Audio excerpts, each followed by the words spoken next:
Yippee! Let's go, baby!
Let's go, boys. Let's go. Yo, yo. Thanks for the check-in, Hyper Ring. Cheers to you. Let's do it, do it, do it.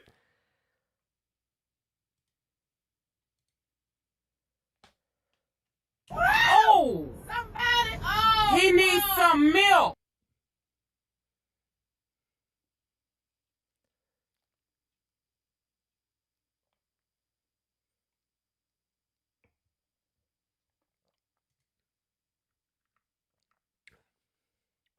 Got a brand new dev interview here with Mark and Octavian.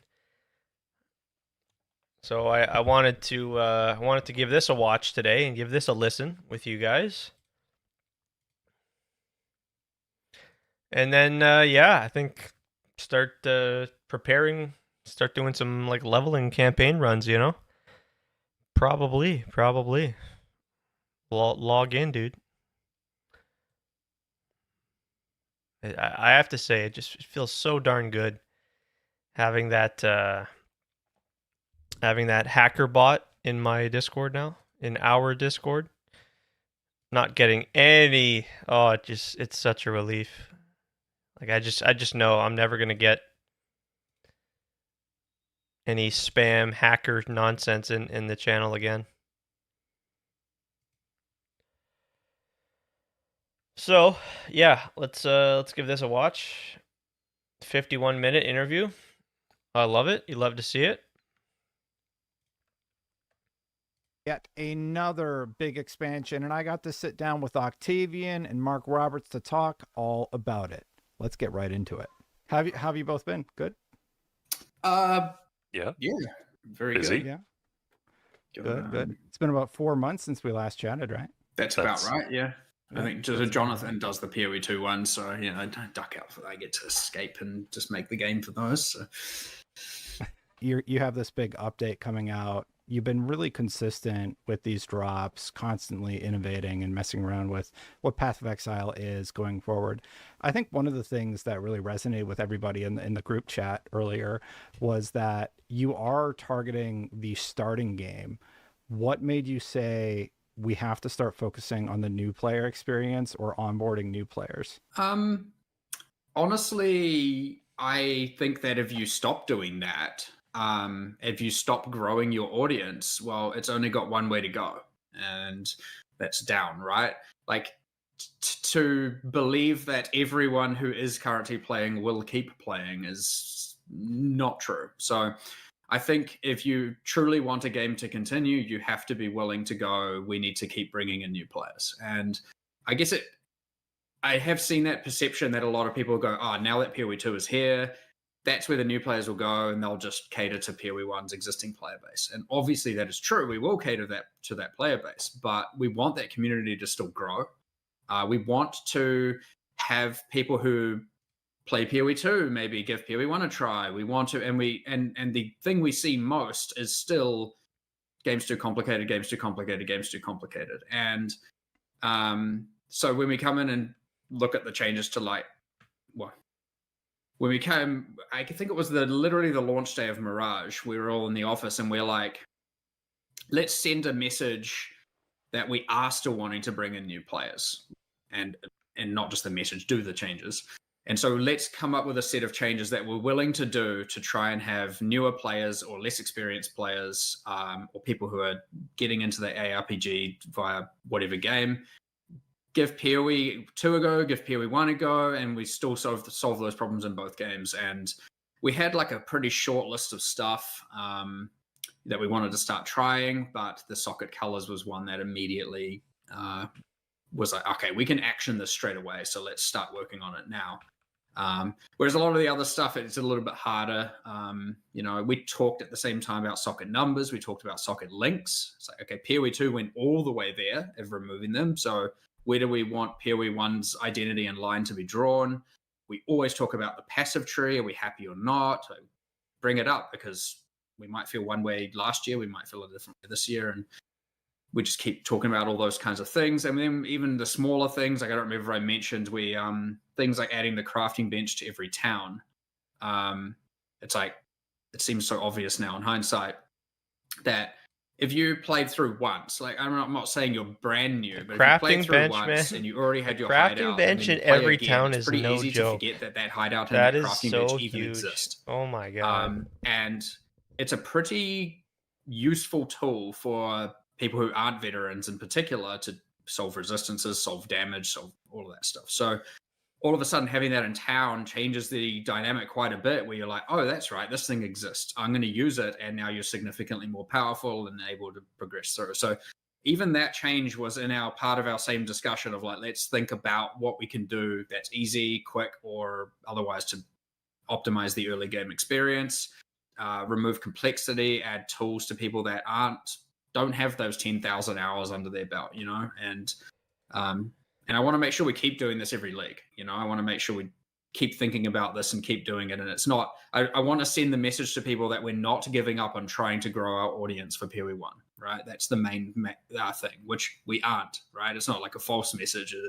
It's just the truth. Octavian, how do you feel about that? Like, is it just, hey, we really want you to use the bench? We want you to use these tools that we made for you? Partially that. I mean, like, it's a shame to put in all the work and effort that, admittedly went into it a little while ago, but still was a lot of work and effort to get a system like the crafting bench functioning well in the game and then maintain it all.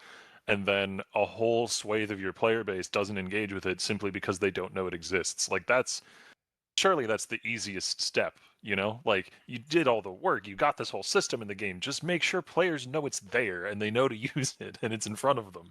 Another one that's like along the same vein that we don't really call out specifically in the live stream presentation, but which is, I'm really glad it's been ported back to PoE 1, is the keyword system. If if you're not familiar with it, it's like you can hover over certain words and descriptions for items and it'll just give you a definition of what that is. Yep. So it massively reduces the need to have to alt tab out to a wiki on a third-party website in order to understand what the unique item you just picked up does.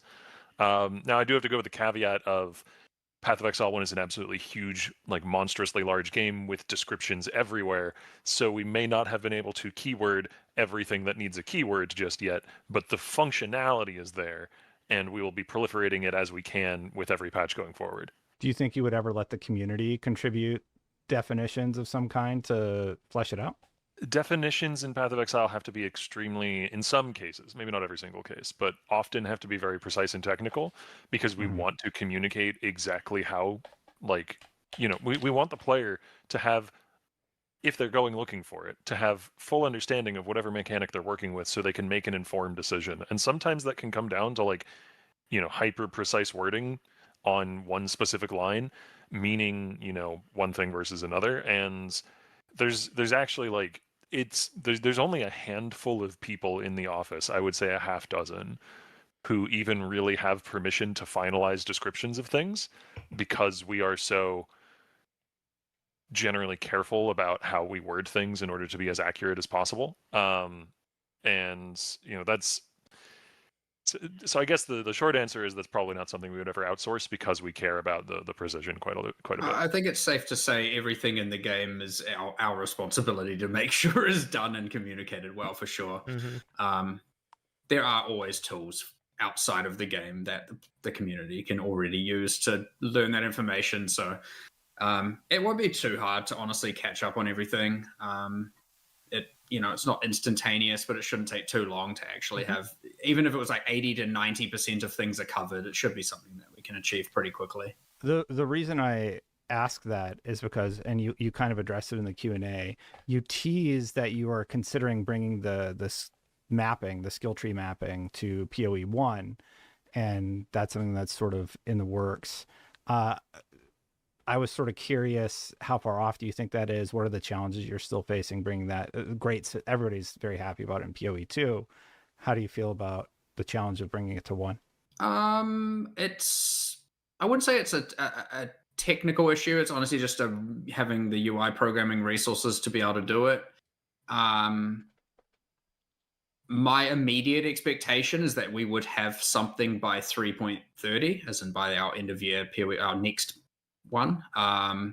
It honestly, though, might be something that we can do mid-league. It's kind of hard to say, but even if it's just the skill tree and item note portion, might be more easily doable at first, and then we worry about the skills and support gems later. So I think I would want to push for trying to do it, within the next 4 months, like as in by 3.30. So that would be my goal. But you never know with these things. Yeah. And it's one of those systems where it would be really useful to be able to have parity there between the two games, because we have, a lot of people who want to make, guides and content and builds and stuff for the community. And if the tools between the two games can be similar, then it means that they can easily make stuff for PoE 1 and then make stuff for PoE 2 and then back and forth. So yeah, I would personally really like to reach parity there. So speaking as, someone who's designing PoE 1 stuff going forward, yeah, it's on my radar. I want it. I'm curious, you do these about every 4 months or so. How many people do you have working on PoE 1? And are they just dedicated to PoE 1, or do you split the team a little bit? Like how much staff do you have on these? Right now, let's see, you got three game designers, which doesn't sound like a lot, but honestly, few game designers can yield a lot.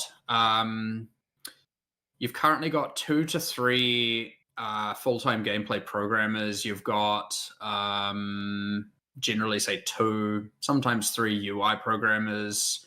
You've generally got like 1 environment modeler, 1 character modeler full-time, 1 item modeler full-time, like stuff like that. But and honestly, it doesn't sound like a whole lot. It's like 13 or 14, right? Yeah, but then okay, you got UI, you've got the community team, you've got QA, you've got propagate through all the departments. You've got a whole bunch of large people team, still, man. right? So you probably still get like 30 to 40. It just depends, and then you got the whole live ops side, which is shared between, and so there's a lot of people, but some are between both games. Like generally, live ops is working on both. We don't have dedicated live ops, as in web teams on both. Our producers or what you might call release managers are on both. Our community teams on both. All of that. What do you mean? How test? You got we're gonna test some leveling setups to level with. Kind of go back and forth. That's what I mean. It's writing, audio team. You got an audio engineer or 2. You got a musician. Hope you're well today. Thank you. Me, I'm on both. Specifically, like duelist. You got an animator, is what I'm leaning towards. Like different skills. And then of course microtransactions are on both. So if you include Perforate. that, you got another 15 people taking. It's a lot, but I don't want to undersell how much content is shared between the two games in subtle ways that people probably don't even necessarily notice. So even though like something like the helper text, right? We've obviously it's a matter of porting it from one game to the other, which is very different to engineering it from scratch. Same with the build planner. When we do it, it's like the work has already been done. A good chunk of the work has been done. It's a matter of just moving it from one game to the other. And so even things like I'd say the thing that is surprising is the few number of artists I listed. And the reason for that is that a lot of the monsters end up getting used in both games with different texturing or different materials. A lot of the animations are used in different games, but on a different model sharing the same rig. So the rigs are shared, but like you could see the two monsters, and you sometimes can be like, oh, I've maybe seen those animations before, but honestly, 90% of the time people don't know.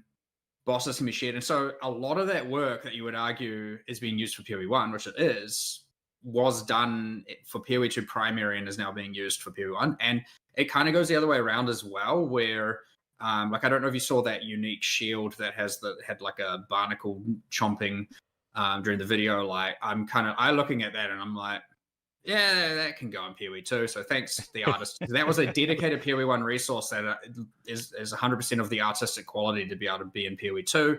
Maybe the mechanics shift a little bit because of just some changes in balance, but honestly, there are dedicated resources that do not work on the other game, but generally speaking, the art is transferable all the time, and we're constantly doing it. And so it's like, yeah, it's like, okay, there's a 20-person team, but honestly, it's like, there's a gray area that's honestly hard to quantify.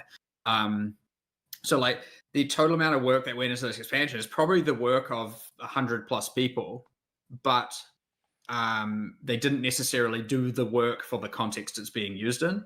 It's just being repurposed into that, and which is a very efficient way of doing things, of course. But ultimately the PoE1 team is quite small, and you take the people that are really smart at reusing the content, and as long as they can do that, they can do way more than what you'd be able to do with a team 3 times that size from scratch.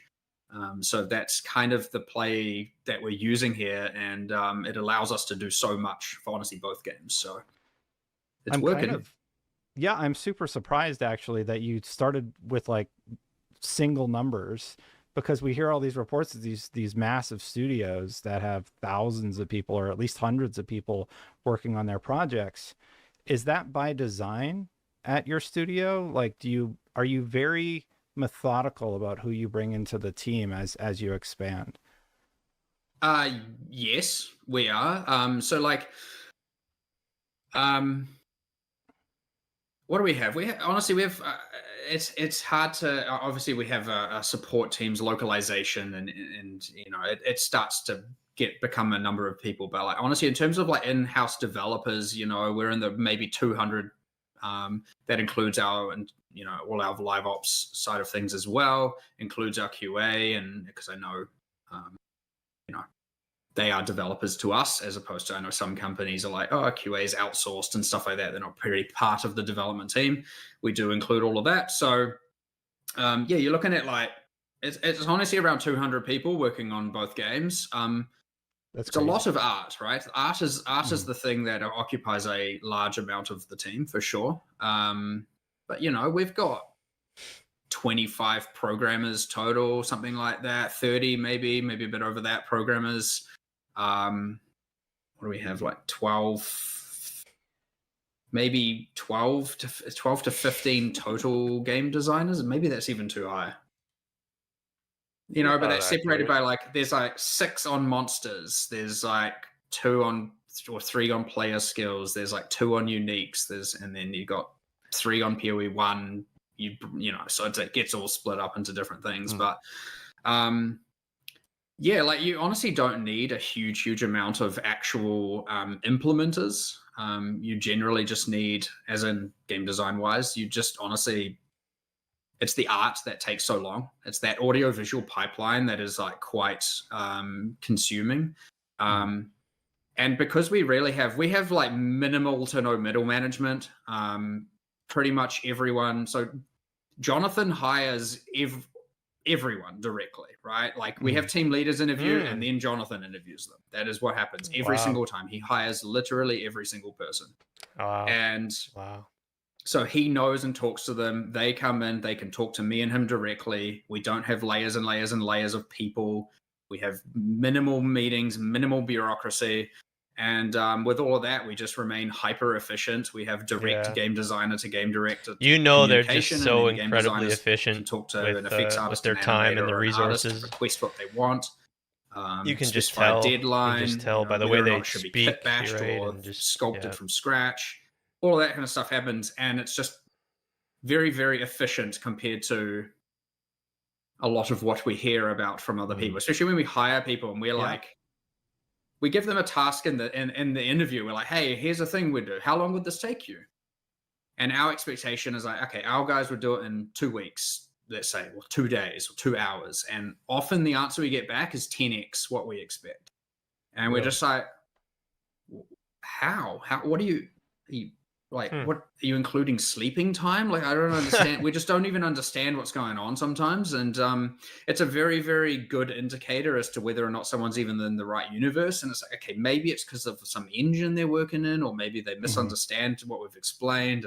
But yeah, honestly, you get a lot of this from the industry where we're just like, how is this even possible? And sometimes what they then explain often comes down to that bureaucracy where they're like, well, it would take me a week to do the first pass, and then I'll send it off for a review. And then, okay, so the review takes half an hour, right? Then you get it back, or 10 minutes or 5 minutes. And they're like, oh, no, sometimes it's like you got to wait for 2 weeks, and then you get it back, and some with the feedback. What is this? How do you? It's just, What? I hear this stuff and I'm like, I'm actually bewildered at the level of efficiency loss that occurs just to latency. Oh my god! Yo, slowest dude. And I guess we've just eradicated. Dude, cheers, man. Yeah, crazy hype, dude. Crazy hype. If you got any idea at all what you think you're gonna play, I think I already know, but fuck, dude. Yeah, are you like, what's there's been some interesting adjustments. Notably, like the one that comes to mind is the complete removal of the synth items. And thanks for the sub again, man. 9 months. That's awesome, dude. Greatly appreciated. I'm thinking I'm going slams. Like no surprise here. Yeah, they didn't get touched in the patch notes again. So yeah. I can't beat it. I can't beat it. It's too good. I love me the slams, man. But yeah, kind of funny they not funny, but interesting that they've completely removed the synthesis items, which obviously just is a big blow to mirror crafting and like, yeah, and it's not the majority of players, but that's kind of huge and substantial there, and that hurts. That, of course, anyone that runs ritual, that hurts the ritual farming, right? Because the whole all of those scent items, the +1 charges on the all that's just gone from ritual. So that's kind of crazy. I kind of feel bad about that, if to be completely honest. But I guess we'll adjust. Maybe it won't be too big of an issue. Mirror items are kind of like non-existent now. Yeah, it'll be interesting to see. It's not going to be that big a deal. It's just, and then the other thing too with the that obviously eliminates, in them doing that, it eliminates the whole having to go to the bestiary to run is it the Vivid Vultures? I'm pretty sure. That re-rolls the synthesis implicit, so that's good. That's good for the game that's not there. And yeah, I know, like, so it's the 15% of the player base or whatever will be fine, right? It's like it's not a big deal, but it was like just something that we were so familiar with and used to. 85% of people never touch a mirror item. Yeah. So it really ain't too big a deal. And just, yeah, removing that gets rid of that whole bestiary jail farming there. So that's fine. It's probably best in general for the game. But so yeah, that was one of the changes. I was like, I don't really feel good about that. Otherwise, it's looking pretty good. I can't wait to get in again. I just hope the main biggest thing is just because they nerfed Breach, and so I hope the state of like the end game with the scarabs and it's still like diverse and just we have some solid farming strategies in the end game. Because they nerfed Breach, so that's kind of it's not dead, but it's just it's going to be less lucrative and less desirable. So can't wait, man. Can't wait. I'm for sure. I'm going slams. I'm gonna go General's Cry, Ground Slam, Cyclone, that Shockwave, all that good stuff on the Slayer. I'm pretty sure that's what I'm doing. Winter Orb though, Winter Orb got a pretty cool, pretty major buff, so that's looking like that could be pretty popular and could probably likely going to end up being heavily played. Not heavily played, but fairly played, I guess. Yeah. You don't know what you're gonna do yet. You got some time. You got some time, and maybe Winter Orb, man. Maybe it it did. It got some pretty good buffs, and then same with Ethereal Knives. Although it's not the transfigured Ethereal Knives, the Ethereal Knives of the Massacre. The regular one got some pretty major buffs to projectiles and proj speed and yeah. So that looks pretty insane.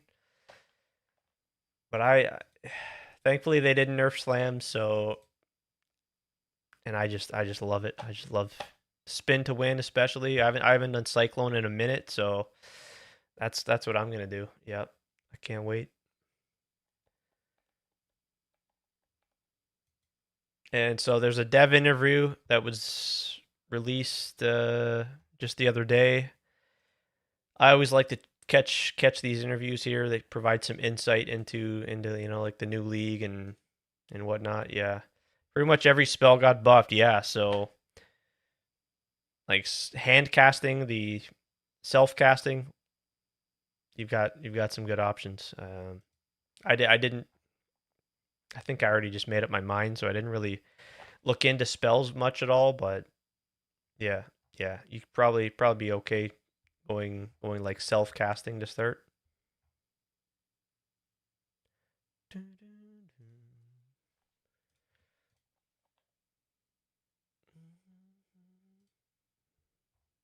And then the socket change, that's a game changer. The socket changing, the restrictions on the sockets, man. Holy. And then the other one that really's got me excited is now in every act, there's going to be the crafting bench. There's the crafting bench in every single act, starting in Act 2. That's just like, that's awesome, dude. It's minor, but it's so helpful for getting through the campaign for that first time. It's obviously big for new players that maybe don't even know about like the crafting bench, and you can go to your hideout and use the crafting bench and add things onto your items. Now it's just there, you can't miss it. It's oh dude, that's so sick. So yeah, I'm thrilled for that socket change. That's so cool, dude. Oh yeah.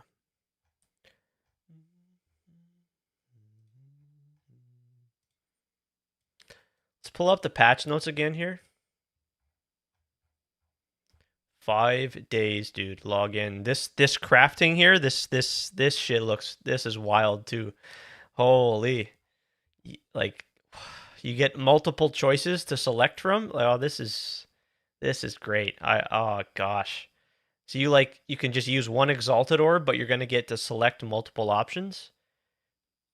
Oh, that's game. That's you're gonna want to be doing some underwater delving to get yourself that gear, that early gear. We've got the mercenaries back. Kind of underwhelming that we don't get them permanently.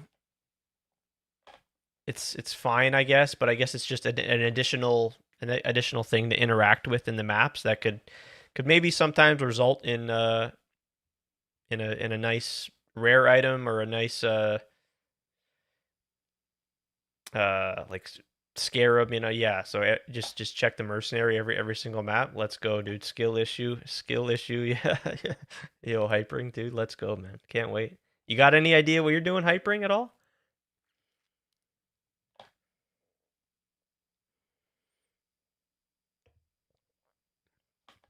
Oh boy, the luminary, Scion RF. Okay, you're gonna go RF. Yep. This new, be interesting to see how this gets explored and how played this will be, how popular this will be. This is the only way, this is new ascendancy, that you can get a permanent mercenary.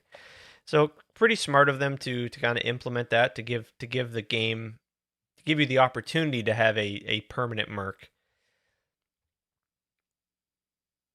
I guess that's fair the way they implemented it, the temporary mercs, but it's essentially we don't get a merc. We don't really get a merc. We just get the merc for the duration of the map. Never did the ESRF before. The last race you did. Okay. Yeah. Okay. So you'll be just you'll just be the default Scion ascendancy for that. Okay. I have never played a Scion. We've got the Abyss rework. That looks great. That's just generically better than what we had before. No more having to backtrack for the abysses. This seems just like a great addition to the game as well, adding and crafting new combinations of uniques, combining uniques together. Don't know if I'll take the new one or what I'll do yet. Okay, yeah. You've got some time to figure that out. For sure. This here though, man. This here, I can't. I'm gonna be talking about this again and again. This is so fucking cool, man. The buff we've got to just leveling in general, but just quality of life, the major quality of life. This, jeez, dude. Yeah, spellcaster rebalance. This is just great.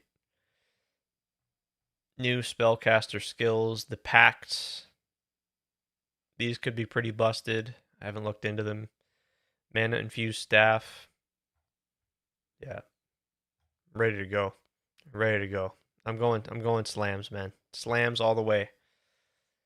Gotta get the practices in here, cause haven't played in a couple months. Need to try and shake the rust off. Need to try and shake the skill issues off. Yeah. Did all of that, and honestly, we just try and be like, if you get feedback, if someone sends you a thing, we actually have a general rule, which is if you get sent a thing, to give feedback, to review and give feedback, if you've taken more than 24 hours, you have seriously messed up. As in more than 8 work hours. You have done something wrong. Like that person needs that back ASAP. They're talking about. He asked them a question about like their staff and how many people they have on their staff and on the PoE1 team, and about like the hiring process, and they've been explaining how incredibly efficient they are. They don't have a large amount they don't have a huge team, especially on PoE1. It's like around 20 people working on PoE1, which is just crazy. Like that's not a lot, but they're just so hyper efficient, is how he put it, that they get it all. They get it done, man. They get the damn thing done. We actually promote is walk over there, show the person, or walk over there, go, hey, come look at this on my screen. They come over, look at it. It's small. Like, yep, thumbs up, thumbs it's down, very or small. Give some yeah. feedback, go back, and everyone resumes. And so he talked about how they conduct interviews as well. And so Mark will interview them, but then Jonathan does like a final interview. And so and he's explained like they'll ask them a question about like about a task, like how long do you think you could finish this task, and he says like the responses they typically get just blow them away, and it's like how are you taking that long to get this done, and it's again he's trying to explain how incredibly efficient they are. Like the guys that they have working on the game are just like top tier elite in terms of efficiency, and yeah, it's pretty darn small though, but they're doing a fine job, it seems. Yeah. So you've gotten your feedback within 15 they're seconds. able to yeah. And I think that's a huge part of why we can have so few people and achieve so much so efficiently, honestly. And it seems like both games are healthy. Octavian, I'd be curious to hear, like, what's your reaction when you hear that somebody comes back with an answer like 2 weeks to texture a box? I don't know. I'm using a random example. I would not be able to get a league out every 4 months to PoE1 players if that were the pace of development, you know. Yeah, yeah. Like we and thankfully that's not the pace of development. The people that I've been working with on the last few What PoE1 about leagues have been the just shockwave? machines. Shockwave It's of great. what's it called? Oftentimes I'll end up not Shock having enough Nova? work for them Yeah, now and Shock then, Nova. and I feel like that's a deficiency on my part that I need to be designing more stuff and sending more Shock stuff Nova of along and Procession. What making about sure running? people What about running are that saturated with enough on the work leaks there? to keep them busy. But yeah, I don't know. I Great problem I to saw they have as a nerfed your designer, Spark by the again, way, when didn't you're they? I like, think they oh my god, they nerfed Spark of the Nova a tad bit as well, slowest. Yeah, man. Yeah, you know what? How could I completely forget about bows? We talked about bows the other week there, and I saw you've been busy on that Deadeye. Was it the Deadeye on PoE 2? How's that been going, by the way? You wanted to do bows, but Mr. Fubgun does that shit. Yeah, yeah. No, I was watching Fubgun the other day, and he said it was sounding like he's just gonna it was sounding like he's just gonna go bows again. Yep. Gave all my shit to starting. Okay, okay. So you've moved on from now. Okay, but it was good. It was good. I think I already know what I'm gonna do on the next PoE2 event. I think I'm going back to the Huntress, specifically the Amazon Ascendancy. I think I'm going back to Spears, but there could be a potential for running bows again too. I've never done bows in PoE2 yet, so that could be big fun. That could be big fun. Um, but yeah, it sounds like Fub Guns. Don't be surprised. I wouldn't be, right. None of us would be. But yeah, from what I was watching him for like a solid 10, 20 minutes, and he's like, blah blah blah. All right, we could just go bows again. Maybe we just go bows again. Lightning arrow, Deadeye. God, all the people who I need to supply with work don't have enough work, and you're just like, because it means so much is getting made. mm-hmm. And Is it like, really that bad though? If it- like I if feel you like it if we shows in the were if final like product. We were just able one to of put us out, like casual Mirage gamers, and now if you can even Curse of the describe Allflame, us which are as both casual, pretty darn is it even that bad though? If we like are kind of doing what Fubgun's doing, like I don't know. chunky leagues. Like we play the Um, game, you know. I don't We know. play the I game. really like the We way that the put the PoE1 hours in, team you know. operates. Maybe a little selfishly because since we don't have, as quite as large a team of designers, I get I to think you could work get it on done uniques, bosses, league mechanics, if you wanted to do skills, both, for sure. character balance, basically touch every aspect of the game in some regard, and I find that really, really fun. Yeah, I didn't mean to open a whole can of worms. I just thought it would be interesting. And then when you said like, oh, 2 or 3 here, I was like, what? You mean usually it'd be like a couple hundred, you know? That So is a difference very between interesting. Octavian and Andrew. That is a difference between them. So I talked about having so PoE 2 game designers are a bit more specialized. Monster designers, unique designers. I'm using those categories. The PoE 1 designers have to be able to do all of it. That is the difference. And so Octavian and Andrew, they might not do it as well, like a monster, as well as someone who's entirely a monster specialist. And I'm sure Octavian, maybe he thinks he will do it better, actually. But No, Jason is a better boss than me, but I'm learning. I'm getting but there. they have to be able to do everything pretty damn good. And they can always, even though you say Jason's the example you use, Jason's works on PoE 2, Octavian can just walk over and go, hey, I need help with a thing, right? It's not like, oh, I'm not allowed to touch that. I'm not allowed to talk to that person because he's working on the other game. We don't have any of that kind of boundary. It's like, yes, don't all of a sudden give Jason all these tasks to work on PoE1, and then I find out he's not been doing the thing that I was expecting him to do, for example. But if Octavian's like, okay, I've done the 70% of the setup and I've run into a bit of a problem. I need someone who's understands monster design specifically to come in and help me solve this maybe technical problem, to do with rotation or tracking of skills or something like that. Then he just goes over and asks for help. Jason goes over, they sit at the computer for 5 minutes, figure it out, done, move on. That's 100% perfect. So that's another case of just that kind of collaborative cross-game help between the team, where it doesn't really matter if you're assigned to one or the other. The expectation is that you help each other out no matter what. Oh yeah, I mean, having a subject matter expert that I can go talk to can take a problem that would have taken me 2 hours of bashing my head against it into a 5-minute, like, oh yeah, here's the established solution, and then I can just move on to the next thing. Like texturing a box. Hey, I need this box textured. All right, it's done. You get back to work. You know, yeah. I might have asked this one before. I'd be really curious. Well, before I get to that one, you brought up reusing rigs. Is there a character in the game that you built a rig for and animations for that has been reused and people might not expect that it would have been reused for that specific thing, like a huge boss or something that's using a very small rig initially, something like that? Go ahead, Mark. There's a few examples. Big ones. Well, okay. You can make spiders really big and no one will notice. That's a thing that can happen. What? What else? We often do it the other way around. So generally, the thing that does need to change, if depending on the creature and how many limbs it has and how it generally moves, something going from small to very large does require an animation changes. Because a small thing will just have a lot less weight to its steps, to its impacts and whatnot. Whereas when it's bigger, you really want to dramatize the telegraphing the impacts and stuff like that. So, but even changing that can be quite quick. Examples of some rig reuse between, like, okay, so PoE 1's Eater of Worlds Pinnacle boss is the same rig and mostly the same animation set as. The biggest thing for my league start this league is it needs to be able to scale all the way to uber bosses, to be capable and kill uber bosses. Like, that's what I want to do. I don't want to be in a position where why wait? What do we mean, chemist? What do we mean? Why wait for what? What did I say?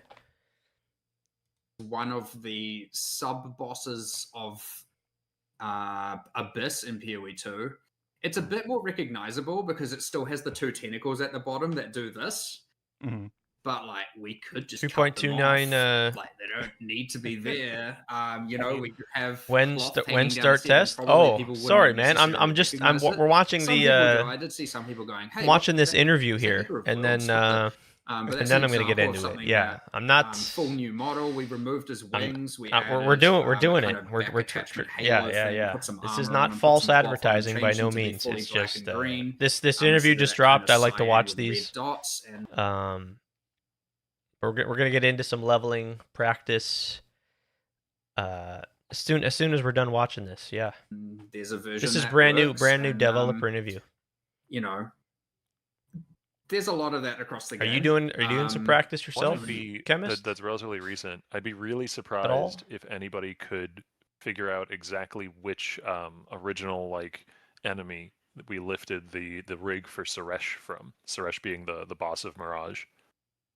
Because I really doubt anybody could draw that one-to-one comparison, how much we changed Suresh, and we did give him a couple new animations. There's no other monster that pulls its own head off, but outside of that, probably 60% of his combat set are reused animations. That's a big thing with the reuse. If you just change the walk cycle or the basic sets, whole different vibe. The emerge obviously is generally contextualized. The death is often contextualized. You generally have to change those. But then just how something moves. There's been we've reused a few bosses in PoE 2 where there's some that dash. They kind of do almost like dash skill and then thing. And all what we do, I was like, okay, use the same animation, but at this point, so you got the start and end here. Here, just they go to do the movement forward and then just disappear them, and then let them do the dash while invisible, and then over here reappear. And now it's like this thing is doing some sort of space-time teleport where it's effectively blinking. Now, animation-wise, and if you could see all the joints moving, you'd just see the thing doing the same thing. But now it's a teleport. Would it be better? And so would it be better if I started the practice and just put the maybe I just put the screen, the interview in the corner of the screen? Maybe I just do that instead.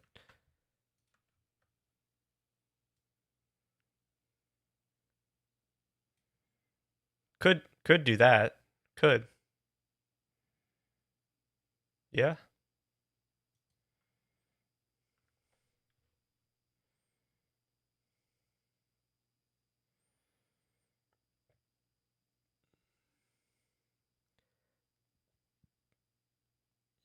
Mm-hmm. Yeah, I think I just want to finish the interview and then Recognize we'll it as the begin exact after. same kind of Yeah. movement. So you can do like tricks like that are purely done on the effects level. No animation changes required, no rig changes required. You just have just entirely the effects, and now something that was a dash becomes a teleport or a blink, and then you can change. You can have it like a blink, blink, blink, you know, and it will feel all of a sudden very different. You can maybe play it at double speed. That's pretty harmless because it's invisible. You're not going to know. And all of a sudden now you get to reuse this thing in two contexts, and it's pretty unrecognizable. So I don't know off the top of my head, but I believe your engine's proprietary. Like it's made by your team, right? mm-hmm. Do you think that is a benefit? And how do you feel about so much of the industry relying on Unreal these days? I would just say specifically in the context of this league, it's absolutely been a benefit. The Allflame lanterns, that was a shader that was made specifically for that purpose by our engine team, and thus could be tweaked as much or as little as we needed in order to get it to look exactly right. Like that level of freedom is great. I mean, we have a bunch of engine programmers at arm's length, and as soon as we need something, we're just like, we need this, and then the next day you have it, or 2 days later you have it, or you at least they're like, we can do this, it's going to take a week, so assume you'll have it, and thus develop assuming it's there, and then so you just make the thing, and you can use placeholder effects and placeholder visuals and whatnot, but like, things like even in PoE, he's talking about that, but in PoE 2, we had the whole, and this is a thing we're going to reuse 100%. Like I already have a bunch of thoughts about where we're going to do it, but we had the Mother Soul areas. It's like where you fight the matriarch and patriarch, and when you go into that area, we had the kind of like, I guess, hollow deck, like you kind of transition and your screen kind of turns thing and unreveals itself, and it's actually just. It's a fancy fade to black if you want to think of it like that. But the way it feels is like there's an area forming around you. It's like, whoa, this whole area just manifested. You don't perceive you moved.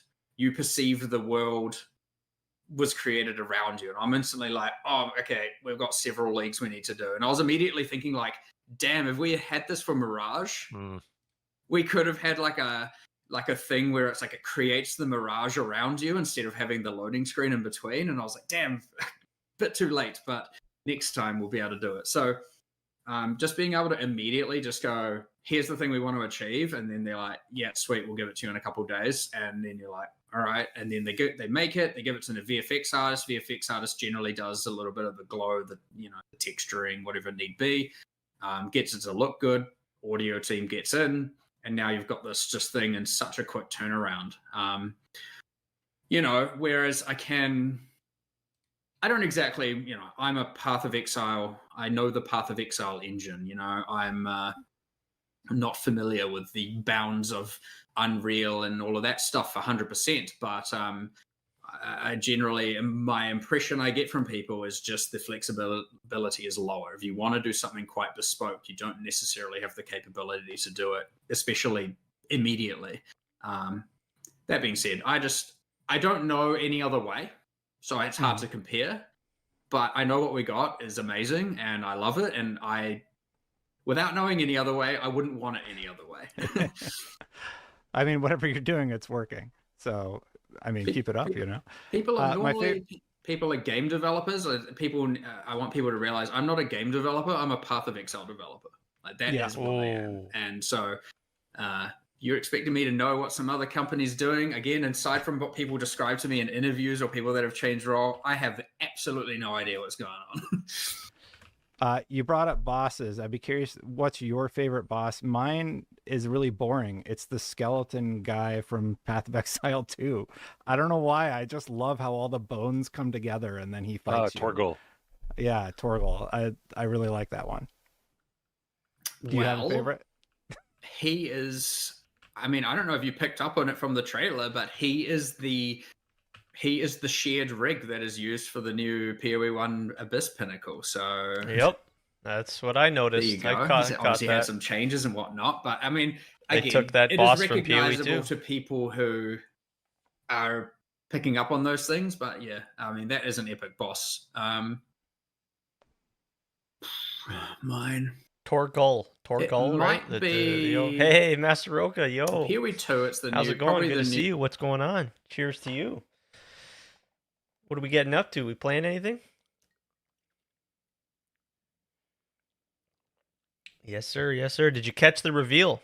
And yeah, what did you think? Yeah, all's good. All's good. Looking forward. Looking forward to this new event. It's been good. Been busy. I've been busy playing playing a lot of PoE 2, making content related to it, and yeah, same old for me. Just lots of PoE. You've been checking out Pal World to be honest. Yeah, I've seen that's kind of picked up in popularity, and I part of me wanted to try it out, but it just goes back to I have such a hard time again combining with the stream, getting off of Path of Exile, and I need to try and get better at trying to maybe incorporate other games. You know, when maybe PoE is kind of getting not as interesting, and you know after we've played it for like a month or whatever. Yeah, so that's cool. Yeah, it seems to be. I guess did it fully release or something. The game's been fully released. And it's kind of like it's got like Pokemon. It's similar to like Pokemon. Is that right? We that's what I kind of think. I've heard people describe it as in the past. So yeah, you've been liking it. You've been busy with that. That's cool. Yep. They released 1.0. Okay. Okay. Very nice. Very nice. Yeah, it's like open world and yeah, that looks pretty cool. Maybe I'll check it out. Pokemon, but they are your workers. Your workers. Oh, interesting. Okay. Huh. Cool. I have to make time to check out these other games and do that. Yeah. Gotta do it. I gotta just like figure out how to add them into the stream because that could be cool. Trying out a new game for once, you know, after always playing so much PoE. Um, and the release is coming up next week. Trying to figure out, iron out what I want to do, and gonna get into some league start testing. That's very cool.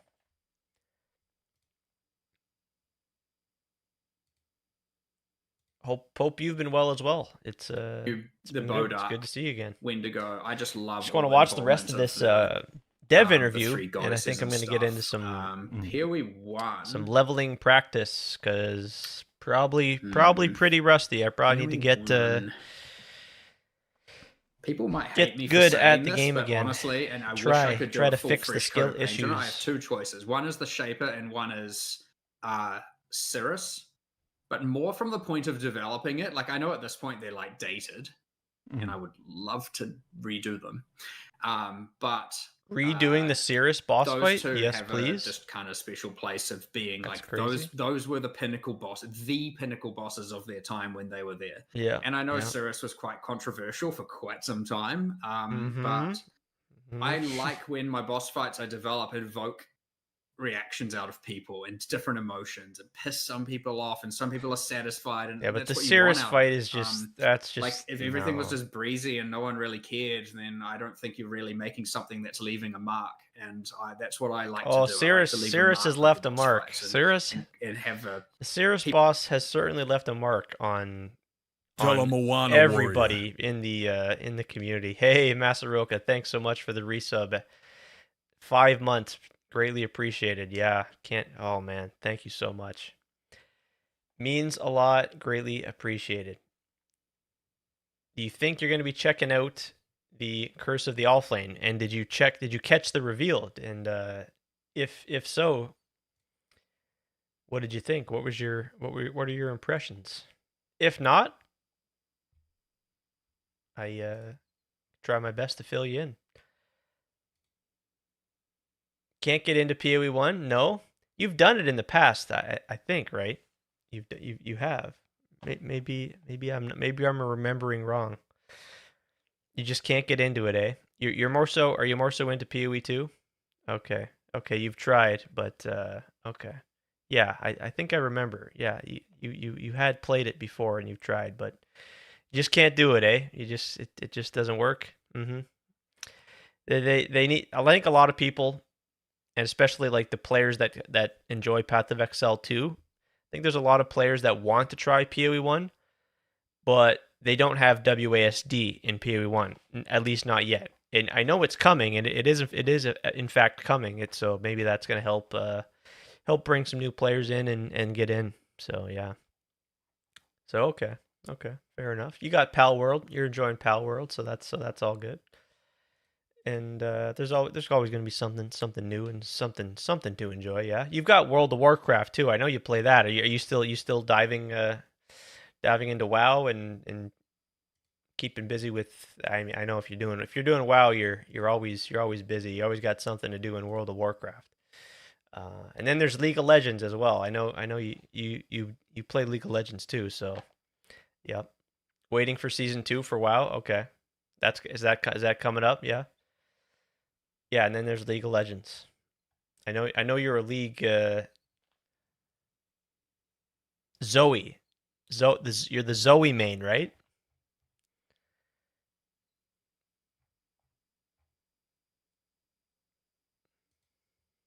Zoe main. Is that still the case, or has that changed?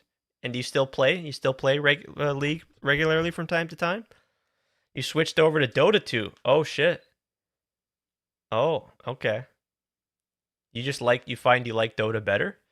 I tried to get into Dota, but I just when it came to like MOBAs, all my friends played League of Legends, so I just got into League and I just got addicted to League and learned that game. So and then I tried Dota, but it just couldn't. It didn't do it. None of my friends played it, so but it looks good. It looks legit.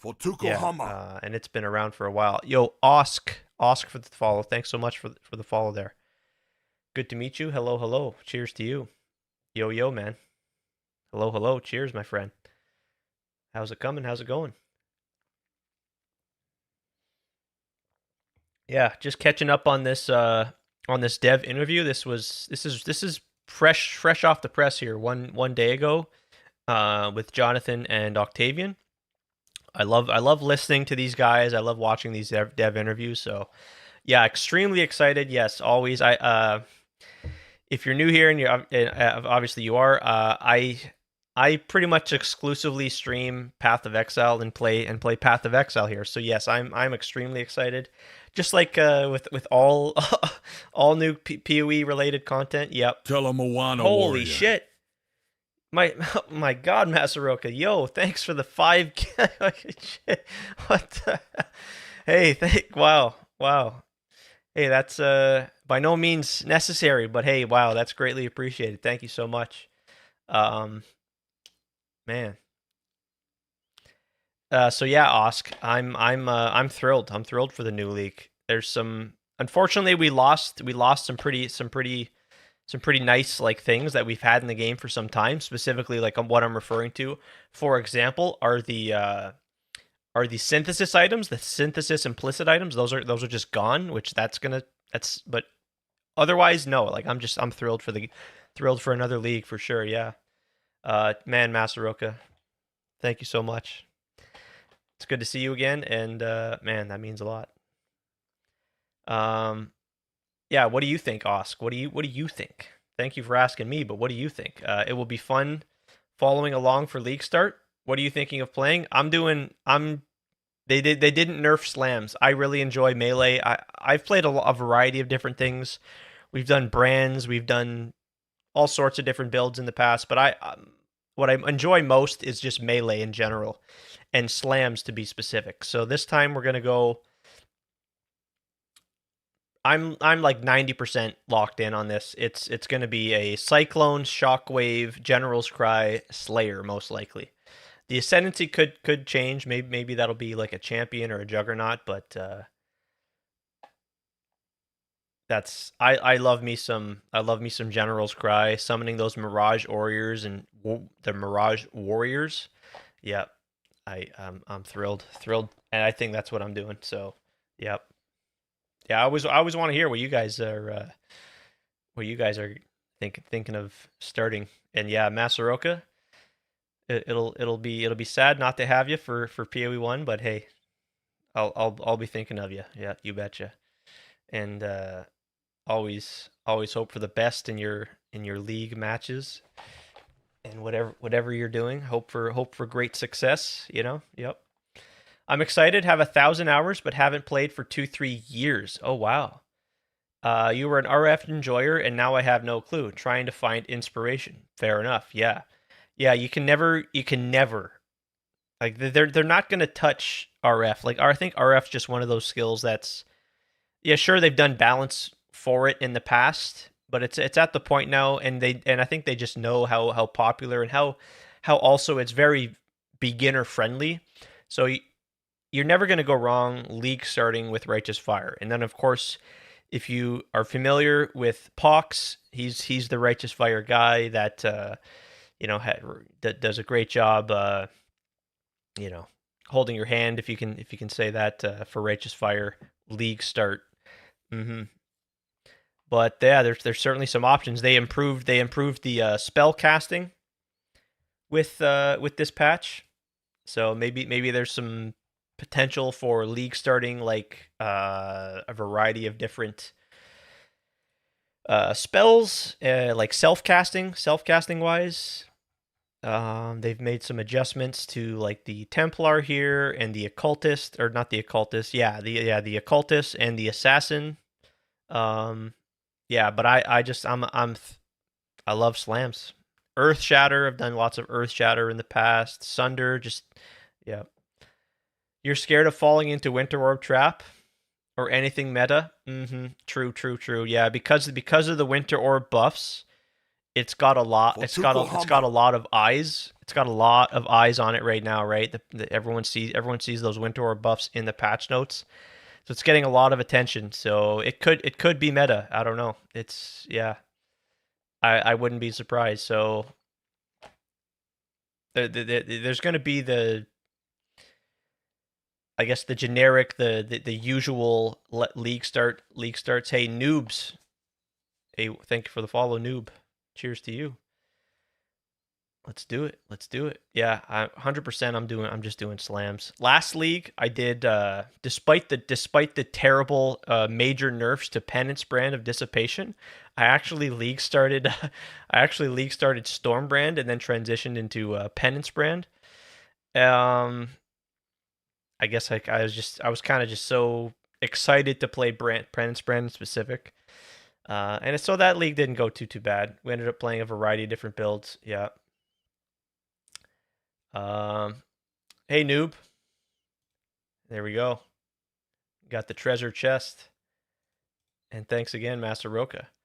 Hello, I was watching your YouTube video that helped me understand PoE2. Thank you very much. Hey, I'm glad it helped you. That's so nice. Thanks for the comment. And yeah, I'm glad. I'm so glad for that. It seems to be helping a lot of folks that are maybe new to PoE, which I love to see. I just, what can I say? I just love Path of Exile in general, and yeah, hope my content can provide some help to people. Yeah, that's awesome. So what have you been enjoying in PoE2? What kind of builds you been getting into, if anything at all?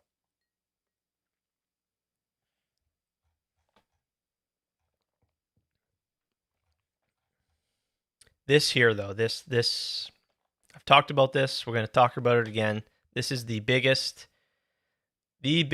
change and addition that they've made to PoE1 with this new patch. And if you're not sure what this is, it's, oh my god, it's huge. So previously, unlike in PoE2, you need, if you have a red gem or a blue gem or a green gem, you need to socket it into the corresponding color on the body armor, on your gloves, on whatever armor And so what they've done here now for PoE 1 is they've removed that restriction. So now you can just put a blue gem into a red socket, a green gem into a red socket, etc. And so that, yeah, it's absolutely huge, Masaroka. So hey, you should come back and play the game. Yeah. So yeah, previously, you guys might be familiar with white sockets, right?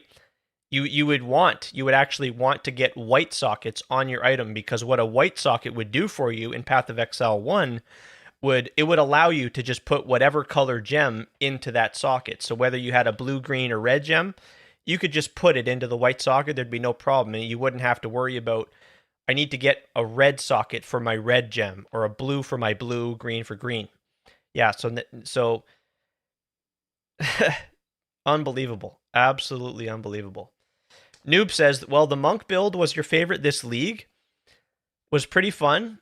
Now I'm just tinkering on how to build either Bleed or Ignite Luminary for PoE 1 League. Ooh, yeah, the Luminary. Oh, man, you get the permanent mercenary? Yeah, that's... I'm glad they did something, and that was a very clever way to do it. To help players, like, gain access to that permanent mercenary once again. So... yeah, no, that looks super cool, but I think I just love slams so damn much. I know that's at least for the league start and for my first build, that's what I'll be doing. Permanent merc and no difficulty up. Yeah, that's we're now, and where is it here? Where is it? Let's take a look at the nodes here. So this is where you start. You start here. And then you come here, your mercenary and their minions increase damage, light radius. And then here's where you get, so right off the bat on your first lab, you right away, you get, oh man, yeah. And anybody that played Mercs Leagues knows how big a deal it is to have a mercenary permanently. Yeah. And again, that socket change there, just to go back to this for a sec, this is so insanely cool, but it's especially for like early leveling at the start of a new league. This is game changer. So you don't have to go back to town and I need to use my chromatic orbs to change the colors because I need the right. No, it's just you got a new body armor, you got a new weapon. You just slap it on your character, put the gems back in because the color, it doesn't matter anymore. It's, oh man. I can't wait. That's so good. And chromatics are going to be rarer now as a result, which is fine. So unlike before, when you wanted to get the white sockets, now later on in the end game, you're going to want to prioritize getting the actual correct colors on your gear, because I didn't mention this. The reason why, right? You're still going to want to put your blue gems into a blue socket, your red into a red, because you're going to get, as it says right there, additional quality to gems for matching the color. So they did so good. This was so clever. Yeah. Doriani's prototype. Yeah. Is the reason why there's no yeah. I'm guilty. I took advantage of the Doriani's tech there in the Mercenaries League. Fair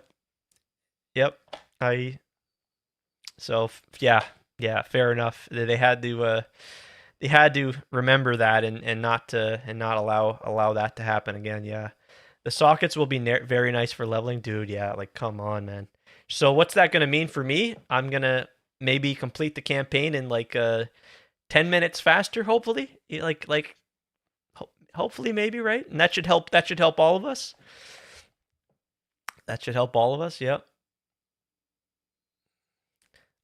You're guilty as well. Lightning skeleton mages went burr. Ooh. Yeah, no, it was too insane. Stacking the negative lightning resist. Yeah. Oh my gosh. Natsume. Is it Natsume Proxy? Hey, thanks for the follow. Just just chatting PoE 3.29 and just PoE in general, yeah.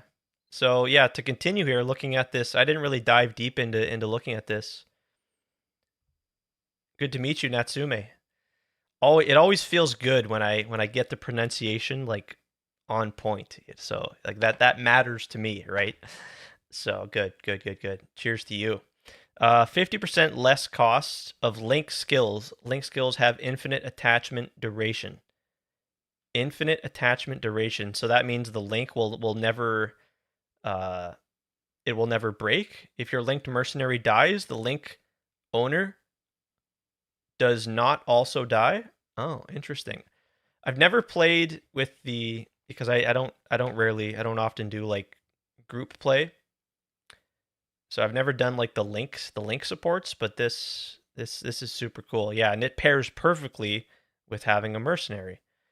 Golden Glory increases and reductions to light radius also apply to effect of your link skill buffs on your mercenary. And then what do we have here? What is all this in the hold on, what's this over here? Max life. Dude, honestly, I might have to say this is kind of crazy because I kind of approach PoE like I tend to play one character and just take it all the way and fully invest. Yeah. You missed the Merc League Ascendancy?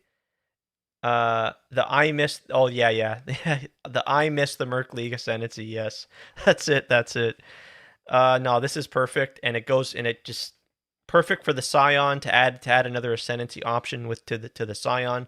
And in case anyone's not aware, and maybe is wondering, like you log into PoE 1 and you see all the classes there when you create a class, and the Scion's not there. It's because you have to actually go in the game and unlock the Scion, and I think it's in Act. Someone correct me if I'm wrong. I think it's Act 3. You have to go through Act 3, the tower there, and yeah, and then she becomes available to playable. Loyal Bodyguard. If the mercenary's life is higher than your own, 20% of damage from hits is taken from your mercenary's life. If the merc's life is lower than your own, 40% of damage they take is recouped. Okay, max life and light radius. Your mercenary taunts on hit. Your mercenary has 50% increased effective non. Oh man.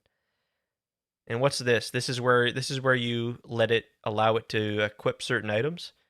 Your mercenary can equip unique weapons, shields, quivers. Your mercenary and their minions deal more damage for each unique. Okay.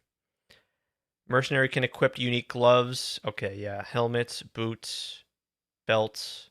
Okay, yeah. And no body armors. LOL. Oh my gosh. Sheesh, man. Yeah. And we don't really know what new stuff's coming with Abyss aside from like this unique here. That's cool. There's a new pinnacle boss. I wonder how difficult that's going to be. So cool. Netsume Proxy, yeah. Do you have any idea what you're gonna play for the? If you're considering playing the Curse of the Allflame. So let's finish up this dev interview here, and we'll get into some leveling practice. About fighting this thing for either the first time or sequential times. And yes and no, so I know. Yeah, you still got lots of time, but of kind of all time. I like to kind of figure things out ahead of time, and as soon as possible, so I can start planning and practicing. And yeah, my point of reference. You might just go default minion spam. Yeah. Okay. I would probably say Count Geonor for PoE 2 because it's maybe a meme build.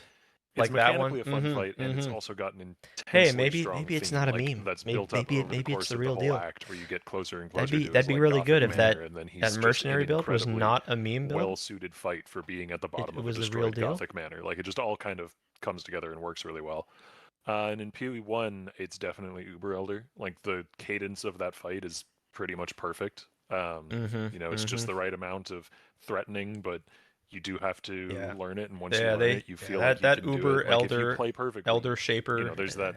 There's so much within the PoE 1 community. The bosses in PoE 1, man, they're just a old Path of Exile speedrunning guy who did the Uber Elder fight at level 20, which is like the level you're at in I think it was Havoc in the end game, and it was Havoc. He did. Was it Uber Elder or regular regular Uber? Yeah, it was Uber Elder. Yeah. He killed it at level 20, which is just absurd. long Just video to or think something about chipping the away at work it, and he perfectly avoided to get there. everything the entire time. And I just think it's great that you can do that if you play absolutely perfectly. Amazing. Good answers. Yeah. Let me get back on track. I actually had questions for this interview. I got totally thrown off about game engines and such. So, yeah. Oh, what's something you tried that didn't work that from the beginning? Because I think I asked this before, and it was the recent season that didn't go well. But I'd love to know what was something like earlier on, or for your time, obviously, Octavian, you've been here less time, but like something early on that didn't work, and what did you learn from it? Something that didn't work. Not sure if there's much in the way of broad strokes that I can immediately remember. So generally, when things don't work and we have to undo them, I then try and erase it from my memory. It's like, Makes sense. I mean, I would say personally, one of my Rarity and first player. like larger tasks when What's I that? was moved into the design role was to do a revamp of the Scarab system, which is Mr. like Kang? a method of investing in in-game content What in are we saying? PoE1. And there's some ideas in there that I think still hold up, but there's a lot that I would like to revisit, and there's a lot of specific ones that I would like to, completely rework, and probably get the chance sometime soon, hopefully. yeah, there's. I'm trying to think of some stuff. It's really like We want honestly rarity. Yeah. what ends up happening is generally Rarity's within good. a lot of leagues we end up finding. So like, let's take something recent for example. Let's take something that I don't even think was perceived as necessarily a failure. It's sad that this league, my double harvest scarab, will cost a lot again. Why do we think that the double harvest scarab? Would that be the cornucopia?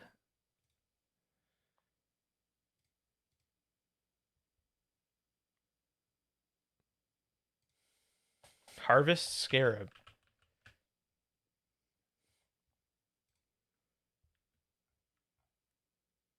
Harvest scarab of doubling and the harvest scarab of cornucopia? Oh, is it the doubling, I guess? Yeah, the doubling is what you're talking about. You think that's going to be a lot again, eh? So let's take mercenaries and say during the active league, everyone needs that life force. Someone's thing where yeah. the mercenaries count as a party member or half a party member, and during the league, it works, right? It's there, but also it is 100% mandatory, and you could argue, well, there's a number of people who are like, I don't want to have this happen, and so it's the kind of thing where so you enjoy farm and harvest, eh? I know they I know they kind of killed the crop rotation. They killed it last league. I'm pretty sure it was last league. But yeah, people were still doing the harvest of doubling. It was still, but because again, crop rotation was just too insane. Life force drop by harvest monsters and areas is duplicated. Harvest monsters and areas have 100% more life. And then what's the cornucopia say again? Area contains a sacred grove, and it will contain up to one additional tier 4 plant, tier 4 seed of each type if possible. Okay. Yeah, so harvest is always still going to be. That makes sense. The duplicated for sure. Probably like maybe not early on in the league. Well, yeah, probably even early on in the league that should be. It works for probably a lot. It doesn't work for all. A tad bit of expensive. That's why. Integrate it to... That's why you want to be careful with the. Let me bring this up here. This is big. We're gonna bring up the PoE1 Atlas tree here. Here we go. This is why you got to be careful with selecting unwavering vision here, because this means you cannot get scarabs in your maps. So you can use fragments and divine vessels, and this is what gives you the 20 additional Atlas points. And it's really, really good for early on progressing your Atlas. But I'm not crazy about it just because you lose out you lose out on potentially a lot of early chaos and just a lot of early money because you're never going to get scarabs in your maps because of this. So I'm really careful with this. And I just want to bring that to you guys' attention. It's important to understand, if you select this, yeah, you're not going to get scarabs and you might miss out. You never know. You hit a containment scarab, you hit you hit a bloodline scarab. Yeah, there's a lot of and hitting one scarab, right? 10 chaos here, 10, yeah, it adds up. The scarabs early on really adds up. You didn't touch it because I spam harvest? Mm-hmm. Yeah, maybe Abyss is going to be back on the menu because unfortunately, they nerfed Breach. They nerfed the Breach strat and the pack size with Breach, which is understandable because it was kind of just extremely popular and just very strong. It was the best, arguably the best farm in 3.28. So hopefully they bring back. That's what I want to see. I want to see some good diversity for like scarabs and just end game strat farming in the end game. Core, we let it simmer for a bit, and then we bring it back, and we're like 3.26, and that's why 3.26. That was the Mercenaries League. That was like the best. That was the best end game we've had in a while. 3.27 was quite a big step backwards in that regard. So hopefully we can come back to that level of like diverse end game farms and go, how are we going to have these integrated into the game without having to be that every single player in the game has to engage with this? And so we get a lot of specific things like that from a league to league situation where there's just elements of it that don't work. And then when the league goes away and comes back, we're like, all right. Yeah, I'm going to start doing some like work around the fact that didn't work. We're going to slam use that leveling as our practice here after this interview. How we have to make it work and try and shake off the skill issue. It can be pretty niche and pretty specific, and I'll say 90% of the time that is the things that go wrong. It's hard to think about. Honestly, I can't remember if there were many like catastrophic failures. I don't mean anything that bad. Just like, we tried. At the end of the interview, there's like a rapid fire Q&A here that's usually asking pretty nice questions. Like colors. Hard to say it didn't work. Yeah, it sort of worked for 16, 17 years. But it is an interesting thing. I mean, that comes down to, you could even argue that PoE without gold was something we tried. Did it work? Yes. Does it mean we shouldn't have added it? Probably not. And so it's the same thing here where like the colors work, but I'm probably going to want to go back to not sure on the timing, but last league we did the ore farming strat with the blueprints, and you just farm up a bunch of ore to send the shipments because unfortunately they changed in King's March. In order to send the big 50 million shipments for the mirror shards, you now have to just spam maps and farm the ore. And then you turn the ore you can use the scarab that instantly turns the ore into bars, and then you send bars because no longer can you just put your farmers on the crops and just farm a bunch of like pumpkin and wheat and corn and all that. You can't do that anymore to send the 50 mils. It has to be bars now. So I think I'm going to go back to that. That was really cool, and you have a chance to hit some mirror shards. Yeah, early on in the league. Could have worked better. And it's this case which is just super fun and exciting. Both of those two are examples of like the fundamentals of Path of Exile 1 changing after many years, and into something that I believe is, hopefully people agree, something that is better.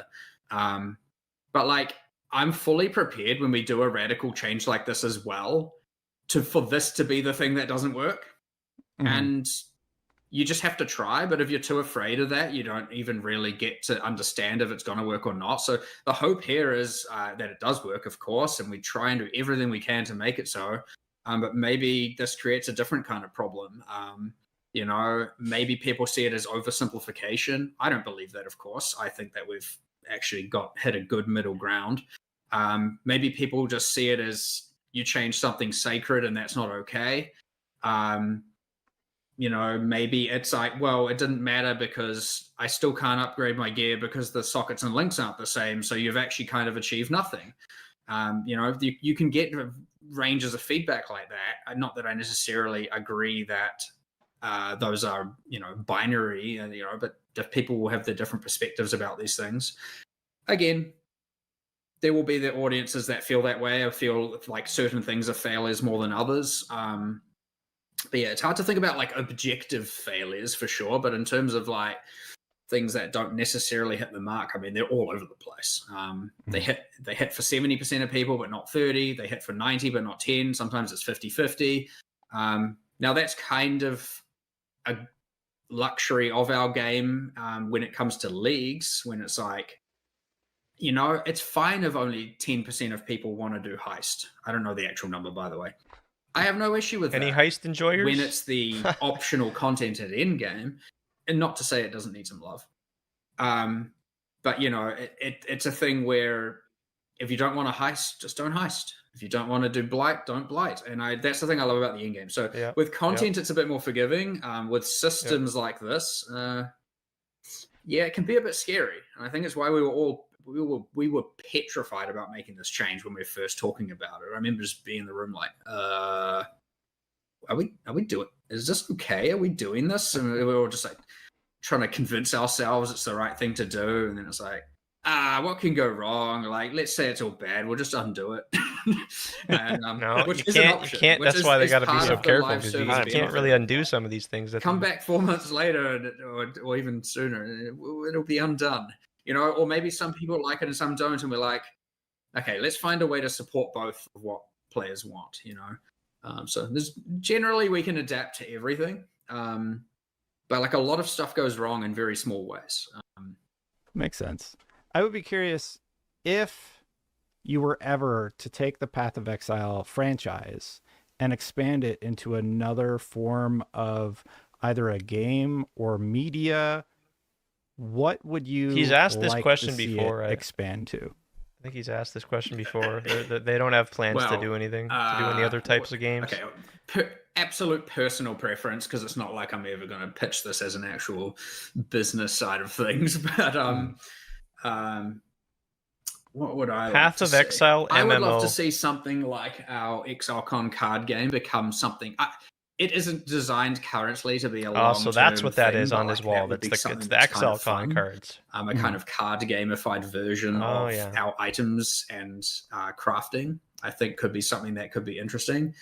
I don't think it would ever be able to hit mass market. So like it would probably be pretty niche.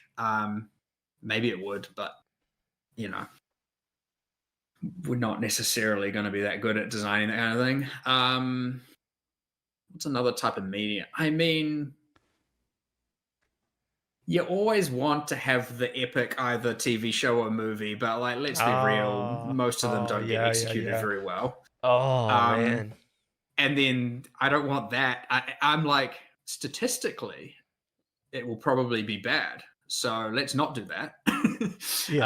But personally, who's the YouTuber who made the good one recently? I can't remember his name. What? Well, yes, that can happen, but I would love it. I wouldn't do it. I wouldn't personally.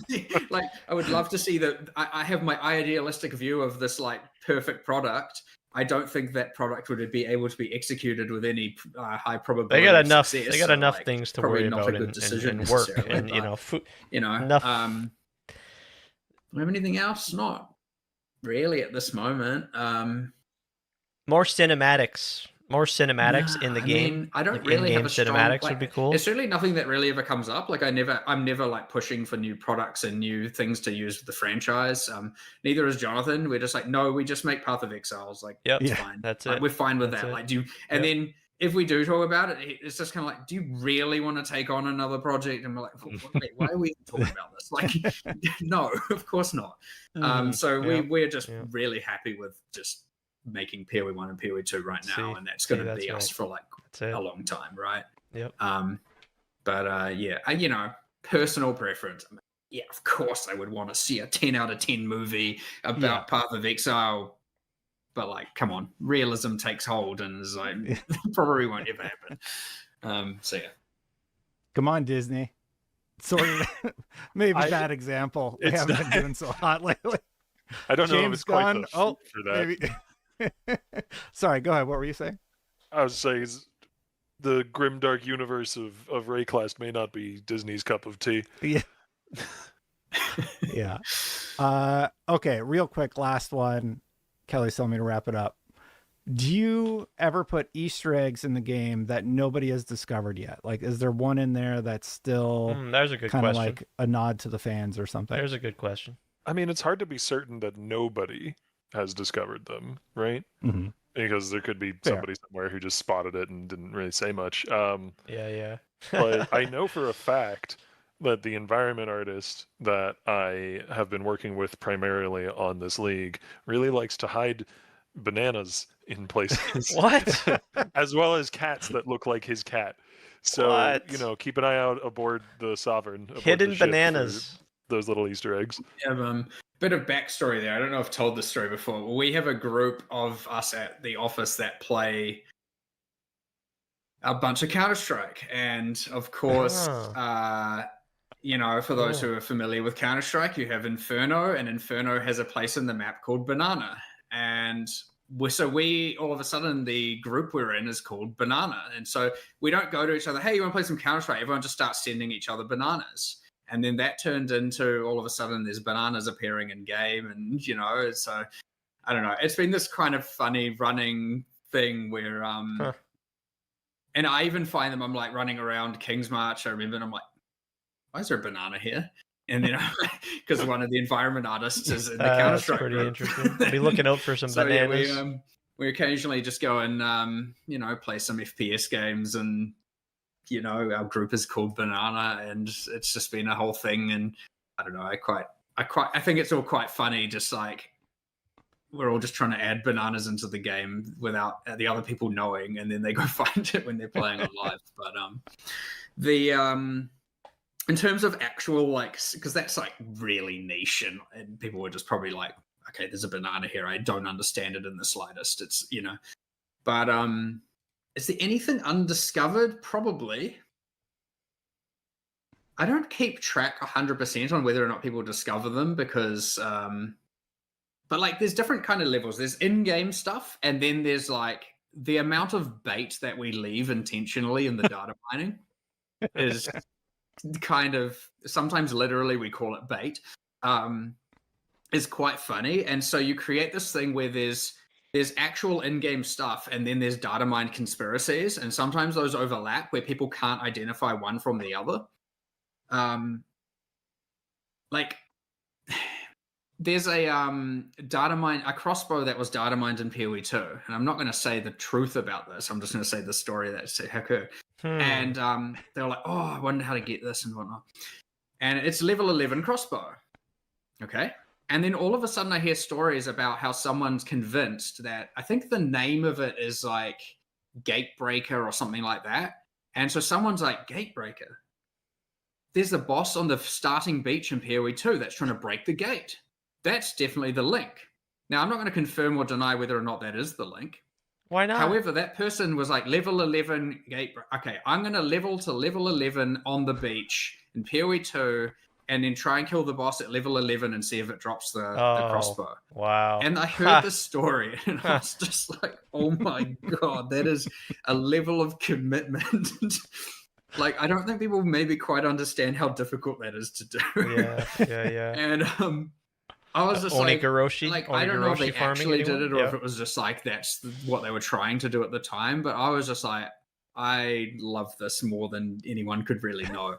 And so there's things like that happen. And again, I won't confirm or deny any reality of it. But then there's the ones that are like, we had the taming, the martyr, this thing. And then in PoE 1 now we have the kind of like secret, I would say it's not a tricky puzzle, but there's a bit of a puzzle for accessing this Abyss Pinnacle boss. And like, we're definitely doing more and more of it. And I'd say it's great. probably some of the most fun stuff to develop. You just Yep. get to be a little bit tricky and a little bit, and it's always you get really excited about it and want to tell everyone in the office, and then all of a sudden you're like, oh, did I tell them not to tell people? And you're like, oh no, and you're hoping that these things don't get like, especially Yeah, it'd be sometimes I'll great to tell them to see like Jonathan, I'll be like, look at this cool thing we did. And I'll be like, Easter oh, I eggs forgot and to tell them it's secrets mysterious. they've It's done like to not meant to be PoE something the 2. players Bring those know. into PoE 1 And then I'm sort of. like, please don't say it. Please don't say it. When he's in the next, like, doing an interview with something, I'm like, oh, I want to keep this a secret. But then if he does mention it, I'm like, that's cool. I'll just add another one. It's all completely fine. And it's hard to keep quiet about some of these things but I really love what happened with the 050 expansion with respect to the people discovering all that. And then immediately I'm like, let's do more of this in PoE 1. Like, this is just clearly, do it. Seeing the community collaborate, come together to try and discover all these is just so much fun to witness. And most welcome in PoE 1. Even then, like, people are like, in turn, like, Jonathan's like, I think they found them all. And I'm like, nah, there's some more. And I described them to him, and he's like, I didn't even know those existed. Of course, and like, me and Jonathan have this little mini game where we're trying to hide them from each other. So he's like trying to get developers to do it. And he's like, don't tell Mark. And I'm doing things, and I'm like, don't tell anyone. And we're trying to add these. So they have a lot of fun. It sounds like they have a lot of fun intention is together. Like, he'll find something that I made and be like, I can't believe you've done this. Like, how did you get that by me without me knowing? And then I have the same come the other way where I'm like running through and I'm like, what the heck is this? And he's like, you finally found it. And he's like, I got that added 3 months ago and you never noticed. Well, it's really that's fun. really great. Here I think we're over on time. I'm going to hide 3 bananas in this video. If somebody can find them, I will pin your comment after the interview. Thank you both so much. This was great. It's really nice to learn more about the Path of Exile team and how you build things. I appreciate you making the time. Thank you. Appreciate it heaps. And I hope everyone enjoys the league. A huge thank you for watching. Hit that subscribe button. Hit that bell to know when my content goes. All right. Yeah, that was great, man. Let's jump in. Let's waste no time. Jump right in. Time to shake this rust. Try my best to shake this rust off here. Oh my gosh. How bad is it going to be? Oh boy. Rip farewell to Mirage League, man. It was a special super fun league. We had a lot of fun with it. I think it looks like the Screams of the Desiccated may still be in the game based on what I saw from a screenshot. So hopefully that's true, because yeah, that belt is just really epic.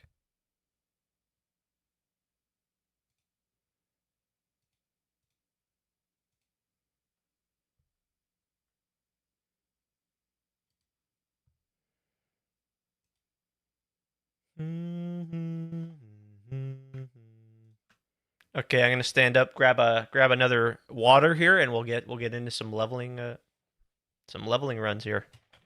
Thanks for hanging, you guys. Back in a sec.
5 days.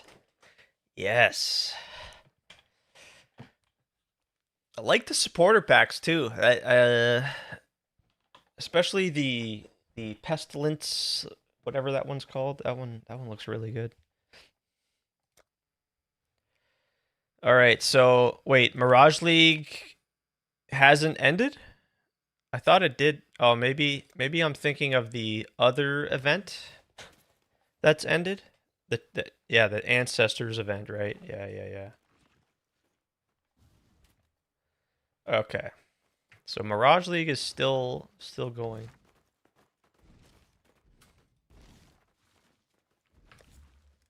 This character, man. Oh my goodness. Maybe we need to run a map for one last time here. One last map before we say goodbye to the Mirage League. Yeah.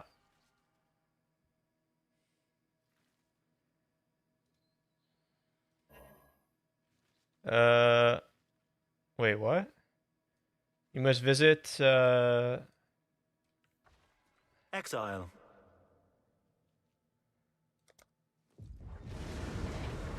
Oh, we gotta go to the vault here first. Okay. What do we got? Cooldown recovery. Ooh. Beautiful. The thread is revealed. Turn the volume down.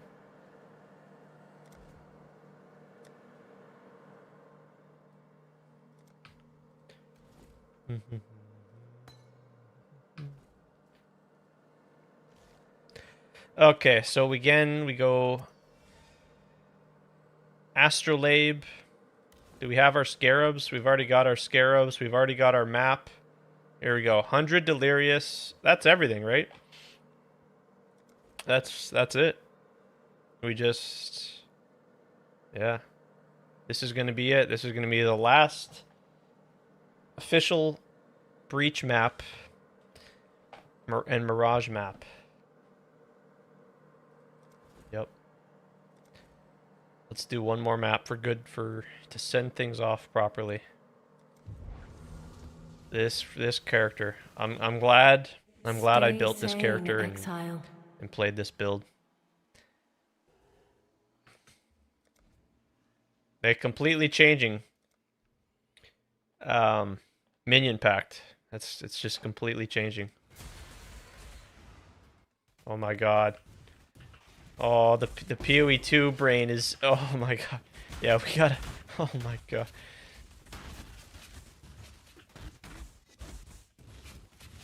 I've gotta learn how to play PoE 1 again here. Holy.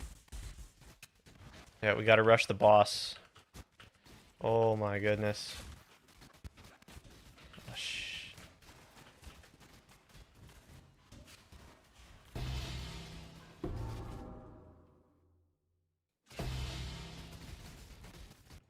and we're not freezing. We're not freezing at all. All those freezes we had to endure.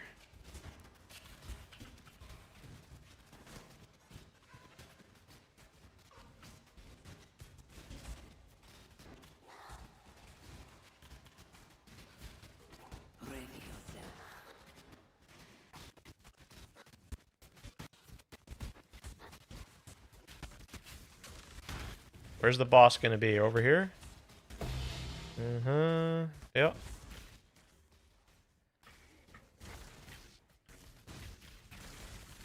Oh yeah. Can't forget about Righteous Fire. There we go. Boss dead.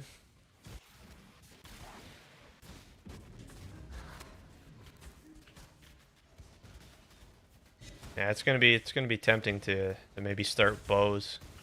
Start with like lightning arrow Deadeye. Look at that, we're already at 10 reward tiles. This build is just crazy power, dude.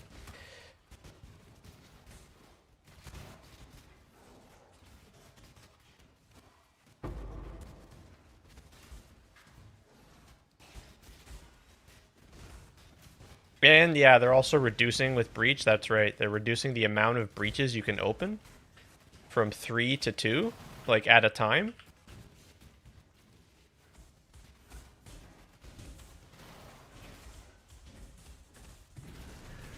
But in general, just the reduction to pack size and breach is gonna be pretty significant.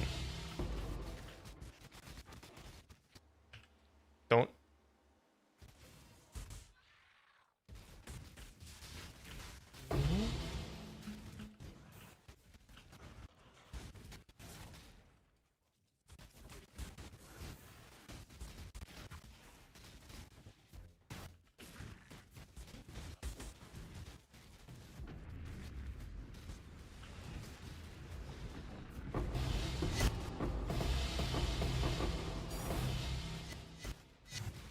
I never did hit a mirror running breach in 328, unfortunately. Maybe it's not too late. Maybe it's not too late.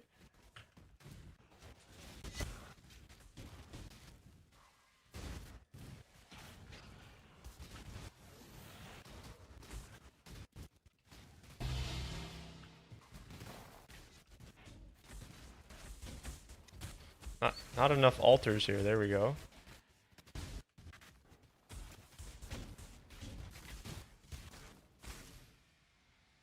Yeah, I'll be real curious to see like what kind of mirror items are gonna be crafted and be available in this next league. See what people come up with.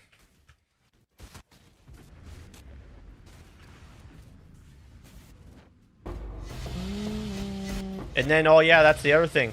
They've removed, what are they called again? These things? What the heck are they called? Oh my gosh, what are the damn things called from Legion?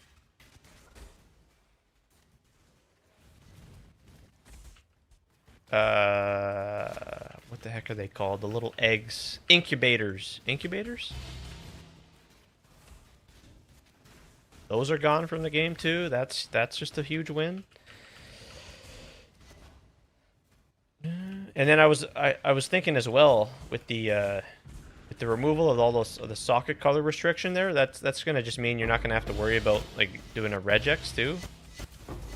At least not for socket colors. That's pretty nice. Yeah.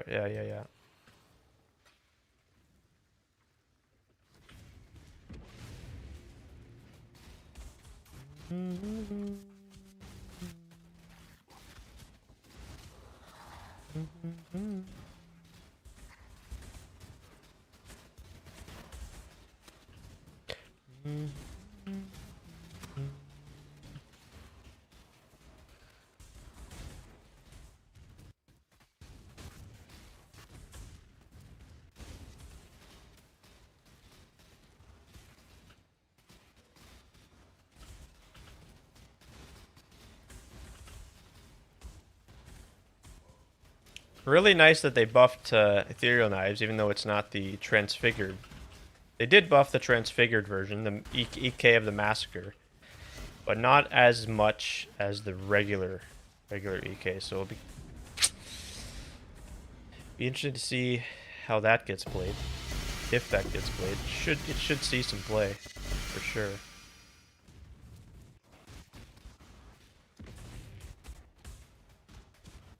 So, I guess, yeah, Mirage League is officially going to end next week, then, is what I'm thinking.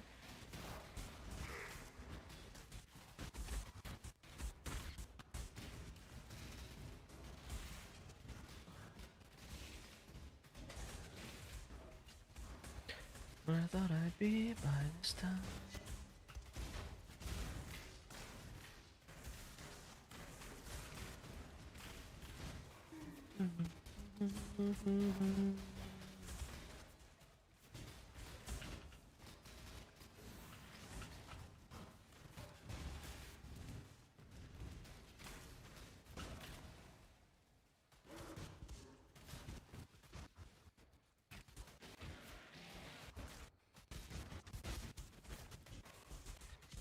Yeah, I don't know. Didn't get very good altars on this one. This one is kind of an underwhelming.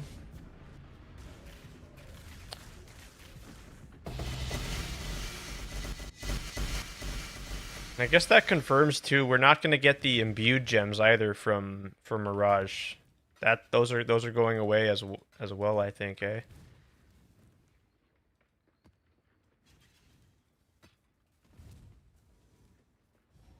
All right, pack size. Yes, pack size it is. 15, almost 16. That's crazy, dude. Abandon all pretenses and save yourself while you still can.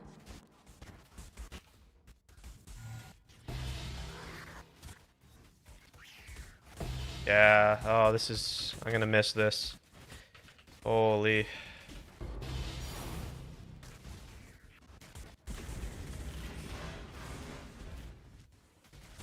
Refracting fog. That's another thing. I'm not 100% or if those...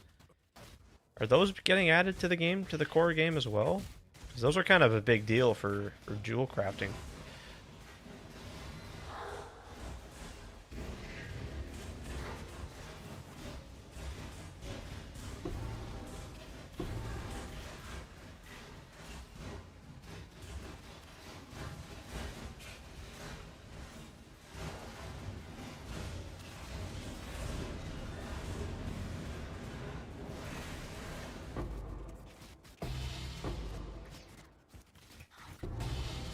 Maybe I should take this character to 100. Maybe I should just go the rest of the way here.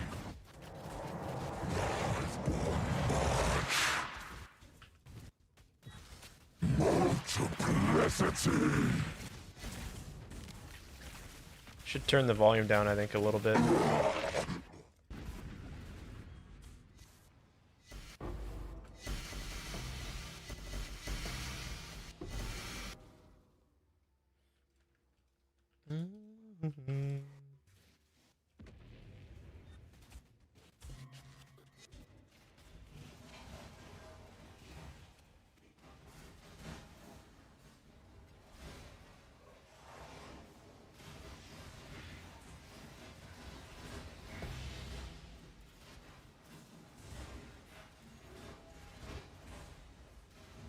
So incredibly tanky.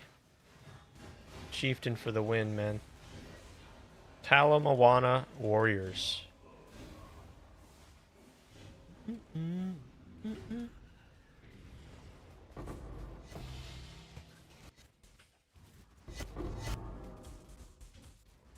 Got a Calm's Binding.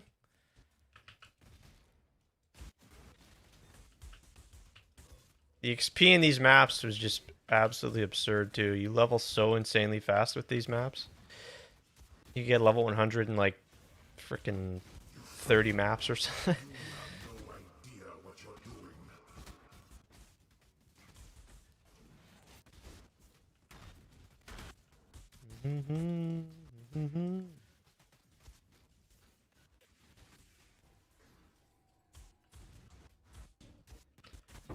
Favorite build of the Mirage League? Yeah, it's gotta be the Minion Pack Chieftain, I think, yeah. Easily.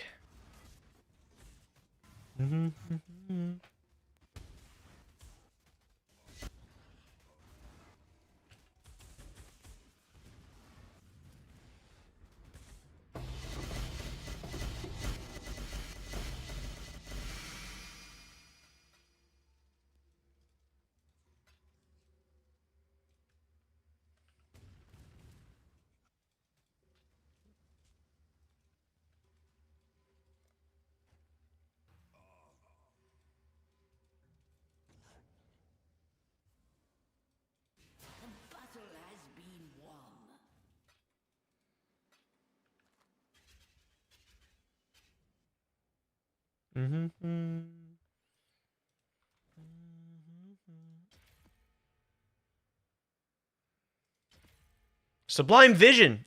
Oh shit. Foil Sublime Vision. Oh man. Contains Einhar. Wait, what do we got here? What do we got here? Yo, Sublime Vision on the Valdos map.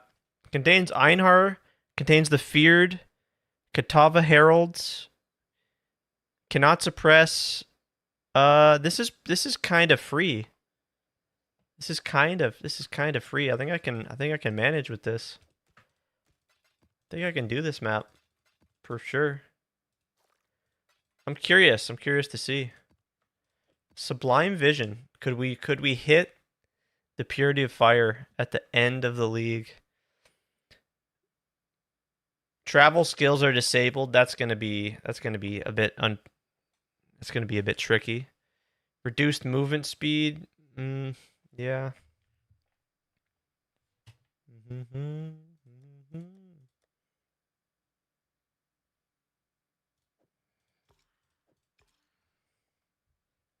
Should we give it a try? I think we just give it a try. I think we just give it a go. Why not, right?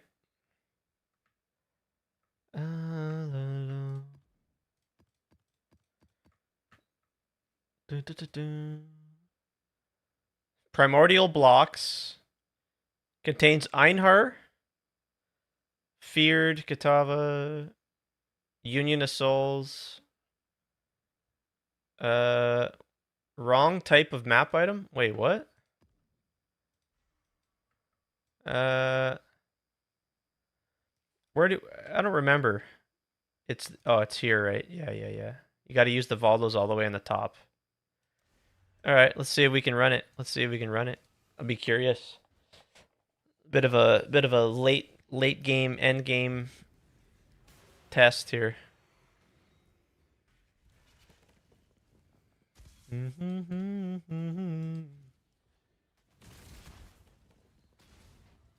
Give me some rare yeah. Give me some rare modifiers here.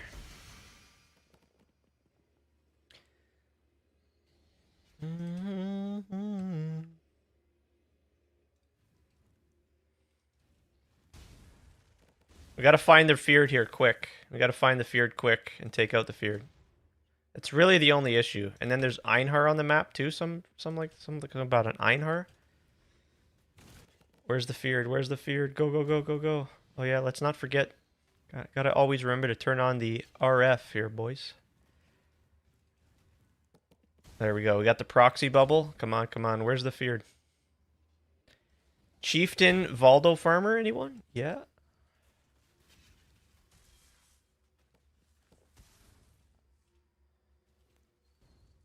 Give me those rare modifiers. Yes.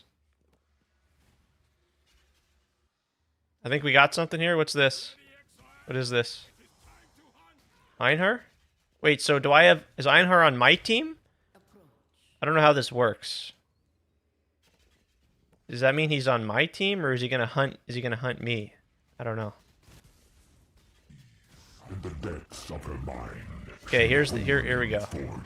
Oh my god, they're getting melted. Too easy. Okay, that was Dread. Dread got one shot. Holy shit.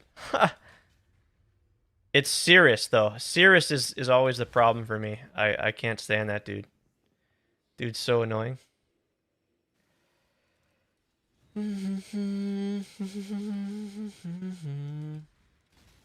Alright. What are we missing here?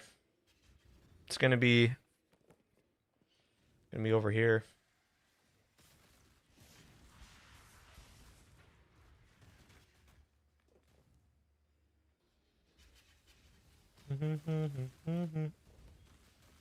If I die here, it's gonna be from Cirrus. 100%. Oh my god, don't tell me they're gonna be in the boss room. Oh no.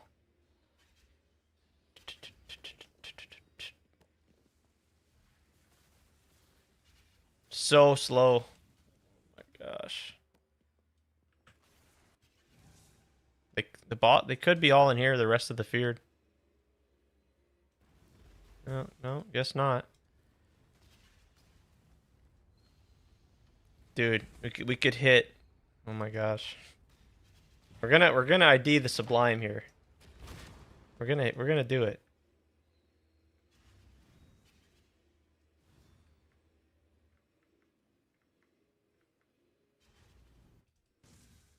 No, we didn't get the chest. We didn't get the chest yet because we got to kill the feared. Still got to kill the feared to claim the reward here.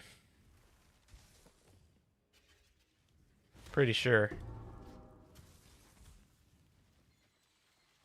Where the hell are they gonna be? They're gonna be over here on the far left, I think.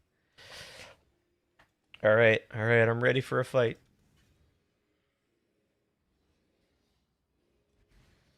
Come on now. Oh, we got a Bismuth. Oof. Doesn't really matter. We'll skip on the Bismuth. All right, there we go. Wait, so I didn't... Wait, did I just kill the Feared? I must have just one-shot them all. Oh, shit. Will we hit... Oh my god, this is big. Will we hit... We're gonna ID this Sublime Vision here. Will we... Will we hit the Purity of Fire, dudes?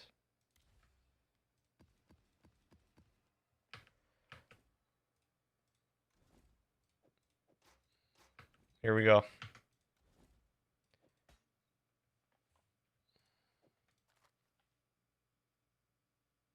How much are these unidentified, I wonder? Let's check it. Let's just check it. Let's just check it. Sublime Vision? Miscellaneous? Identified? No. 99 divines. 100 divines. Jeez.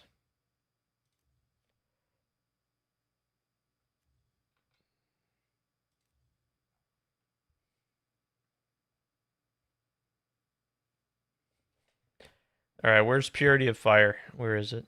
Determination. Anger, Vitality.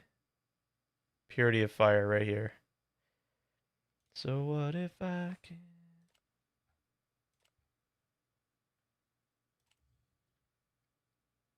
There it is. 690 divines. That'd be nice. That'd be nice for the standard stash.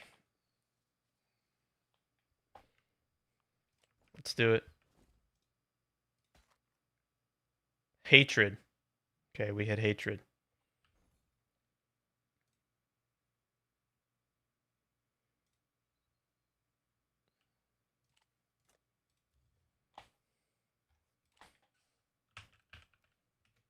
Sublime Vision, Hatred.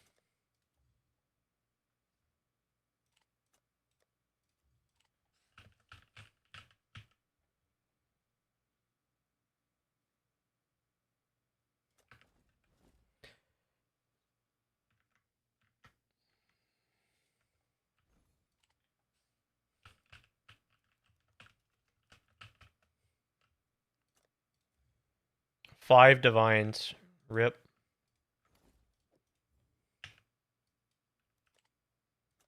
I'll let you know.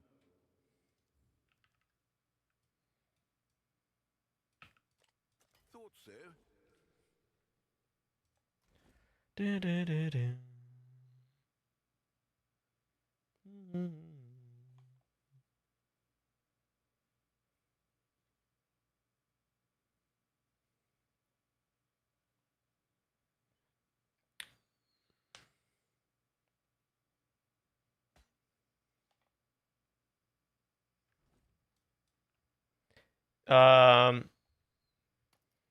Do I know anything about necro builds?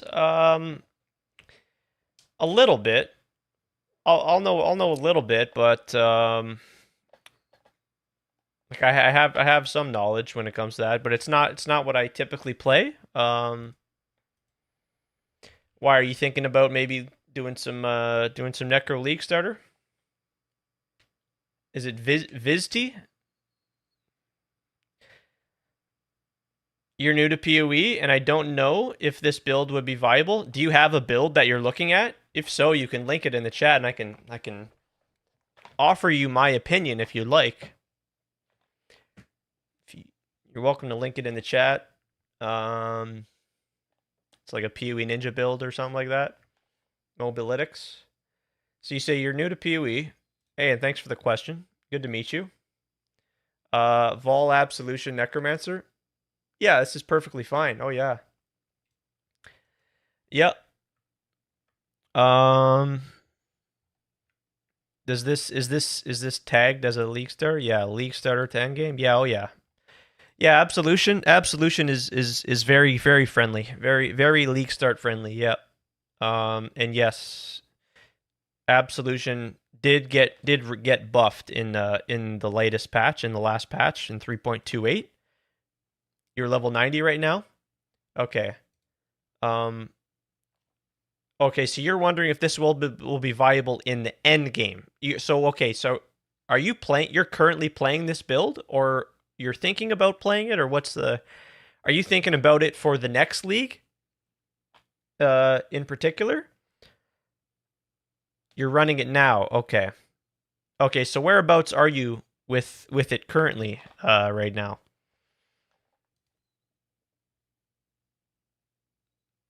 But it's a confusing build, for sure, and yeah, I can understand. If you're new, especially if you're new to PoE, like how much PoE have you played, and when did you start playing? Just out of curiosity, and that's fair, you know. And the only way you can make sense of it all is by, you know, sure, this looks like a pretty detailed guide here, pretty yeah.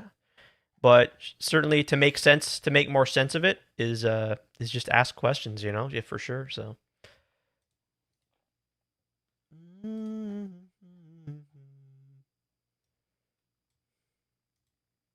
For Tukohama. Covers, thanks so much for the follow. Cheers. Cheers to you. Welcome in.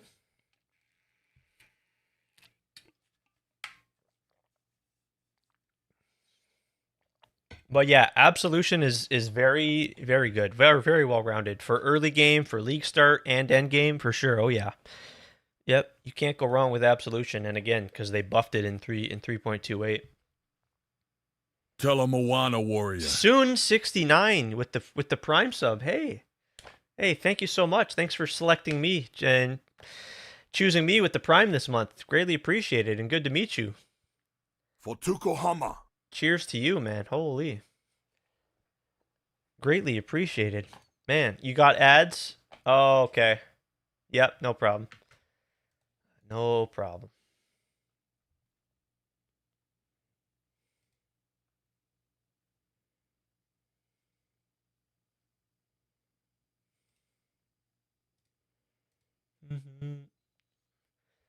Fellow hoser? Wait, what? What is that? How's it going with you? Cheers to you. What are we up to? Are we gaming? Are we PoE gaming? Oh, Canadian. Oh, okay. Hey, cheers. Hello. Yeah.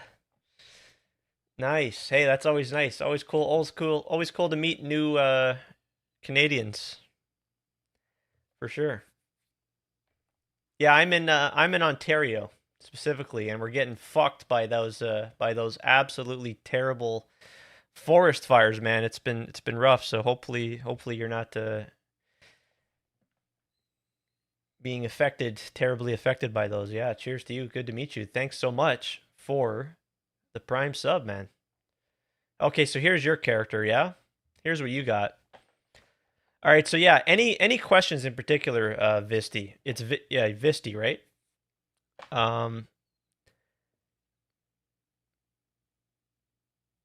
What's something you're wondering, or maybe that you're like, is there a particular question that you maybe have in regards to like this character's progression? And are you also maybe considering playing this again? Do you have plans to play the new league there coming next week? Maybe you're gonna play this again in the next league. Struggling with maps, is that right? All right, so let's see if we can figure something out here. You have a headhunter, for crying out loud, so and I have no idea what league is.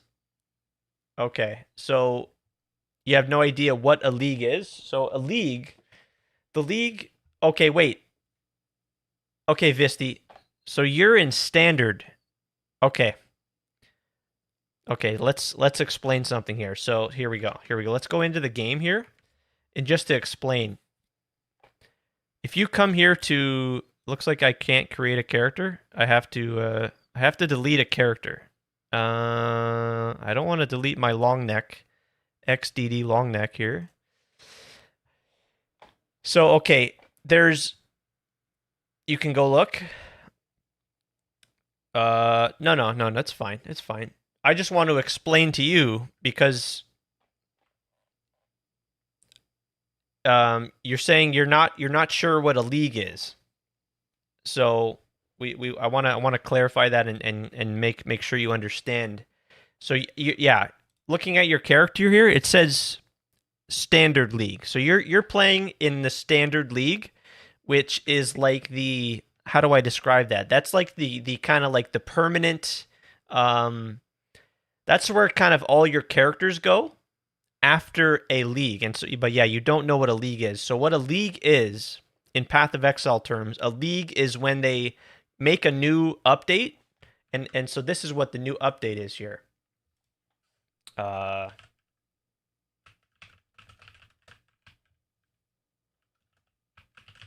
So every 4 months, just about every 4 months, they do what's called a new league, and it comes with a variety of brand new content.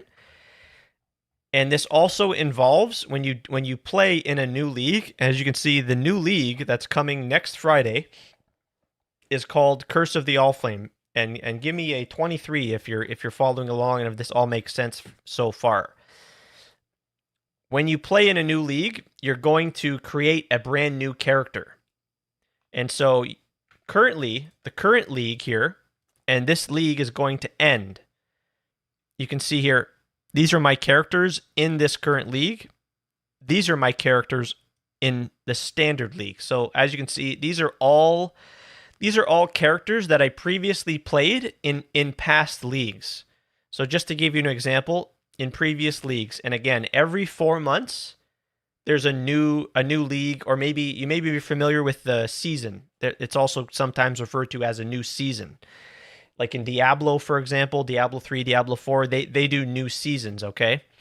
And so these are all my characters from previous seasons or leagues. But the current league that's going to be ending, the current league is Mirage League, as you can see here. So these are my characters in the Mirage League. So I can tell from your character here, you're in Standard League, which is fine. That's perfectly fine. But you may want to consider, if you're going to be playing PoE again next week, making a character in the current new league, right? Which is going to be, the new league is going to be Curse of the Allflame. Similarly to this league right now, it's the Mirage League. And the reason why, maybe you're wondering why should I make a character in the new league as opposed to making a character in the standard league? And that's again going to be because you're going to gain access to the brand new content that they've created. They also they're providing additional balance changes for this example with this league here. You can see we're getting new spellcaster skills. We're getting new spellcaster, a rebalance to the spellcasters.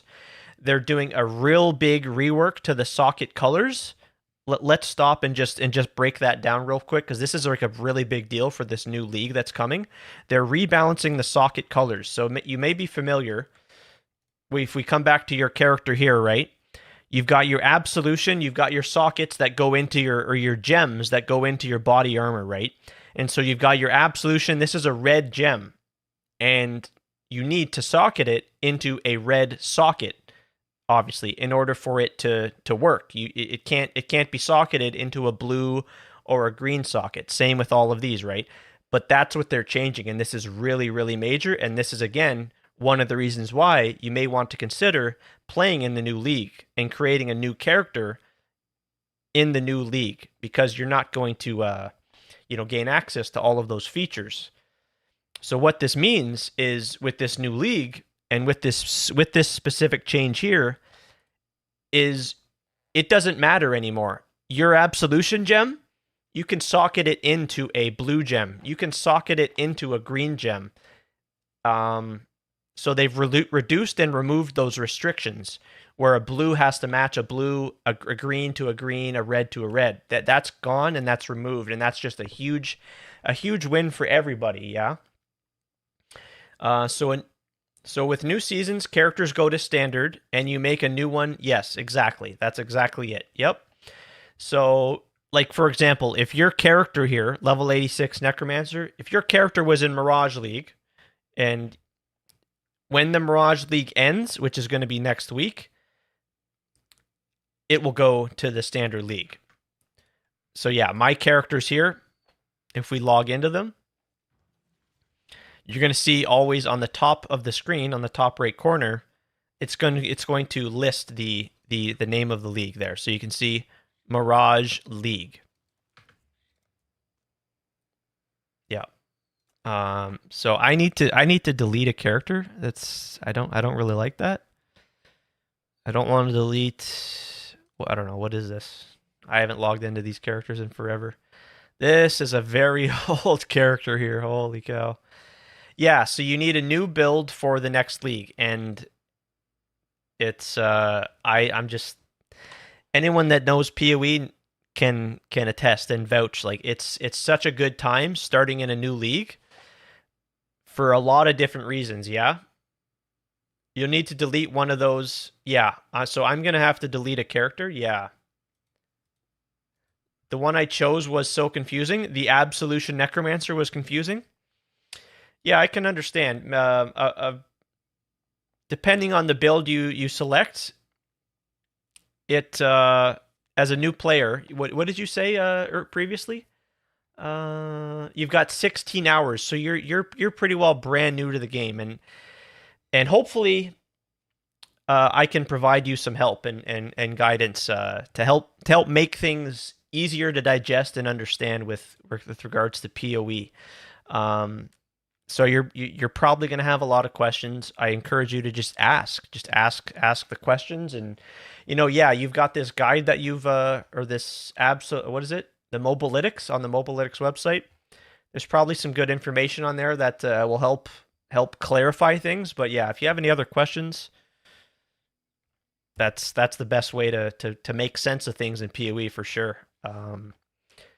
And so, yeah, this is the huge list of patch notes and changes that are coming with this new league.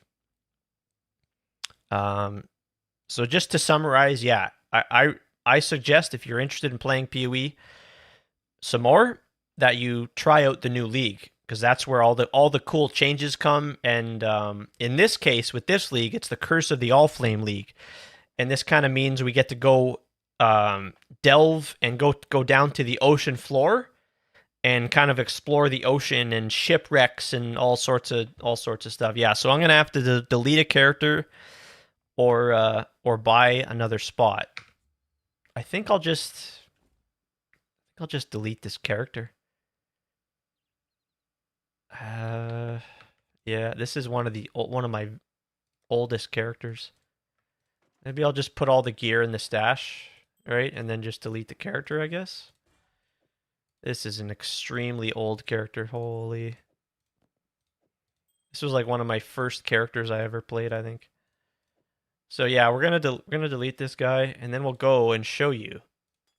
We're gonna show you what it looks like on the league start. Now see, here's my passive tree. I probably have some jewels in here. Let's take all the jewels out. If I can take, there we go. Take that one out. Take this one out. Since I'm deleting this character, right? I might as well take all the jewels out, eh? Throw them in the stash. Maybe I'm never going to use them again, but whatever. Right here. My gosh, this character is so ancient. It's insane, dudes. Holy. All right, so there we go. That's that. I think that's everything. We can delete the character now. So let's delete the character and we'll show you. 95 Deadeye delete. Yes. So see, now we can go create, and you're going to notice, here we go. Visti. You've got standard, and then you've got Mirage. And Mirage is, like I said, that's the current league. But on next Friday, and when you come here to character creation, you're going to have, again, you're going to have standard and you're going to have the new league. So just make sure, right? You can see if you want to play, which there's really no reason not to play in the new league. So that's it. And then yeah, and then you just okay. And then yeah, you've got hardcore as well, of course. And then that's it. Then you select your character and off you go. So just keep an eye on that and make sure if you want to play in the new league that you actually select and don't select standard. So there, yeah. So with all the patch notes and everything, what's a good map clearing build? That's what I was hoping for from my Necro, but didn't happen that way. But was able to get 10 Divines. Okay. Jewel, don't forget them. Yeah, yeah. Yeah, you know what? They're not, those jewels aren't much special anyway, so whatever. So yeah, a good map clearing build, in general. You're going to, if you're searching on YouTube and if you're like browsing on the internet, you're often going to hear the term League Starter. And that refers to like just generic good builds to play on the start of a new league. That's all that means. So if you're probably going to see that a lot, maybe if you're looking up like videos and content off for Path of Exile, you're going to see, you know, like here's a something league starter, you know, 3.29 league start builds, top builds for, you know, yeah. But so to give you my opinion on what like maybe a couple good league start builds would be, and I'll tell you what I'm going to play. I'm going to be playing a Cyclone Slayer, and it's going to be a Cyclone Slayer with Shockwave, and I'm telling you this, but you're not really getting a good understanding of what that means. Yeah. There's a variety. You could also, yes, you could also do Absolution. That's perfectly fine. There's a variety of builds. A large list of different builds. Hey, Jelton, man. Yo, cheers, man. Good luck with the league start next week. Thanks, my brother. Yeah. I'm joining later on since I'm in another country on vacation. Oh, sick, dude. Oh, wow. Hey, hopefully you're having a great vacation, my friend. Enjoy yourself, and yeah, dude. PoE will be here when you get back, and yeah, that'll be cool. And I'm sure you're gonna catch up, right? But there is no there. Yeah. Oh, dude, that's super cool, man. Hey, I hope you're having a safe and enjoyable vacation, dude. Yeah, and I can't wait. Can't wait to see what the Allflame, the Curse of the Allflame's all about. And yeah, I'm gonna do a Slayer, a Cyclone Slayer, General's Cry. Yep. Spin to win champion, yo, Anthar, yeah. Champion's also a good option, and that's again starting with the duelist. You can go champion or Slayer, and you can kind of switch and just you've got those options. Yeah, I'm down, man. I'm down. I'm ready to go. So I want to kind of just mess around, chit chatting, just talking about the new league and getting ready and answering questions, and you know, yeah. Visty's pretty new to Path of Exile too, so trying to help out, make sense of any questions, you know. You saw a guy that had these rune things spawn under his feet, and he helped you with your ascension. He cleared the whole thing quick. Rune things under his feet. Rune things under his feet. I'm wondering if it was just like I'm wondering if maybe it was just the footprints. If we go over here. Summoning circles, eh? Was it like dealing damage? I'm wondering if what you were seeing was just like this. Was it the maybe it wasn't this, right? Just the footprint MTX? No, it must have been something else, right? Yeah, that's what I thought. Maybe what you're no? It's not that? Huh. I wonder what that is. I wonder what that. Let's see if we can figure out what that might be. Yeah, that's fair that you don't know the proper name. That's no problem. Mr. Anthar, thinking of doing self-cast discharge or something. Yeah, discharge got some buffs, I think, right? I didn't browse all the patch notes, but I think it saw some buffs, yeah. And blast with it on ritual, and want to try to revive those sweet times, the sweet times in ritual in the ritual league. Yeah, dude. Yeah, ritual was pretty epic too, man. That's also a fond league. Good memories in ritual too. Looked like summoning circles. It's not the footstep MTX. When I thought a divine was hard to farm. Oh, mm-hmm. Was that maybe your one of your first experiences with Path of Exile in the Ritual League? So I wonder what that is. Wonder what that is. That you saw there. That guy helped you. Templar Hierophant. Oh, okay. Huh. Was it totems? Maybe it was totems.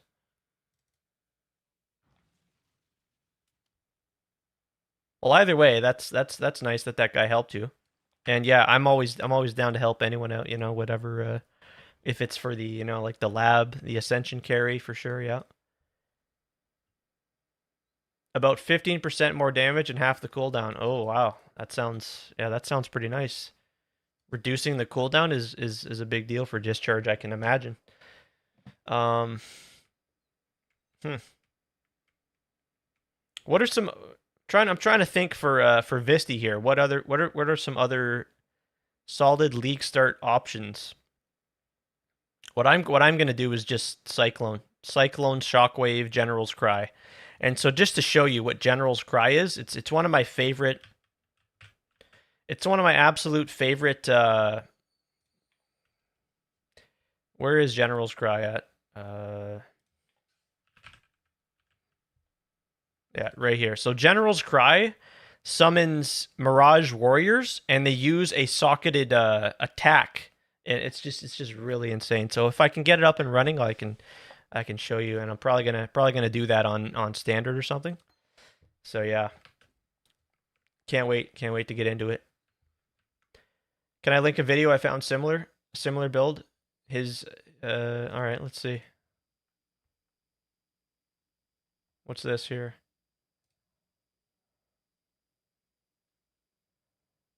Yeah, I would just right off the gate, I'd say to avoid this YouTube channel in general, okay? You should never be having to pay for Path of Exile content, okay? So I want you to avoid this Path of Exile channel in general. It's kind of it's not very, how do I say this?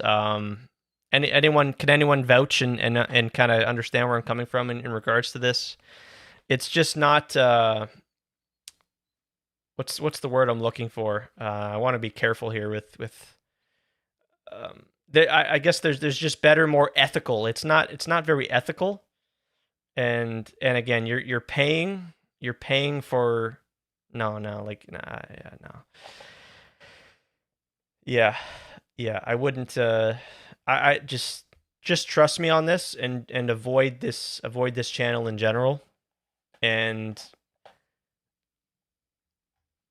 if you ask around, you're likely going to get the same sort of advice in regard to this channel, like other streamers in the category, other content creators. Yeah. Yellow circles. It's the first build. So yeah. Okay. So this is what the guy was doing. Yeah. So this is kinetic blast of clustering is what this is. This is kinetic blast is the skill. And yeah. What is he doing here? Yeah, this is Cyclone here. Yep. I get it. I wouldn't pay for something people normally. Yeah.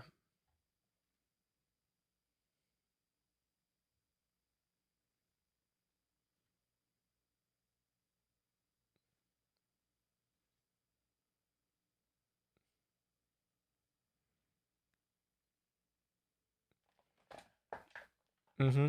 Mm-hmm.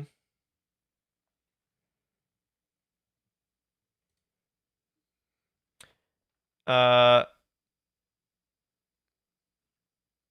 content is not that good for what I've seen, and it promotes real. That's exactly it. You see, that's exactly it, Ant. I wasn't 100% sure, but no, I remember like just from me when I was trying to learn Path of Exile, and when I was just understanding and just growing in this community with just this often came up. This often came up from me watching other creators and other streamers. That this channel here is just unethical, and it promotes real money trading, and that's yeah, buying like in-game currency for real money, which is prohibited, and you can get banned for doing so. So yeah, this is that's another reason why you should just avoid this channel in general. And there's a lot of other great yeah. So there. Hate to be a broken record, but yeah, yeah. But yeah, to answer the question, yeah, that's so what you were describing with the runes under his feet. That's kinetic blast of clustering, which is yeah, very strong skill. Sooner says, what are you league starting, kind sir? I'm doing Cyclone Slayer, General's Cry.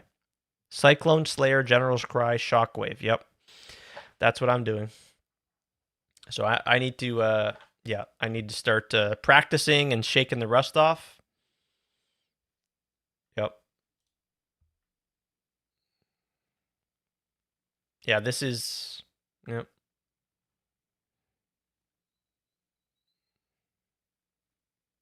Yeah, this is a very strong build. Kinetic Blast of Clustering.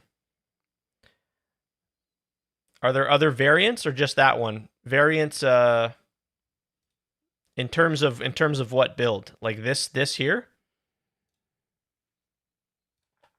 Yeah, so there's Kinetic Blast. And what about you, Sooner? What are you planning? What are you thinking of league starting? So here we are on the PoE wiki, and there's something in the game called transfigured skill gems. Okay, Visti, and these are essentially different variations, different versions of another already existing skill. So in this case here, you've got Kinetic Blast, but then there's there's another version of Kinetic Blast, and that's like we talked about, Kinetic Blast of Clustering, and that's what you saw. That's what you saw on the video there. That was Kinetic Blast of Clustering, but Kinetic Blast is very similar. They're a little bit different in ways, yeah. So like my Vol Absolution gem, yes, kind of. Yes, there's yes. So if we come here, yeah, Absolution. Similarly with the Transfigure gems, how there's different versions of the already existing gems. Vol gems are kind of similar as well in that same way. So you've got Absolution, and then you've got Vol Absolution. Yes, you're right. You're right. Still deciding. Crouching Tuna put forth a Ice Crash Ignite Chieftain. Oh, no kidding. That makes me giddy. Oh wow. EK Elementalist could be nice too. Mm-hmm. Yeah, with the EK buffs. The EK buffs are pretty major, pretty significant buffs to EK. I did play Ethereal Knives. The EK of the Massacre, though, so that's another example. We've got Ethereal Knives here.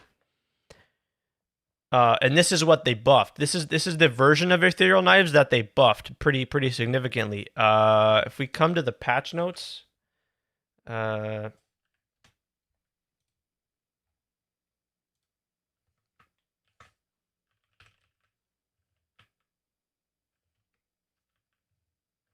yeah, so here we go. So we've got Ethereal Knives here. Here's the regular version. Let's see here. Now it fires 10 to 15. Yeah, previously 10 to 13. So a buff on the projectiles. Crit chance of 10, previously 6. And then again, Visti, this is why you want to play in the new league, because sometimes they nerf a skill, but they also sometimes often buff skills. In this case, it's Ethereal Knives has gotten some really major buffs. Critical strike chance from 10 to 6. effectiveness increased 1100 to 1600. Yeah, yeah. Just overall a pretty major. And then they changed the quality to provide more proj speed. If you ever hear proj speed, and all that refers to is projectile speed. It's just short for projectile. Proj equals projectile. So I could farm divs now, and I can use them on the new character. Incorrect. That is not true. That's the other reason why. And I can understand why some players may hear that and may think, well, why would I want to start a new character when you start with 0? That's the thing. When you start a new league, you start with 0 currency. Everybody that starts and plays in the new league, they all create a new character. And yeah, because of that, it's a brand new economy. It's a fresh restart to the economy. And everything it's just a reset to really just to think about it. That's kind of a better way to think about it. It's just a complete reset of everything.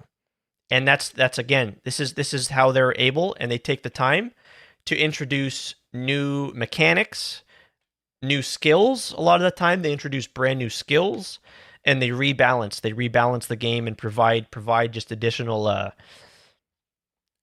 things to enjoy the game. Yeah.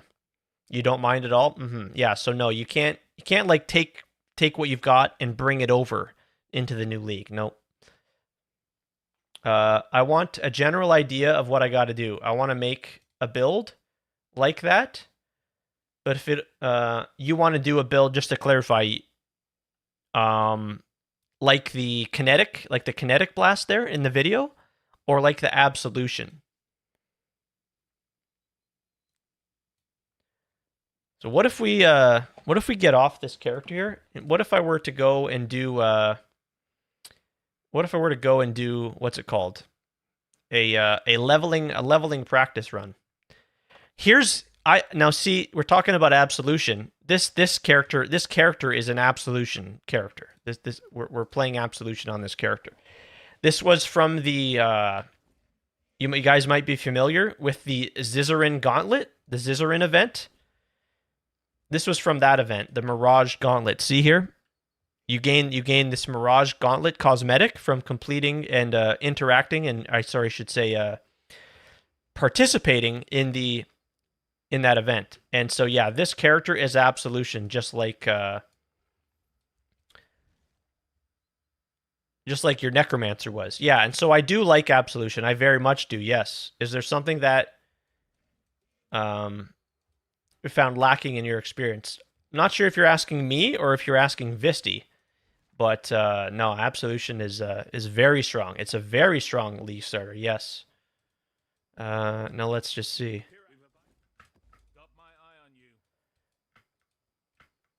It's been a while since I played this character. Yeah. Yeah, so here we go.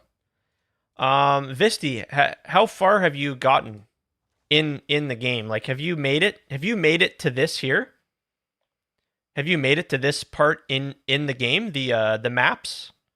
What is absolution? So here you go. Let's just show it to you here. Where's my absolution?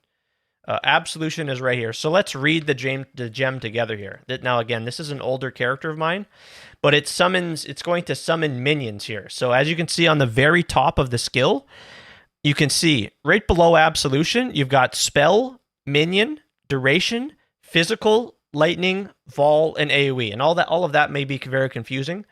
But what those are the tags. Those are the tags that are I guess applied to the gem. This is important because of the support gems that you use with it. And so to explain what absolution is, damaging enemies in the area will apply a debuff for a short duration. If a non-unique enemy dies, and we're going to run a map and we'll just show you, we'll exactly show you how absolution plays. But if an enemy dies with that debuff, the corpse will be summoned to a sentinel of absolution. And then these sentinels are going to attack enemies for us. So let's go run a map and we'll show you.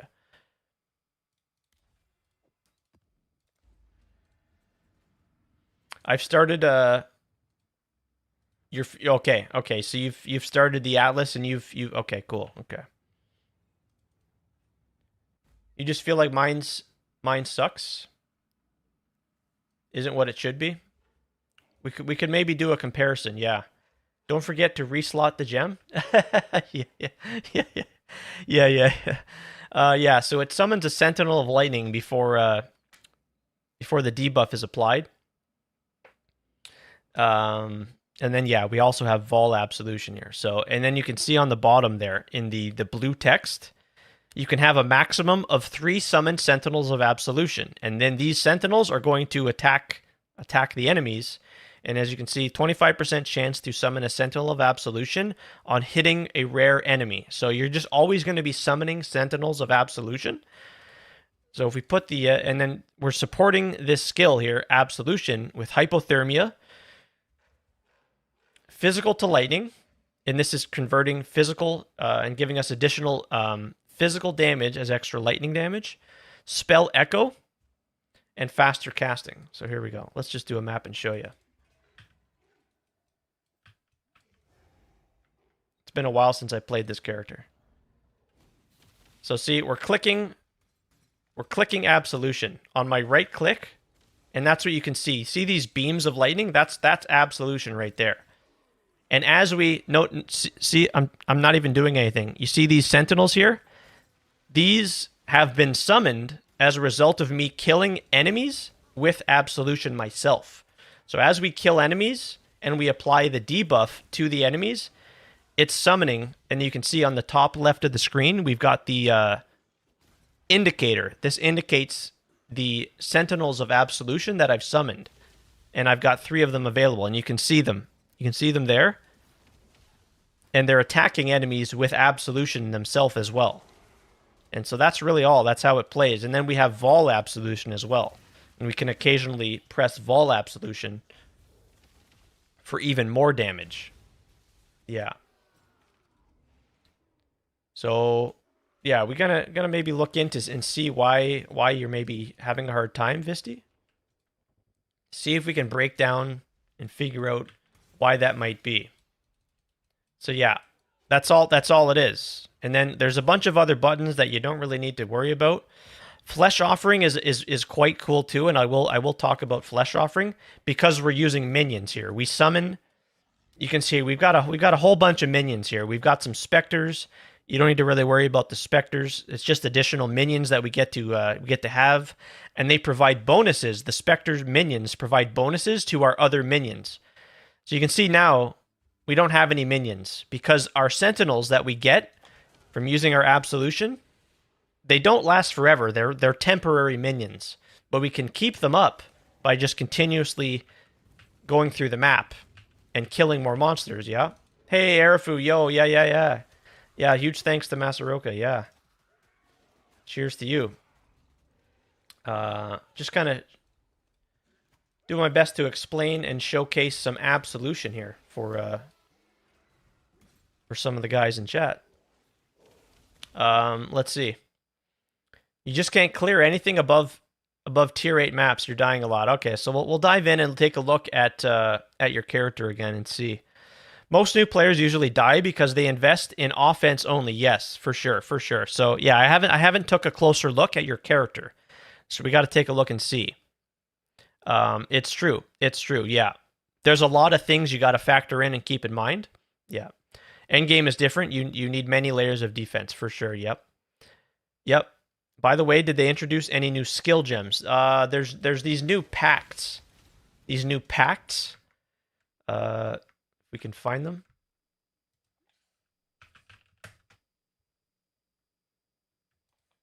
Let's show you here.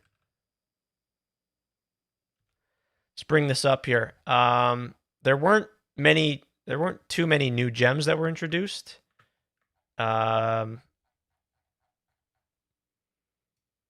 There was a couple new transfigured gems, but where is it? Right here. These here are like the newest. These packed gems right here. Pact of Gore, for example. There's Mana Infused Staff. Yeah. There's a couple other pact skills like this that relate to like the Beyond bosses. Yeah, there's also Reap. There's a brand new Reap skill. There's a Holy Hammers of Spiraling as well. Yep.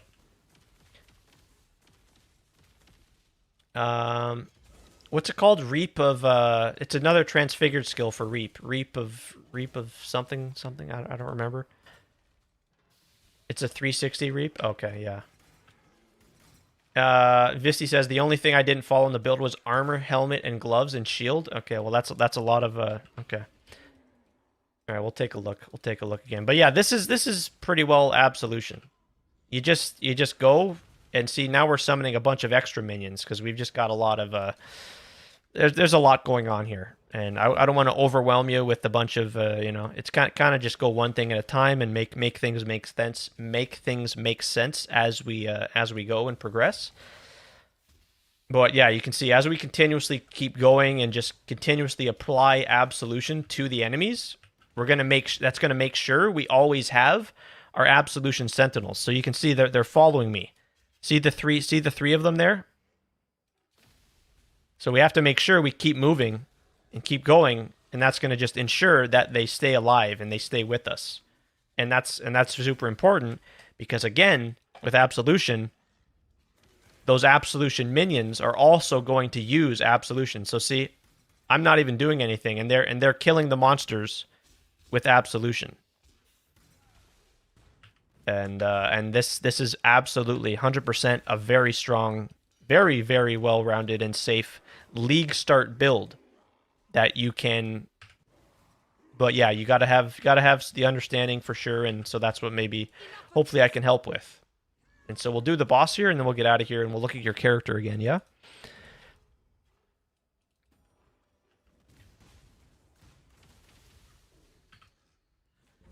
There we go. Boss is dead. Easy peasy. Back to the hideout, and there it is. You played Sanguine. I like to play Sanguine into Reap, but IDK about the state of Sanguine. Okay. Sanguine. Is that also a what is Sanguine?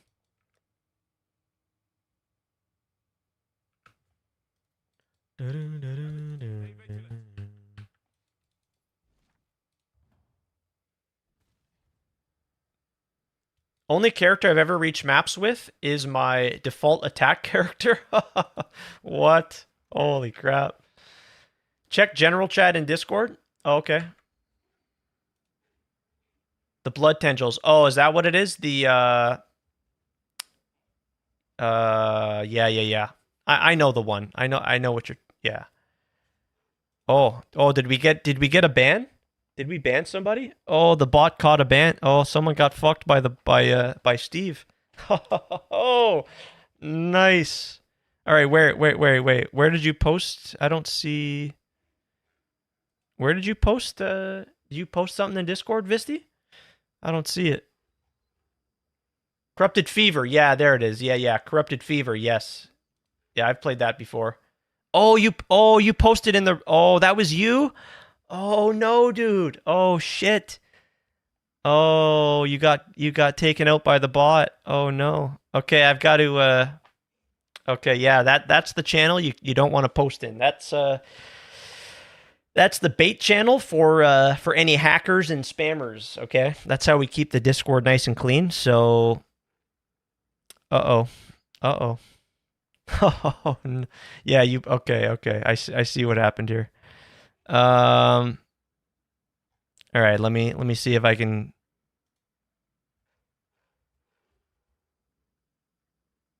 All right, so try this again. Are you able to try again and see? Do you have access?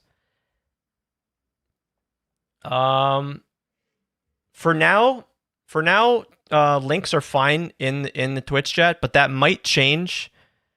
I might need to change that. Okay, just put that out there, and might have to move links to the Discord at a later date. But for now, yeah, that's fine. So what do we have here?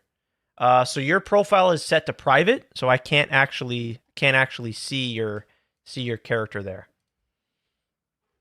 You're gonna have to adjust your settings there.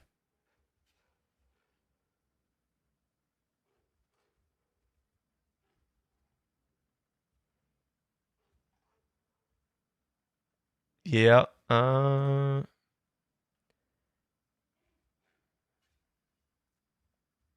Yeah.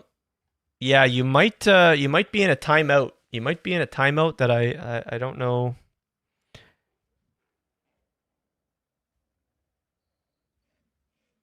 I'm trying to. I don't know if you have access. Are you? Let's see. There. You should be able to post in the channel. Maybe just send it on Twitch instead. Or yeah. There you go. You can just send it to me. Yeah, that works too. Yeah. Yes.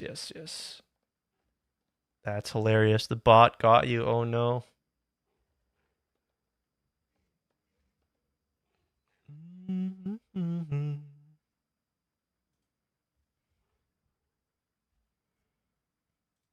There we go. All right. So what do we have here? Um.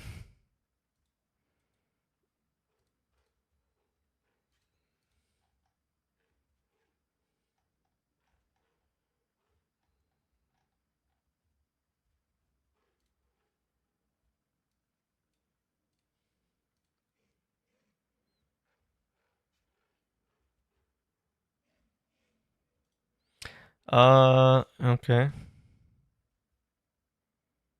Mm-hmm.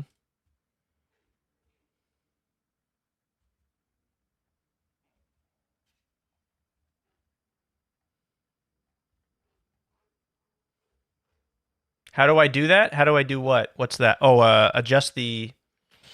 You're gonna have to come into your. You're gonna have to log in, obviously. First step, and then you're gonna have to come here. Click on your name here, your account, and then you have to come manage account. I think it's manage account probably. Yeah.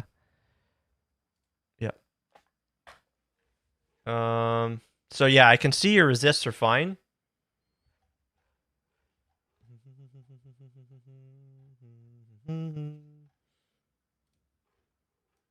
Let's look at your guide here that you're following as well. Let's see.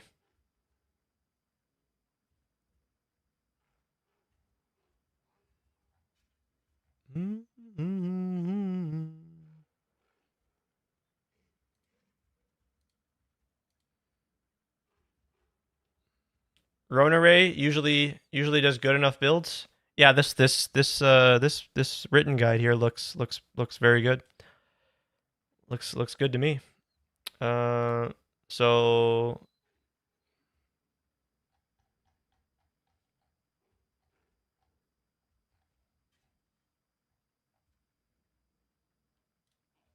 let's take a look at your character again here, yeah? Okay. So your resistances are capped. What level is your absolution? You're level 15. You could get that a lot higher. You've got a damn headhunter. Kinetic rain. Why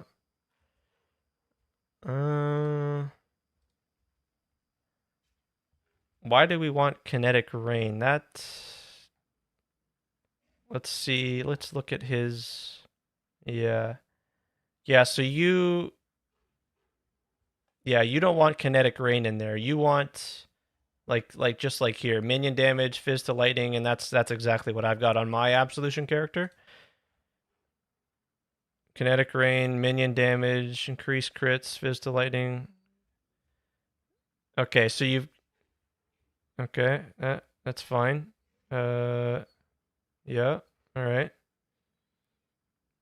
I mean, exsanguinate. Yeah, that's it. Okay, yep. Into reap, yes, that's for sure. That used to be that still probably is quite fine, yeah.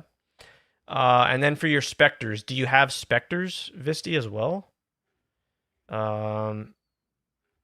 Okay, your weapon is fine, but a big source of damage for absolution is getting the plus to level of all minion gems and all spell skill gems.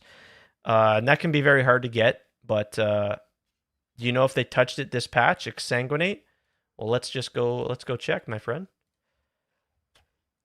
Right here.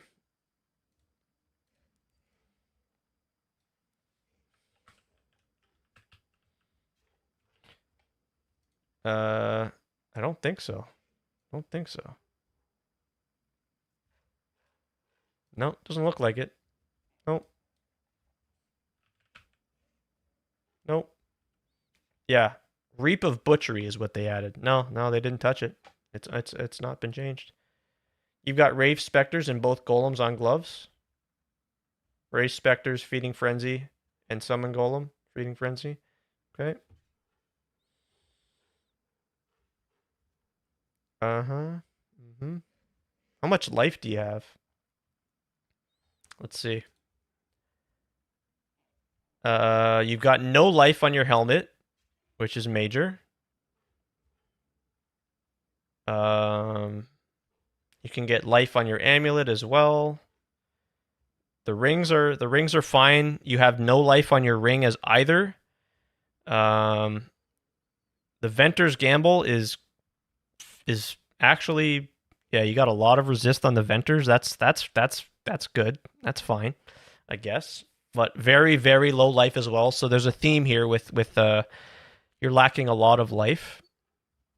Life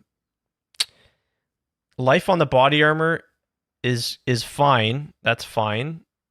But let's see. What does your skill tree look like?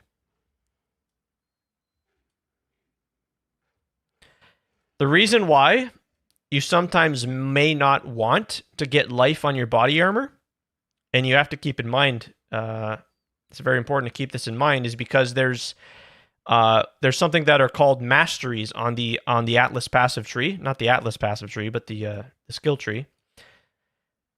These are masteries here. So you can hear you've taken a life mastery for plus 30 maximum life, but there's an additional, like right over here as well. This is another life wheel that allows you, because you've allocated enough points on this section, you're allowed to select another mastery here node. And there's this one here that says 15% increased maximum life if there are no life modifiers on your body armor. So yeah, in this case, this is fine. You've got a decent body armor with some nice life. But just I wanted to kind of, as a side note, point that out. That, you know, sometimes you maybe you're looking at someone's character and you notice like there's no life on their body armor. Why aren't? It's because you got a lot of life from the tree because of that. Yeah. Patch nights are always so overwhelming. It can be. Yeah. And that's why I don't maybe always review the patch notes entirely, because we've all got other things to do, and you know, maybe there's other games you're playing, and so yeah. Exsanguinate and Corrupted Fever are fine. Oh, for sure, yeah. Corrupted Fever is really nice. Yep, I played that. I played that previously. They're doing their job to clear maps, really. Yeah. So to come back to your character here, how much total life do you have? You really shouldn't be having a problem. I wonder why. You have capped resist. The only thing I'm thinking is, are you paying attention to your map modifiers? Early on, your map modifiers could really cost you.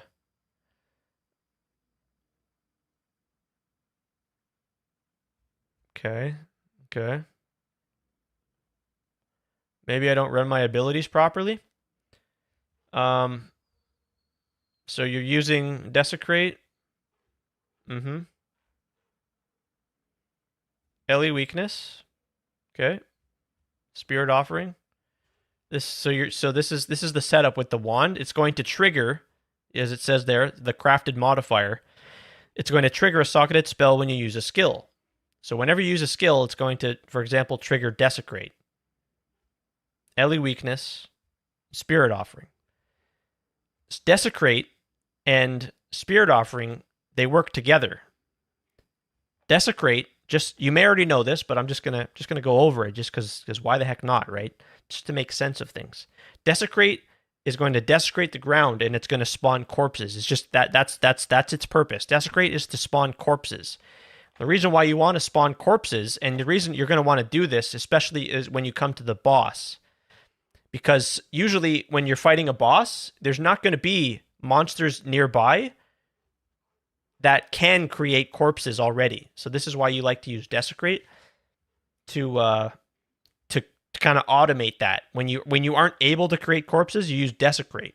And then now that you have corpses thanks to Desecrate, you're going to use the Spirit Offering. It's going to consume the corpse, and it's going to grant increased critical strike chance and additional critical strike multiplier to your minions.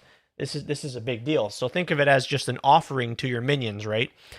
So yeah, you always want to just use your Desecrate, but in your case, you don't need to. You don't need to manually use it because you've got this trigger a skill when you use a skill. So yeah, Flesh and Stone, Determination, Zealotry, Generosity. Yep.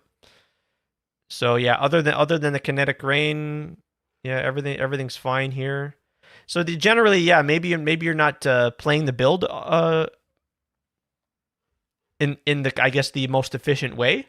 So you should be just spamming. You should just be clicking your Absolution on the minions, and it's hitting them with those lightning bolts, right? Just like this. That's what you're doing. You're always doing that. Move around the map. Move. Just kill. When you kill enemies and debuff them with Absolution, it's going to summon your minions, your Sentinel minions of Absolution, and they're going to also start doing what you're doing and hitting enemies with Absolution. So you just keep doing that. And then it's going to trigger your skills in your wand. That's going to give you more damage to your minions. You've got your auras here. Conductivity, Tempest Shield, Frost Blink. Yep. Make sure to use your conductivity. You're going to manually, occasionally, maybe only you need to use it on bosses. So see, in my case, I've got Elemental Weakness here, and I like to keybind, you guys, my sort of skills, in this case, Elemental Weakness and Convocation, on my side mouse buttons. So it's super easy, and it doesn't get in the way. And see there, yeah. So that's just me. That's another tip. A little minor tip. And then you've got Raise Spectre here. Here's your Spectre setup. So everything looks in order here, my friend. Everything really does look in order here. You don't there's nothing that stands out to me that says no. No. Yeah, the skill tree, everything's all good here. Yeah. Yep.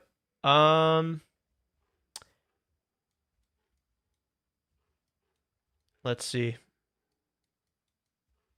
Yeah, you're not mind over matter.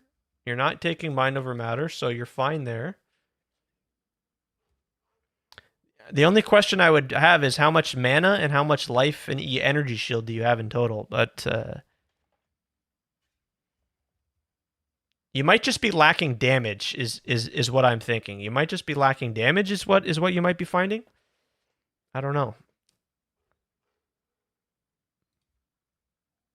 Hopefully, yeah. Hopefully that explains it. Yeah, Discord. Okay. Yeah. All right. Yeah. That's not that bad, my friend. That isn't too shabby. But you should certainly have a bit more life. You have no life on your helmet. Yeah.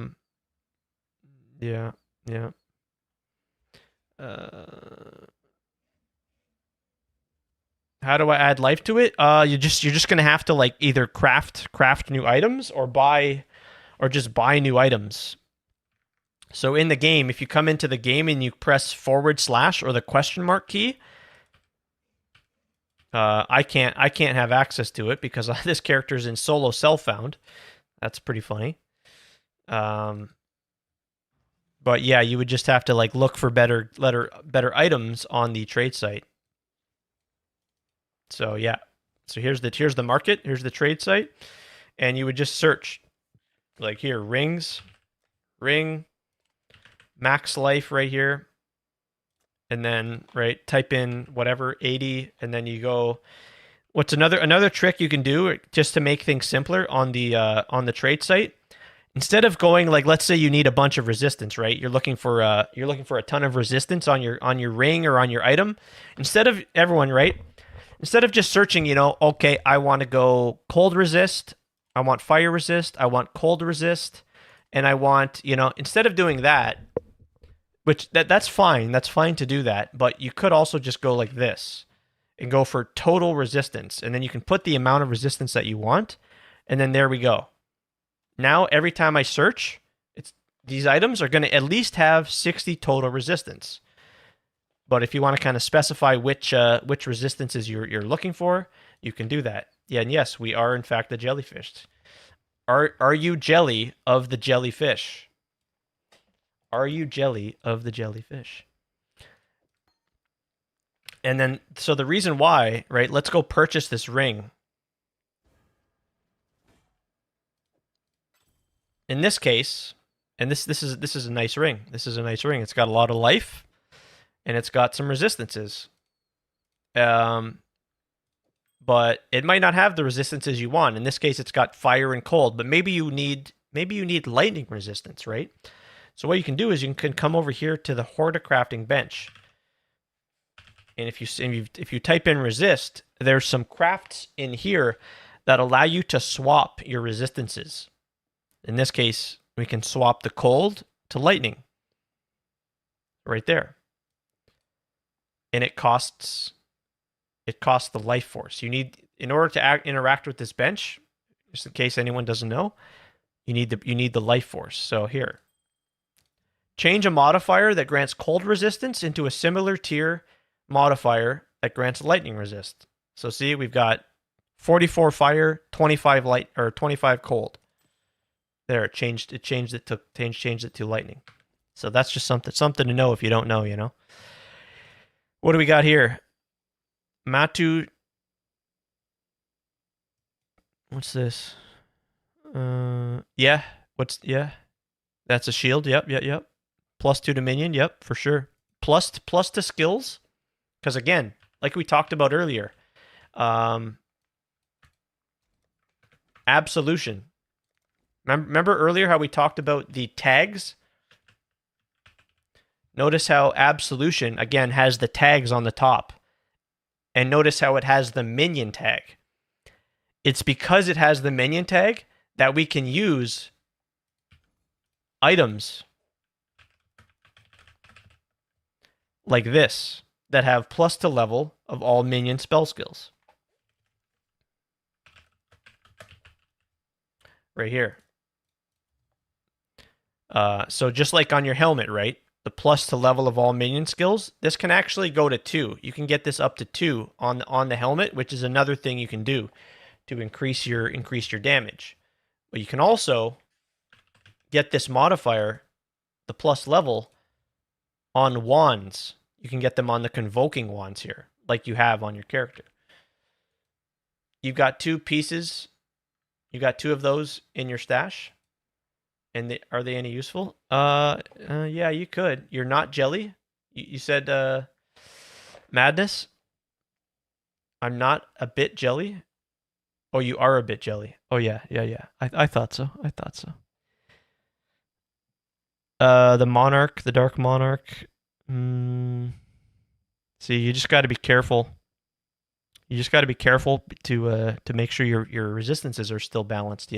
That's really it. That's really the biggest thing. Yep.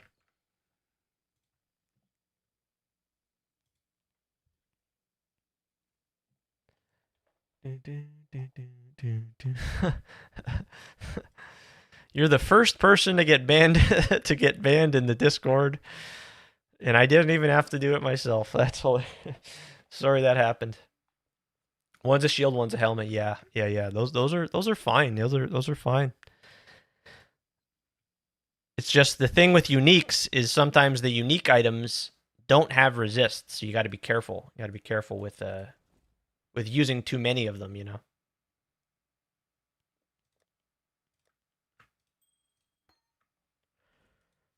Let me go get a drink here. I'll be right back a sec, and then maybe we're gonna start some leveling runs here on the do list. So we'll go here, solo self-found. Yep. On the on the do list. Right here. Back in 1 sec. What did you do with your gifts, duelist? You squandered them on self-indulgence. Sin has led you here, your path inked in the blood of gratuitous murder. You have betrayed the grand arena. Now Rayclast shall be your audience and your foe.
Okie dokie.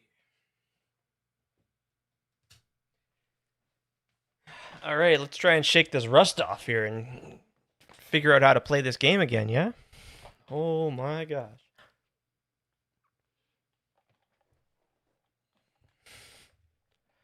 Oh my god. Allflame slam test. Cheers, my friends.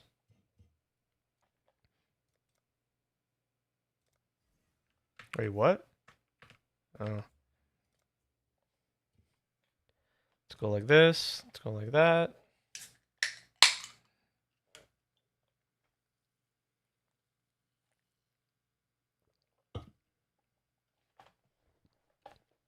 Absolution until day 4 or 5. What you say?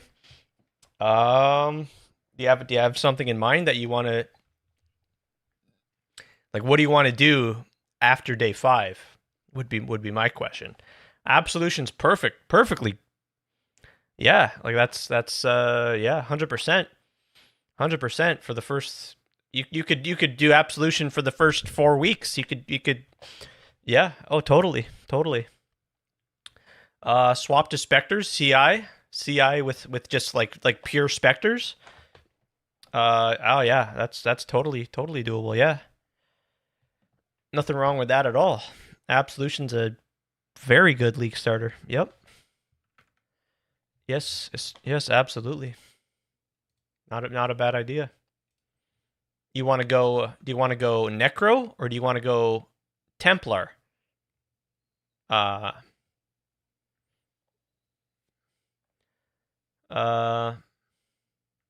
Is it Cliptotrix? Cliptotrix? Hello and good to meet you. Cheers to you. Cheers to everybody, man. Cheers to the new league. Curse of the Allflame. Clipto? Alright, alright. You got it, my friend. You got it. You do a test run with Absolution, feels crazy smooth. Oh yeah, Absolution got buffed in the Mirage League, and it didn't get nerfed, it didn't get changed, so it's giga strong. Oh yeah, it's a solid. Absolutely, yeah. Like I could totally league start Absolution. It's glorious. Yeah, I got nothing bad to say. Anyone tells you that Absolution's a bad league starter, then I wouldn't be listening to them. Yes, indeed. Templar was your test run? Yeah, Templar's disgusting. This is my. I did the Templar. This is from. Is everyone familiar with Zizarin? Do you guys? If I say I did the Zizarin Gauntlet event, does everyone know what I'm talking about? Just wanna make sure, yeah. Because I used this character in the Zizarin Gauntlet event, and I had a great time, and I went to level 93, and that was a hardcore event. And as someone who doesn't play hardcore and doesn't, yeah, it was quite a good time, quite an easy time, very safe, very strong. Yep. And again, those buffs, Absolution buffs in the Mirage League. Yep. The website's being weird. Wait a second. Clipto says, "What's a solid situation for Act 1? Because Magma, yeah, Holy Hammers, if you're doing the Templar, right? Wait, no, it's not Holy Hammers, excuse me, it's Holy Sweep, right? It's, which is the, right? It's, pretty sure it's Holy Sweep. Do I have to really delete another character, dude? Oh, fuck, dude. I guess I'm deleting another Deadeye. I guess so. Let's delete another Deadeye. But hold on. You could also just do Winter Orb too. Like, could you not? Like, that's Winter Orb just got buffed as well. Let's just think about some more options though. Yeah. The new, for sure. But you get Absolution early on, though. You get it very early on at, like, level... Isn't it, like, level 12? Hold on. What? Hold on. I see, this is what I mean. I don't know everything off by heart. When do you get Absolution? I think it's, like, level 12, right? Yeah. So, you get it... Yeah. So, before that... yeah, I'd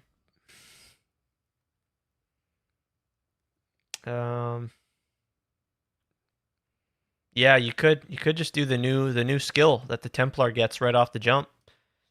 Let's just get rid of these. Let's get these gems out of the stash, and I'm going to delete this character again. This is going to be farewell to Deadeye number 2 for the day, making more space on the account. That's crazy, man. It just puts it in perspective how much I've played this game, I guess. There we go. Let's delete. There we go. Yeah. Yeah, so here, look, if we make a new character, we go like this. We do a Templar. You can link it now? What's that? Oh, okay. Yep.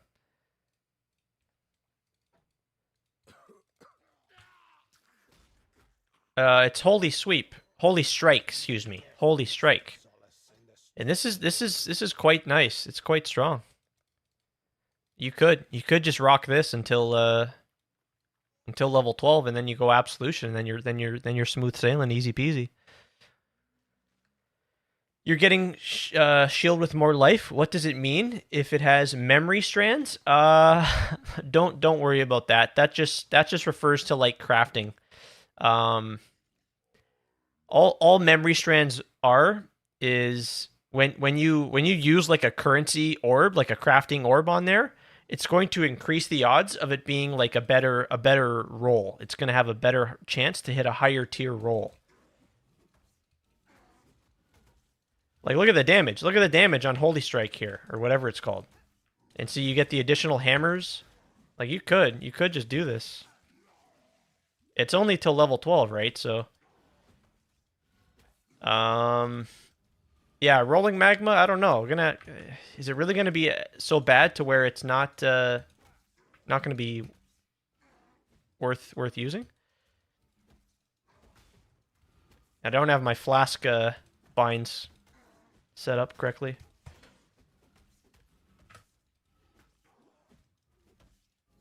Yeah, that's what you could do. So see, we got to adjust the filter. There we go. So I just use NeverSink's filter. Oh my god, alchemy orb. Holy, wait, what? There, save. There we go. So yeah, that's what memory strands are. Yeah.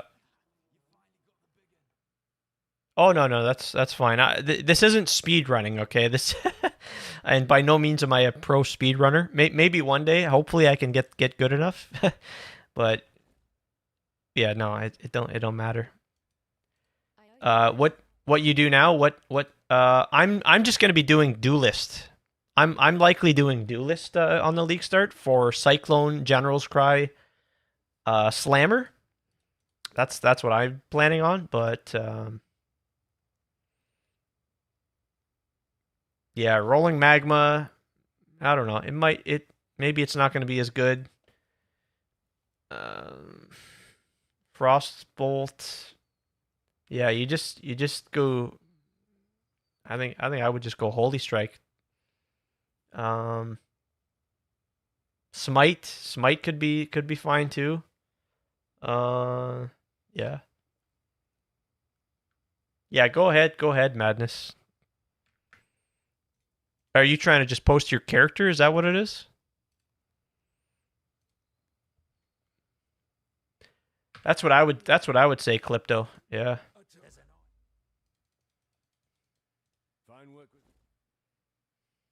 Smite.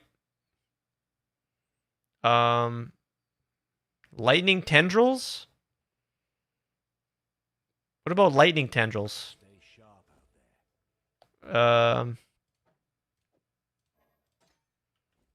I don't know. Let's try it out.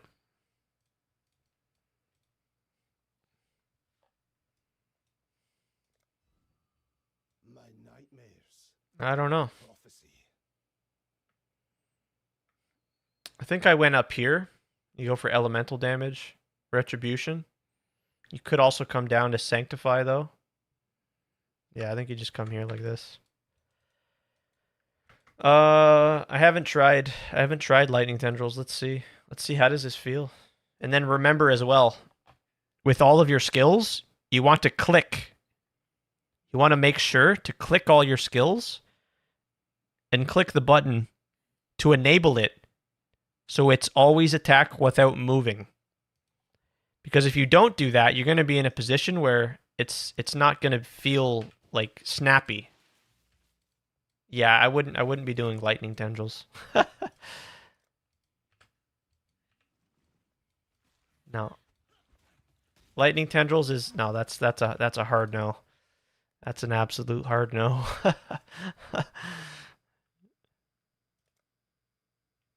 Yeah, probably just hit Holy Strike. Yep. 100%.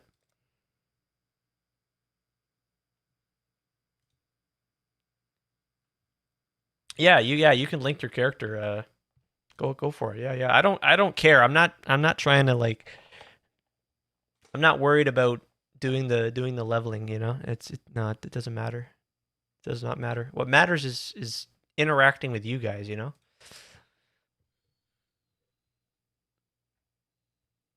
Okay, so what are we looking at here? Let's see. What character you got? Oh, you're talking about your default attack character. Is that right? Yeah. Okay. So, okay.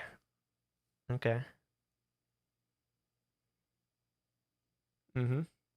So what did you play this in a specific league, or was this only like standard? You self-planned this character build? Okay. Yeah. I wonder, did you like? I don't know if I've asked you, and Clipto and everyone, like what are you? I'm curious, like what experience do you guys have with Path of Exile? How long have you guys been playing? I love to hear about it.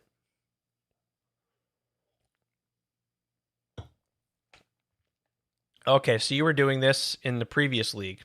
Okay. Yeah, Clipto since 2 years, best game. Aren't you glad you checked it out 2 years ago? Yeah. Yes, sir. Yes, indeed. It's my favorite game. Yep. D4 WoW, D3 all dead. Hey now, hey now, hey now. Hey, those are some good games too. Those are good games. Let's not. Yeah. But I hear you, man. Hey, man. You know what? To say you wasted 8K hours in Diablo 3 or Diablo 4, it doesn't matter. It doesn't matter. If I could offer my response and my opinion to that, I wouldn't say those hours were wasted because I think you probably had a lot of fun playing those games.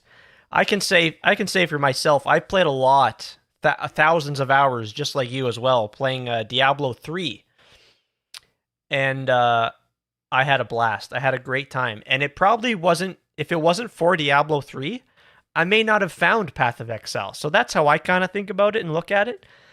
Is Diablo 3 and my interest in Diablo got me to where I am now and got us to Path of Exile, you know. So, but I hear you. You know, PoE's epic. Yeah. You've been playing on and off casually since 2013, but I've only ever beat the game with this character. Okay. Yeah, I see. So these are all your characters then, yeah? Mm-hmm. Yep. And okay.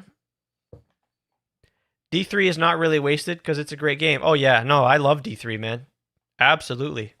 D3 is one of my favorites. I had so much fun with D3 over the years, playing with friends, playing solo, streaming it, you know, yeah. But that's where I started, really.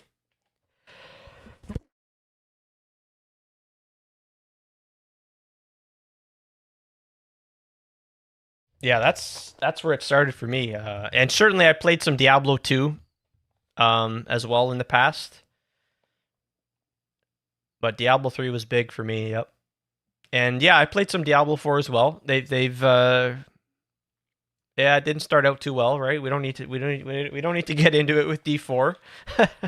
But yeah, I've played a bit of D4 as well myself, and but no, for me, it's mainly PoE. Mainly PoE around here on my channel. Yep. Had to plan the passive tree skill. So yeah, I'm trying to yeah. Let's see what you've got here.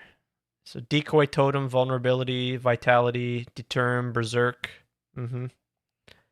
Yep. Very cool. The warped timepiece. Yep.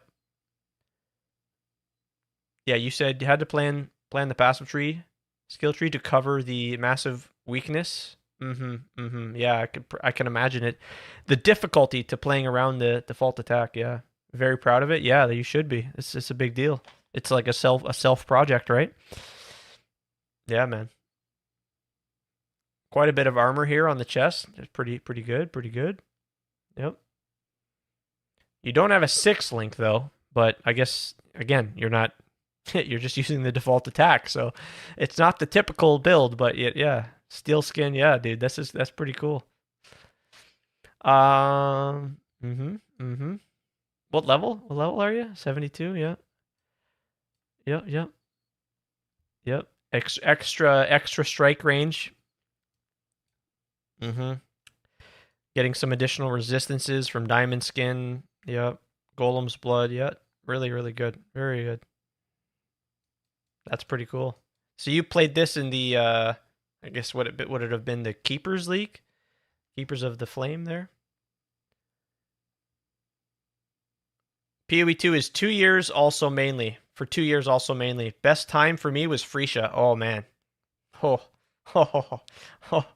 Yes, sir. Here's my character. This was my character from the first Freesia event. Where is he? Right here. This guy here. This guy here, man. Ooh. Oh yeah, this guy's a yeah. This guy. Oh man. This character. Yeah. Oh dude. This Freesia was oh, that was a damn good time. That was a damn good time. Yeah. Yeah. Oh yeah, dude. Yeah, this is one of my favorite characters, you guys. This is one of my all-time favorite characters. Here we can actually show you. We can actually show you it. Yeah.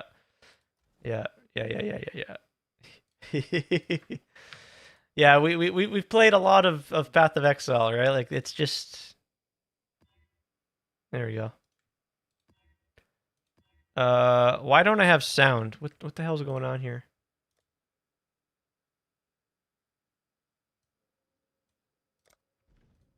For Tukohama. Yo, Clipto, thanks so much for the follow, my friend. There we go. Let's try and roll this with a... There we go. That's fine. Vulnerability, Proj. Yeah, so the thing with this character, this is Molten Strike of the Zenith on the Juggernaut, okay? And it just doesn't care about anything in the game. It's just such a well-rounded... Yeah, it's just... Oh, it's so insane. And so, yeah. We've got the original sin. If you know, you know, right? At least die with some flair. Take this vitality boon.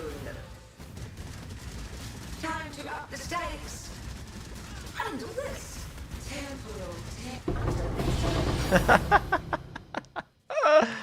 Oh yeah, good old Molten Strike. So yeah, this is Molten Strike of the Zenith, and oh, it's just one of my all-time favorite builds. Yep. Here, maybe we can show you. Yeah. This is not. This is definitely not a default attack character. This is also standard, right? This isn't standard. This character was from. This is many mirrors. This is a very, very, very expensive character that I spent a lot of time, working on and building up. And it's one of my most favorite characters. And again, mainly because of the skill here we use. That's really the reason why it's one of my favorite builds and characters, is because of the skill. Molten Strike of the Zenith. Like we talked about previously, there's the transfigured skill gems. So let's go here and just show you, right? So there's Molten Strike, which is right here. That's Volcanic Fissure. We have Molten Strike here. And what Molten Strike lets you do is just attack and fire. It just fires like magma balls, right? Big bunch of magma balls. But Molten Strike of the Zenith, you can only use it with a two-handed weapon. In this case, a two-handed sword. And every fifth attack fires 5 additional projectiles. And then you can see at the very bottom there, this is why it's absolutely insane. Every fifth attack, projectiles deal 830% more damage with hits and ailments. So that's why you can see, when we're attacking, it's the damage isn't anything special. But after that fifth attack, it goes boom. And it just unloads and deletes everything, yeah. So that's one of my favorite characters, and yeah. So sorry, it took me 15 minutes to kill the final boss of the story mode. So seeing you kill something, yeah, it's just, again, a lot of time and currency spent on this character. So it didn't take me, the same amount of time it took you. It took a lot of time and days and weeks to get to where to get. And that's how I love to approach the game. And if I really enjoy a build, I'm gonna take it all the way. I'm gonna take it all the way, and maximize the character's potential. Though I didn't learn so you say you did learn a lot about the boss mechanics for sure, and that's important, right? Like there certainly was a time where I was. Right? We all have to, yeah. Yeah. Yeah, so maybe we can show you a actual, like a real deal boss. Let's just for fun, right? Just for fun. What do we want to do here?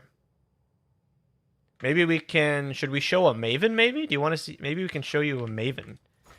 Yeah. How about we do a Maven? Let's see here. How many? Yeah, we'll just do that. I should raise my fears. Wait a second. I actually don't even remember. Where do you? Can we not run the boss? What? See, it's been a while. It's been a while since it's this one here, right? Yeah, there we go. There you go. Yeah, bottom right. Yeah. What's a Maven? So this is the Maven here. Let's turn the music off. So this is, so yeah, maybe if you haven't played in a while, Madness, some of what you might see just now is going to be new. Going to be new for you. But this boss has been in the game for quite a few years at this point, and it's the Maven. This is the Maven, and it's one of the pinnacle bosses. And this is the Uber version. This is the Uber hardest version of this boss here. So here we go.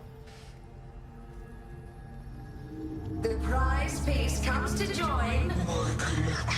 And the thing with these bosses here is you can't pause, right? You've got the temporal interference, which makes it so you cannot pause.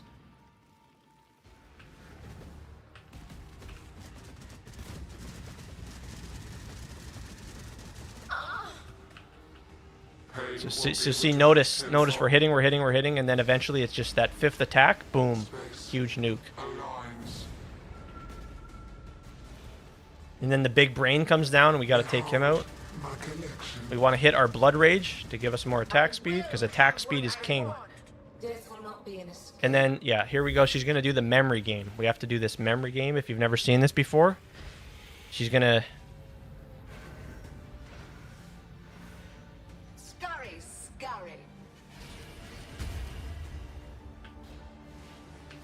Stand still.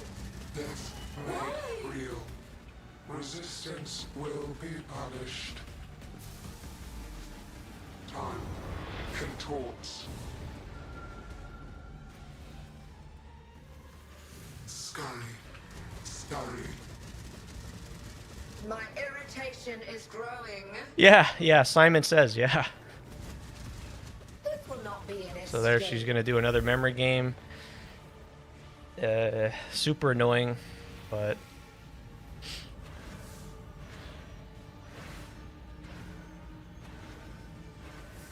Scurry.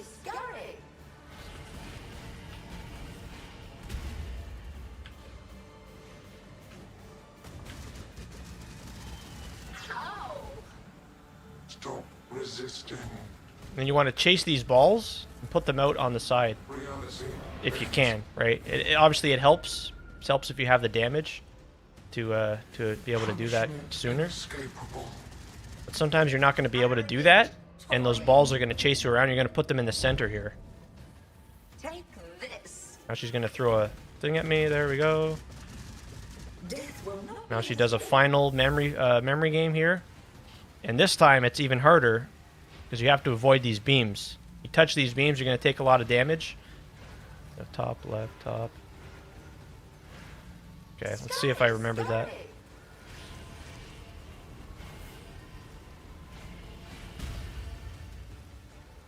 Here we go. A cascade of pain. Stand still. There we go. All right, GG. That's the fight. And we got ourselves a curio, and we got ourselves a impossible escape, and then we died. So there we go. Yeah.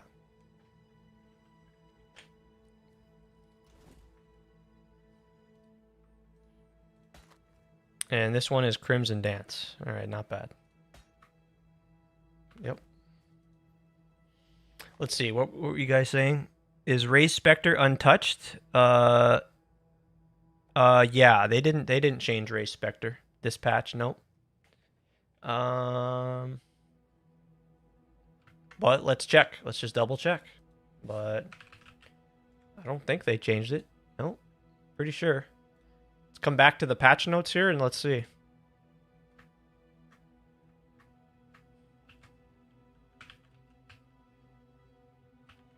Nope.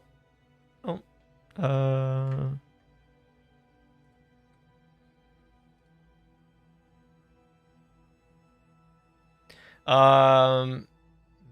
No, they didn't. No, they didn't change. They didn't do nothing. All they did was this here in the patch notes with specters. All non-specter minions no longer pause while attacking. Non-specter minions though. That's not specter minions. Many minions already didn't pause, so I guess there's a buff here to minion related stuff. Minions, I guess they would pause. I don't understand. They would pause when they would attack. What? Many minions already didn't pause while attacking. This change will be significant damage per second increase for the following minion types in particular. So minion types that use Dominating Blow, raise zombies, golems, spirits, and skeletons. So yeah. Now let me just catch up here. The hardest boss for you, Madness, the hardest boss was the Cauldron boss in the sewer. Oh yeah, that's Deodre, right? Yep. Where I had to learn how the aura from it worked, right? And you can click the little interact with the little thing there, the wheel, or yeah, to turn it off.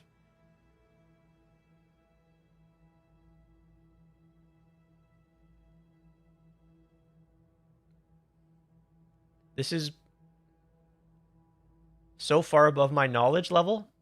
I've only reached tier 2 on maps. Hey, well now we can maybe try to go even further beyond now and go up to the maybe the tier 15 maps. If you're do you think you're going to play in the next league?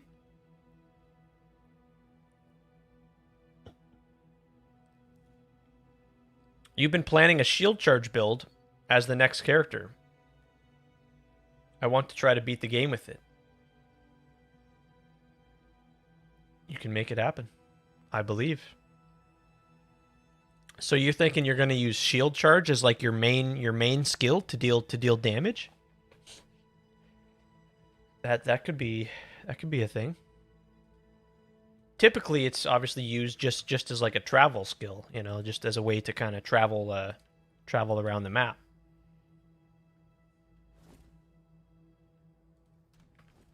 Can I put this on the trade site? No, you can't. You have to sell this manually.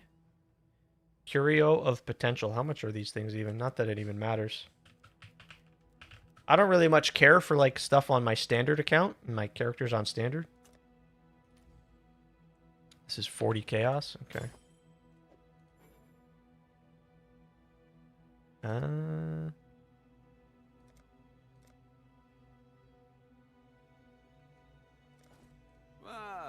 What are we?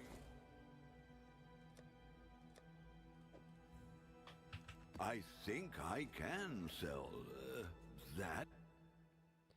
What's another character that I could show you guys that I really enjoyed that I played previously? My Ethereal Knives. Yep.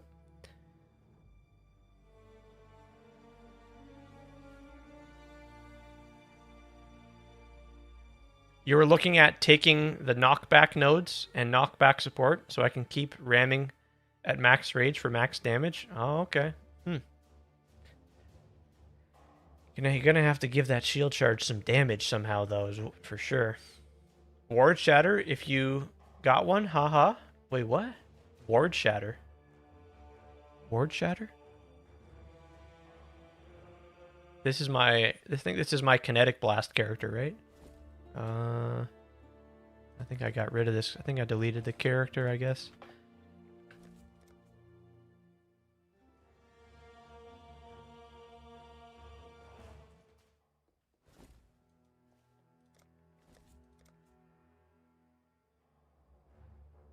That's my Captain America.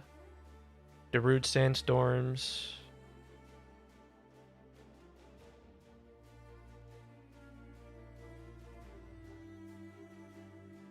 Yeah, alright.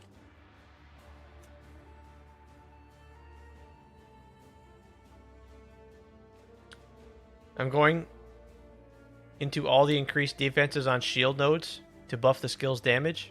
Oh yeah. Okay. Yeah. What if would you think about maybe doing spectral shield throw to throw the shield too? You could do shield charge and spectral shield throw maybe?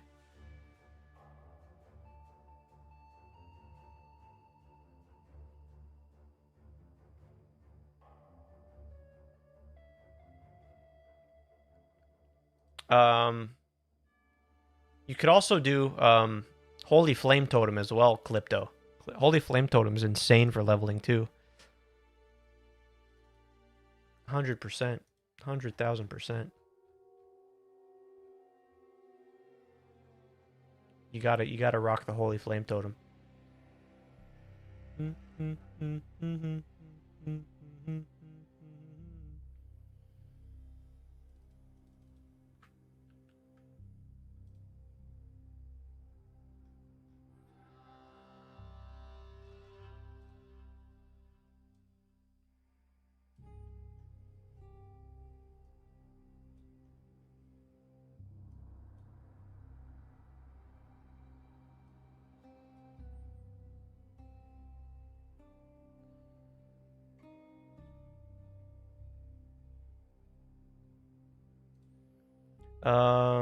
Thing you just charged for the main attack only?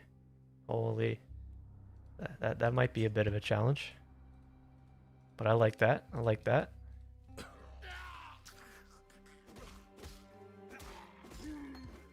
Let's see how rusty we are here. This is my first time back. Yeah, what is ward shatter? What is that?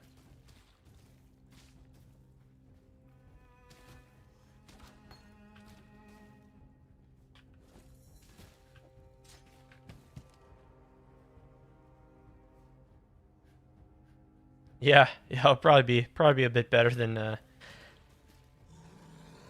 the default attack. Yep. Now see, we gotta click always attack without moving. Oh shit! I've got to adjust my inputs here. 1, 2, 3, 4. There we go. I haven't played a duelist in a while, so this will be great. This will be great to play a duelist again. It's nice not to be dead yet.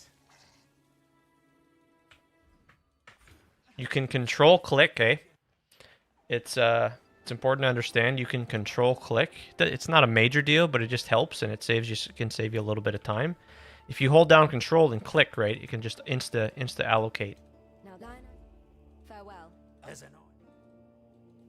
fine.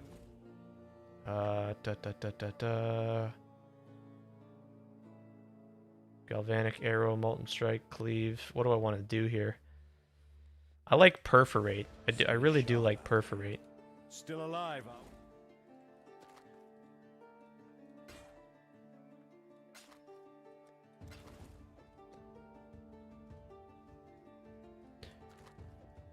So I could do perforate.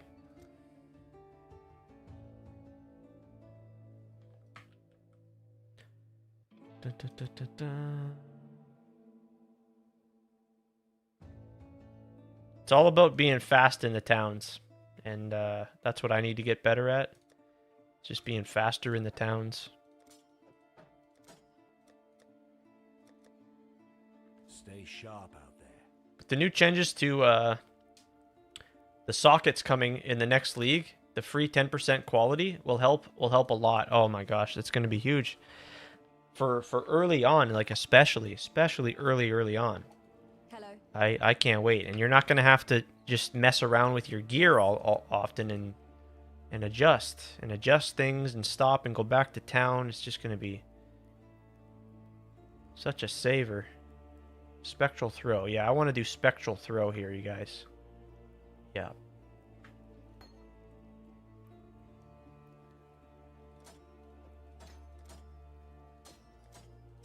Yeah, that's what I'm likely going to be doing. Spectral throw.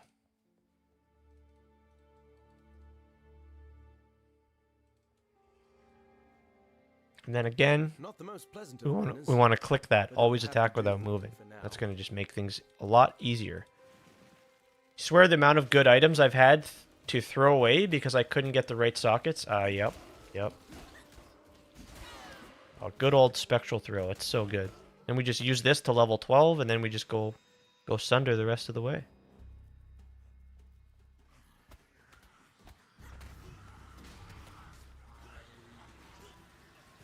Oh, this is going to be huge. Oh, this is perfect.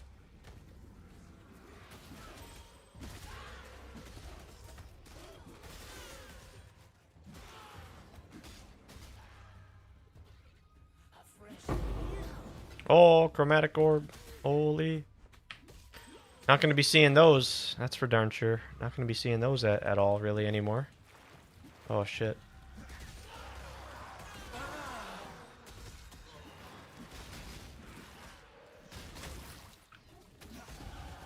It seems this new arena suits me.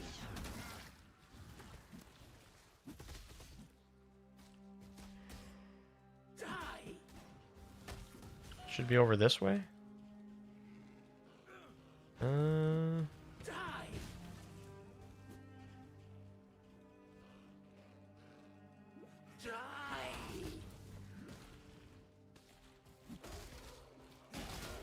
Yeah, it's gonna kind of feel like PoE 2 in that way, where you just kind of just get to slap on a new item when it's an upgrade. Yeah, there's no fussing with it. That's incredible. So see here, we're gonna pull up the passive tree here, and then we can just control click, and then boom, we instantly allocate our node. And it's quick and it's easy, and it saves you a click instead of pulling up the tree and then clicking confirm on the bottom. It's just nice, quick and easy.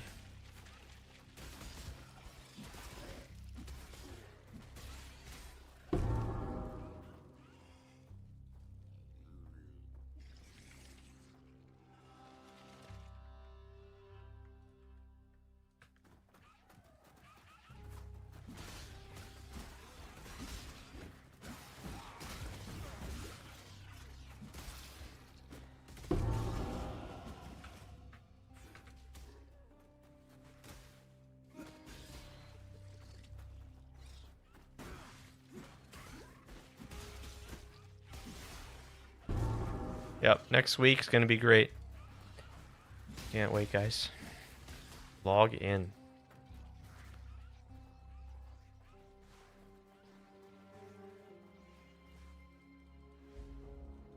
Hopefully the servers, like I always say, hopefully the servers are good for everyone, especially my EU friends. It's good. Ziggy even asked if you guys watch the Q&A. Ziggy D, he even asked them about like improving the EU servers.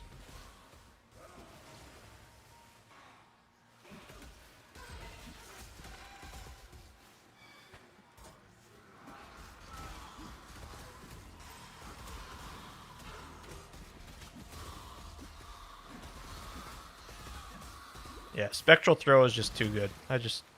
Can't beat it. Dun, dun, dun, dun. So this should be the submerged passage here, right? Couldn't ask for a better training ground than Rake I think. Right over there, yep. Now, I should have grabbed a dash as well. Should have had dash or Frostblink at this point.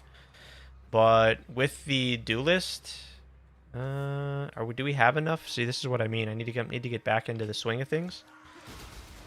I think it is. I think it's 14 intelligence for Frostblink. So I should have bought one. Should have bought a Frostblink.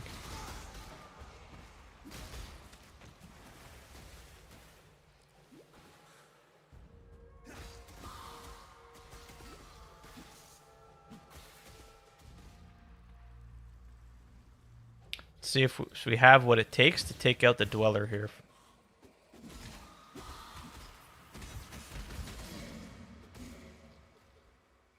Yeah. We're going to start ironing things out here and shaking off this rust.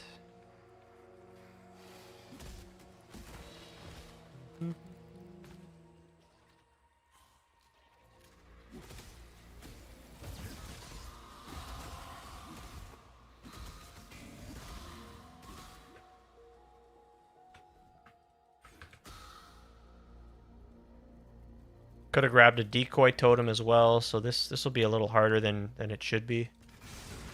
Let's see how our damage is. It's alright, it's kind of okay.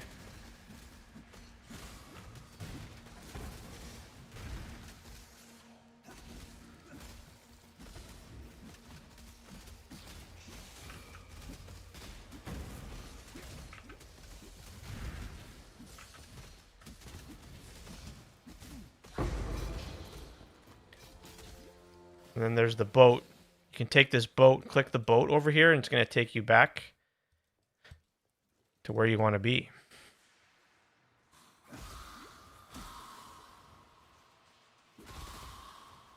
And then this can take me to the ledge, I'm pretty sure, right? Oh shit.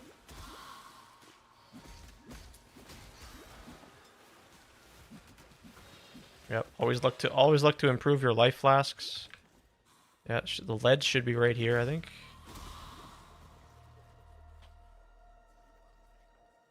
Yeah, that's perfect. You did know about that boat? I think they added that. I don't know when. I actually really don't know. Yeah, that wasn't always there. Right? You want to make sure not to wear body armor too. Especially at least early on like this, because there's a hidden movement speed penalty when you wear a body armor.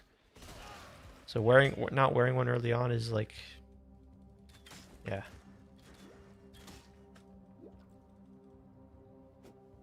Yeah, must have been recent, but I don't remember ever seeing that. So I really, when did they add that? It must have been this league. It must have been with the Mirage League, because I know they added a bunch of like hidden secret stuff, but I don't remember seeing that ever. I don't know. Yeah.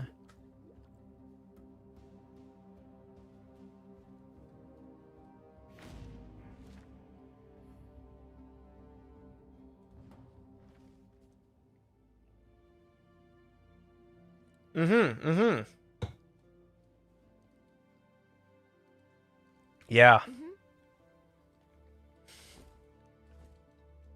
Yeah, I saw it on some like leveling videos too. I was like, wait. Yeah, like I was just baffled like you. Yeah, like what? Like, all right, so let's make sure to use that and take advantage of that. So see, before I could have had Sniper's Mark, so this is what I mean. Gotta iron out the pathway here. Get a decoy totem. Sniper's Mark is huge for the extra damage with Spectral Throw.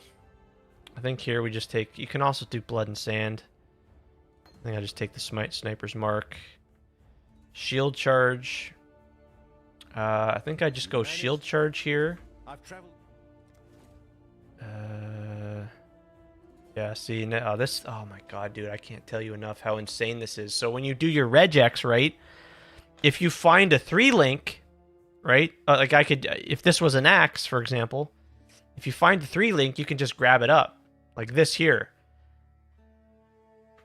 So I'll buy this, but it doesn't have the right colors, so we can't, but next week, this is perfect. It doesn't matter. Oh my gosh, dude, I can't say how, that's incredible. Oh my god.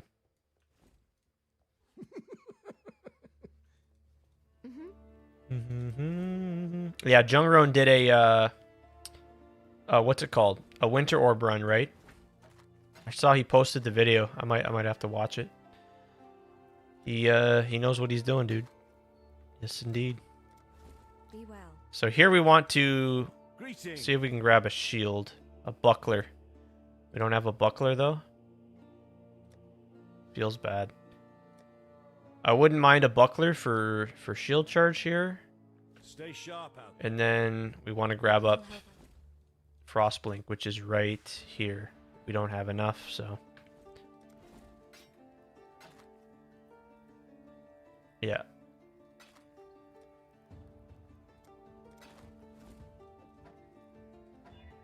Oh, that's huge. Oh, that's so huge. Oh my god. Holy. Yeah. There we go. Frostblink. Okay, so see, this is what I mean. Coming back to the game, remembering about all these little details, like Frostblink requires 16 intelligence. So that means I have to get like a lapis amulet, or I need to get some intelligence on the tree here, and you can't really get much intelligence on this side of the tree.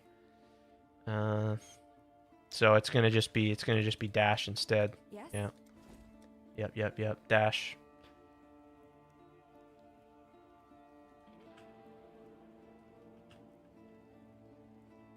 Right there.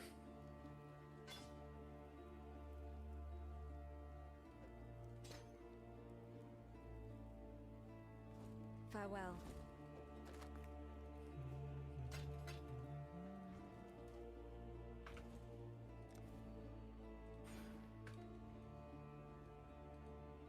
So we really need a shield at this point.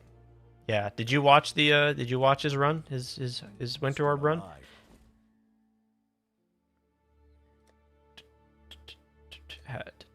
And if so, how did it look? Does Winter Orb look pretty crazy for leveling? And what level, I wonder here? We're gonna just check again. Check the wiki.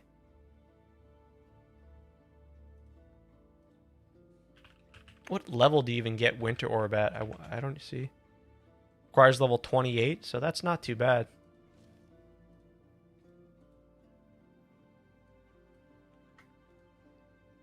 I think you can start using Winter Orb at level 28, it looks like, yeah. Uses something else at Mervale? Okay. Yeah, I'll have to watch it. It's worth watching. Maybe Eye of Winter? You know what? Let's just check. Let's just freaking check, eh? Do.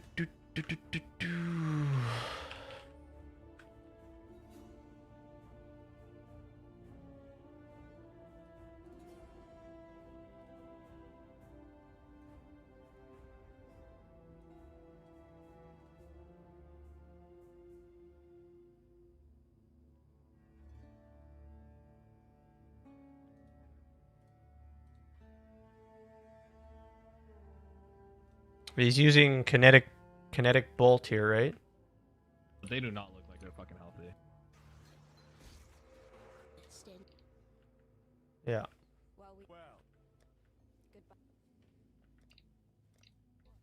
Think I did? Isn't that much? Like the fused leveling isn't that much of a difference. I'm gonna be able to filter. I think I did. Jesus, that vendor walk.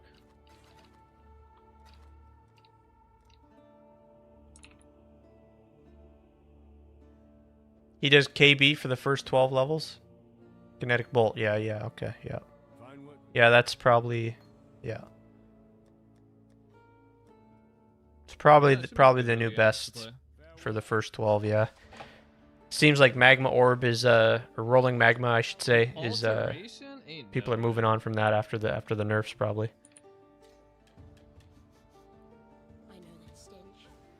Just like my sisters. On the pyre. What's that? Then he swapped at Mervale, but I can't see what KF. Let's check. Let's find out. Yeah. So here, let's just fast forward here. Tidal Island, yeah. Kinetic Bolt is just. You think it's Kinetic Fusillade? I think kind of good, but currently I'm like whatever, man. Yeah, he's got Flame Wall now. Yep. Huh? Who do you think did that? Yeah, Holy Flame Totem. You gotta rock the Holy Flame Totem. It's too good, dude. Go do hit rate testing on PS. Especially with you combine it with the kind of overlap it with the flame wall too. This is there. Right now, I still like really enjoy. All right, hold on. Let's see. You know, it's just like something I enjoy, like in every which way. I don't think I need anything here. Keep volume.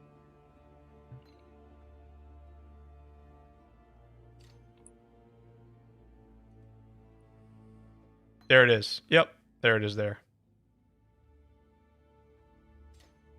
Yep. Gets rid of kinetic bolt. Probably grab a second one just for shits. Yep. Do I want to play double Fused right now? I guess so. The guy's so Volley good. support. Guy's so good at the game, man.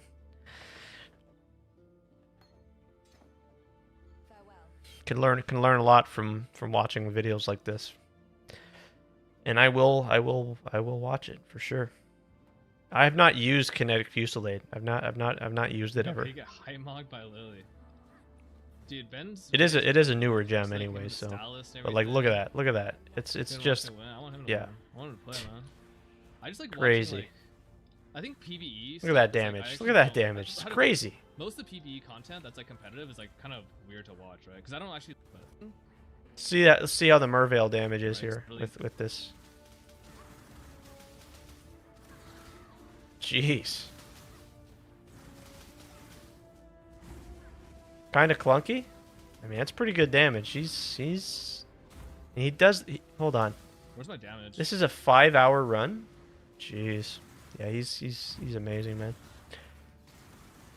Kind of clunky. It looks like Ember Fusillade in PoE 2. Yeah. I can see it. Yep, for sure. Yep, totally. Yeah, pretty well, eh? It's like, yeah, you kind of charge it up, sorta, and it unleashes. Yep. That's something up. You have to, yeah.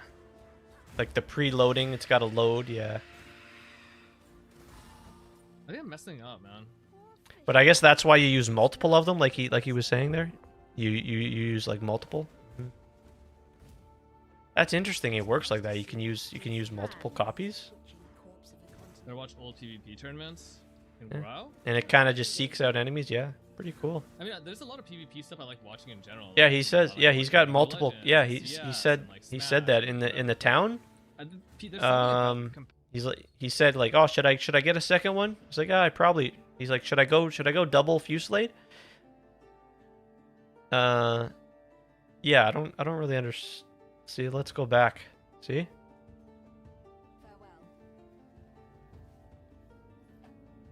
Rewind it here. Port. Farewell. Double Fusillade. Probably grab a second one just for shits. Just for Do I want to play shits. double Fusillade right now? I guess so. Yeah, so while one's on cooldown, I guess. Yeah, I guess. Volley support. Yep.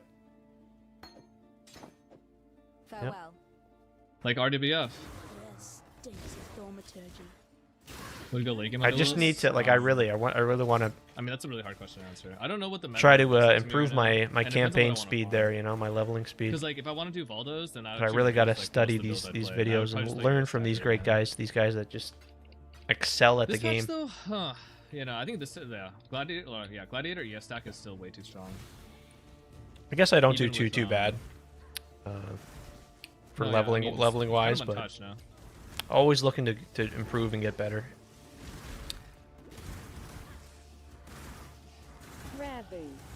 Like seriously, do they nerf anything at all?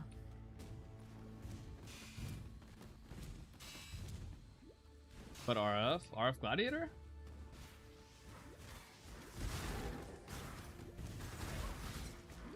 There is a fine line between Yeah, I think it's crazy. I want to see. I'm super curious now. Yeah, because I haven't seen Especially this like yet. I want to really, see really what good Winter Orb looks like. And obviously, this is even before the nerfs, before the buffs. I mean, Locust Mines. so. I mean, it's been the shit, right?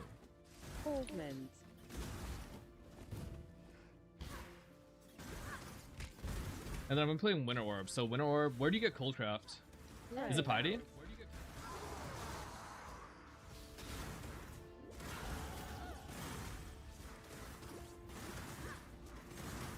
Wait, hold on. I haven't played PoE 2 in way too long. Where does the benchcraft exist? On weapon, right? Like the 4 chance mutes is only for weapon, right? It's not for rings. Rings is just for attacks. Yeah.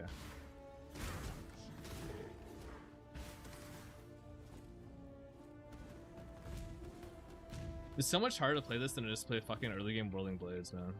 It's so much better. I'm sorry now.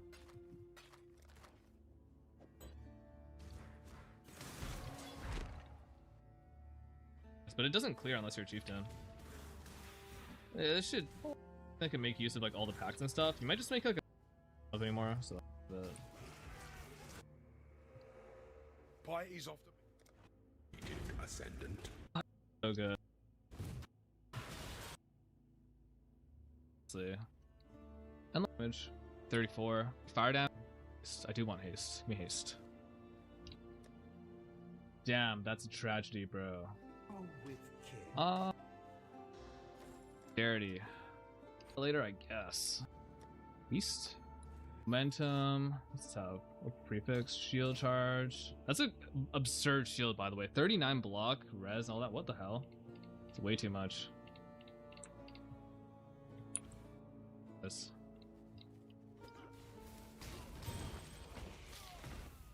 Guys, I don't know about this one.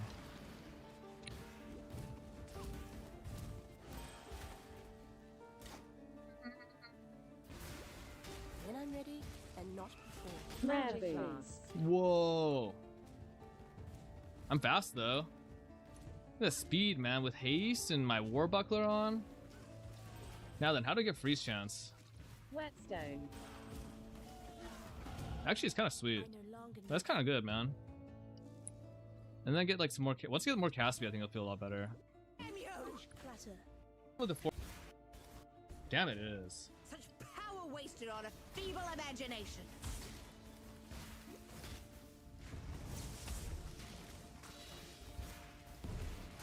It keeps moving. It's like cheating. See, imagine with the 4th link, guys, and Elementalist. 4th link plus Elementalist will be fun. But the clear is its own problem still, probs. So these sign.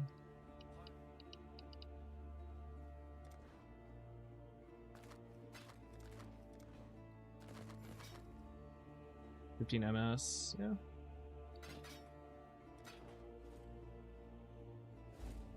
Yes. I am using Hell Device right now. Now you must leave. I literally have it on. Ain't shit.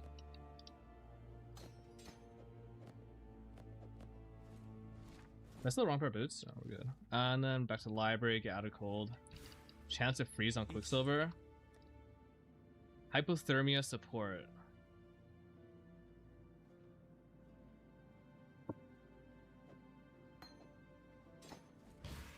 Ice Bite? What, for the frenzy gen? Kind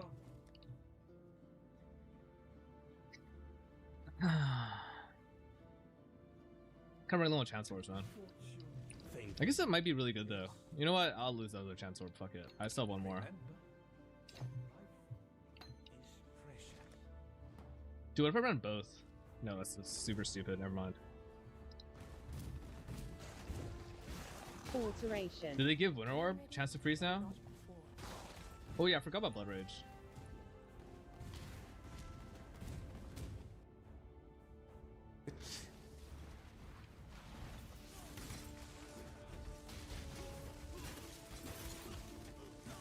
I guess Inspiration's a good lane. Just active. I feel like if you're a little bit far away, it's like better for some reason.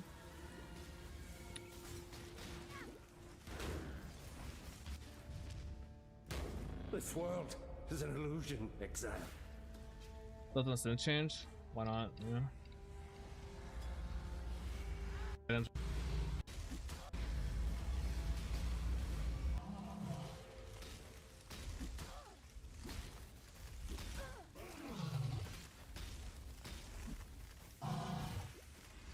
Dude, curses last like almost no time at all early on. Whoa, Oxium! Can I use that?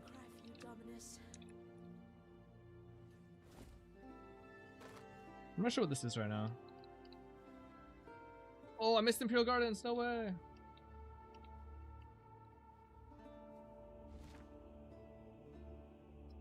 What about Warp Assassin, the new node? It's possible that it's actually good. It's just like Assassin doesn't get that much AoE. Whereas Val Bastion does give you that much AoE to make your clear feel really good. Life class. Bifurcation is definitely strong though. But you also only have base 7 crit, which is actually not that much. Precisely where he stands. If it was a bit more than base 7, then yeah, Mibs.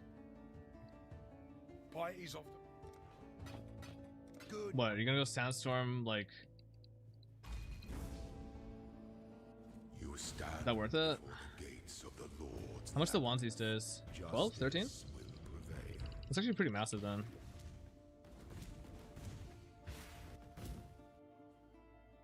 Then we're gaming. It's like okay. You know, maybe you go Herald the High. Some of the matter, I think. I hope this isn't a piece of shit today.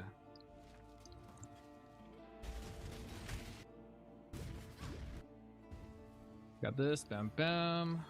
Got my conversion. You know what? This does look better than the other runs that I saw. Open an orb. I'm about to die. I'm gonna die. I'm gonna die. I'm actually gonna die. Fuck, man, I forgot to do my snapshot too. Let's try this again. Hold on.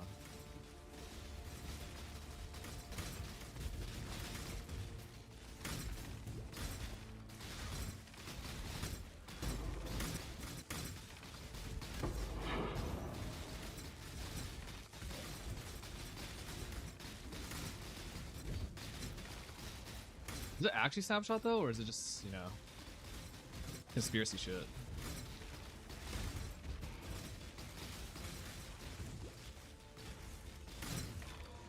Also, can I level up? Sweet, leveled up. Okay, so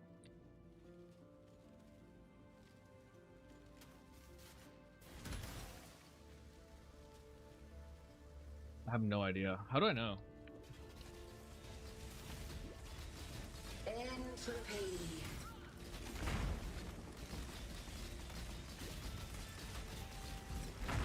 Ready. Bitch.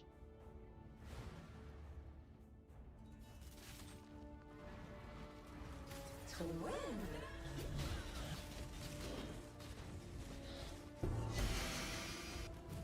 Yeah, it's my second one. Oh, that's Singularity. That's actually a lot better. I can use that.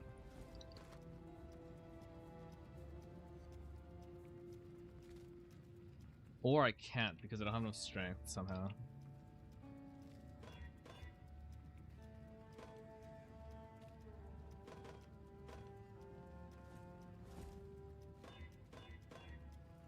$113. How do I get that? Strength craft here?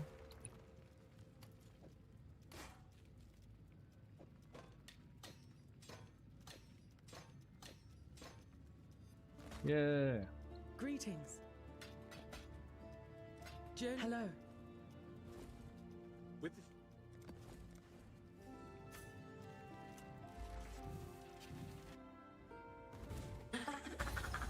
Struggle.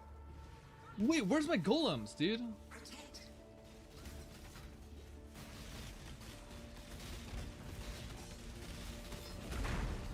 Kill. Grass. Joyful blood. He's cheating. You get so many items now though during prog. Like, isn't everyone just like rich all the time? No.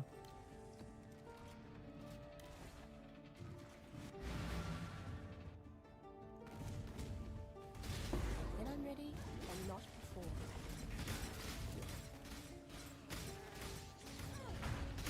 Sorry, I had to start music, close some other shit.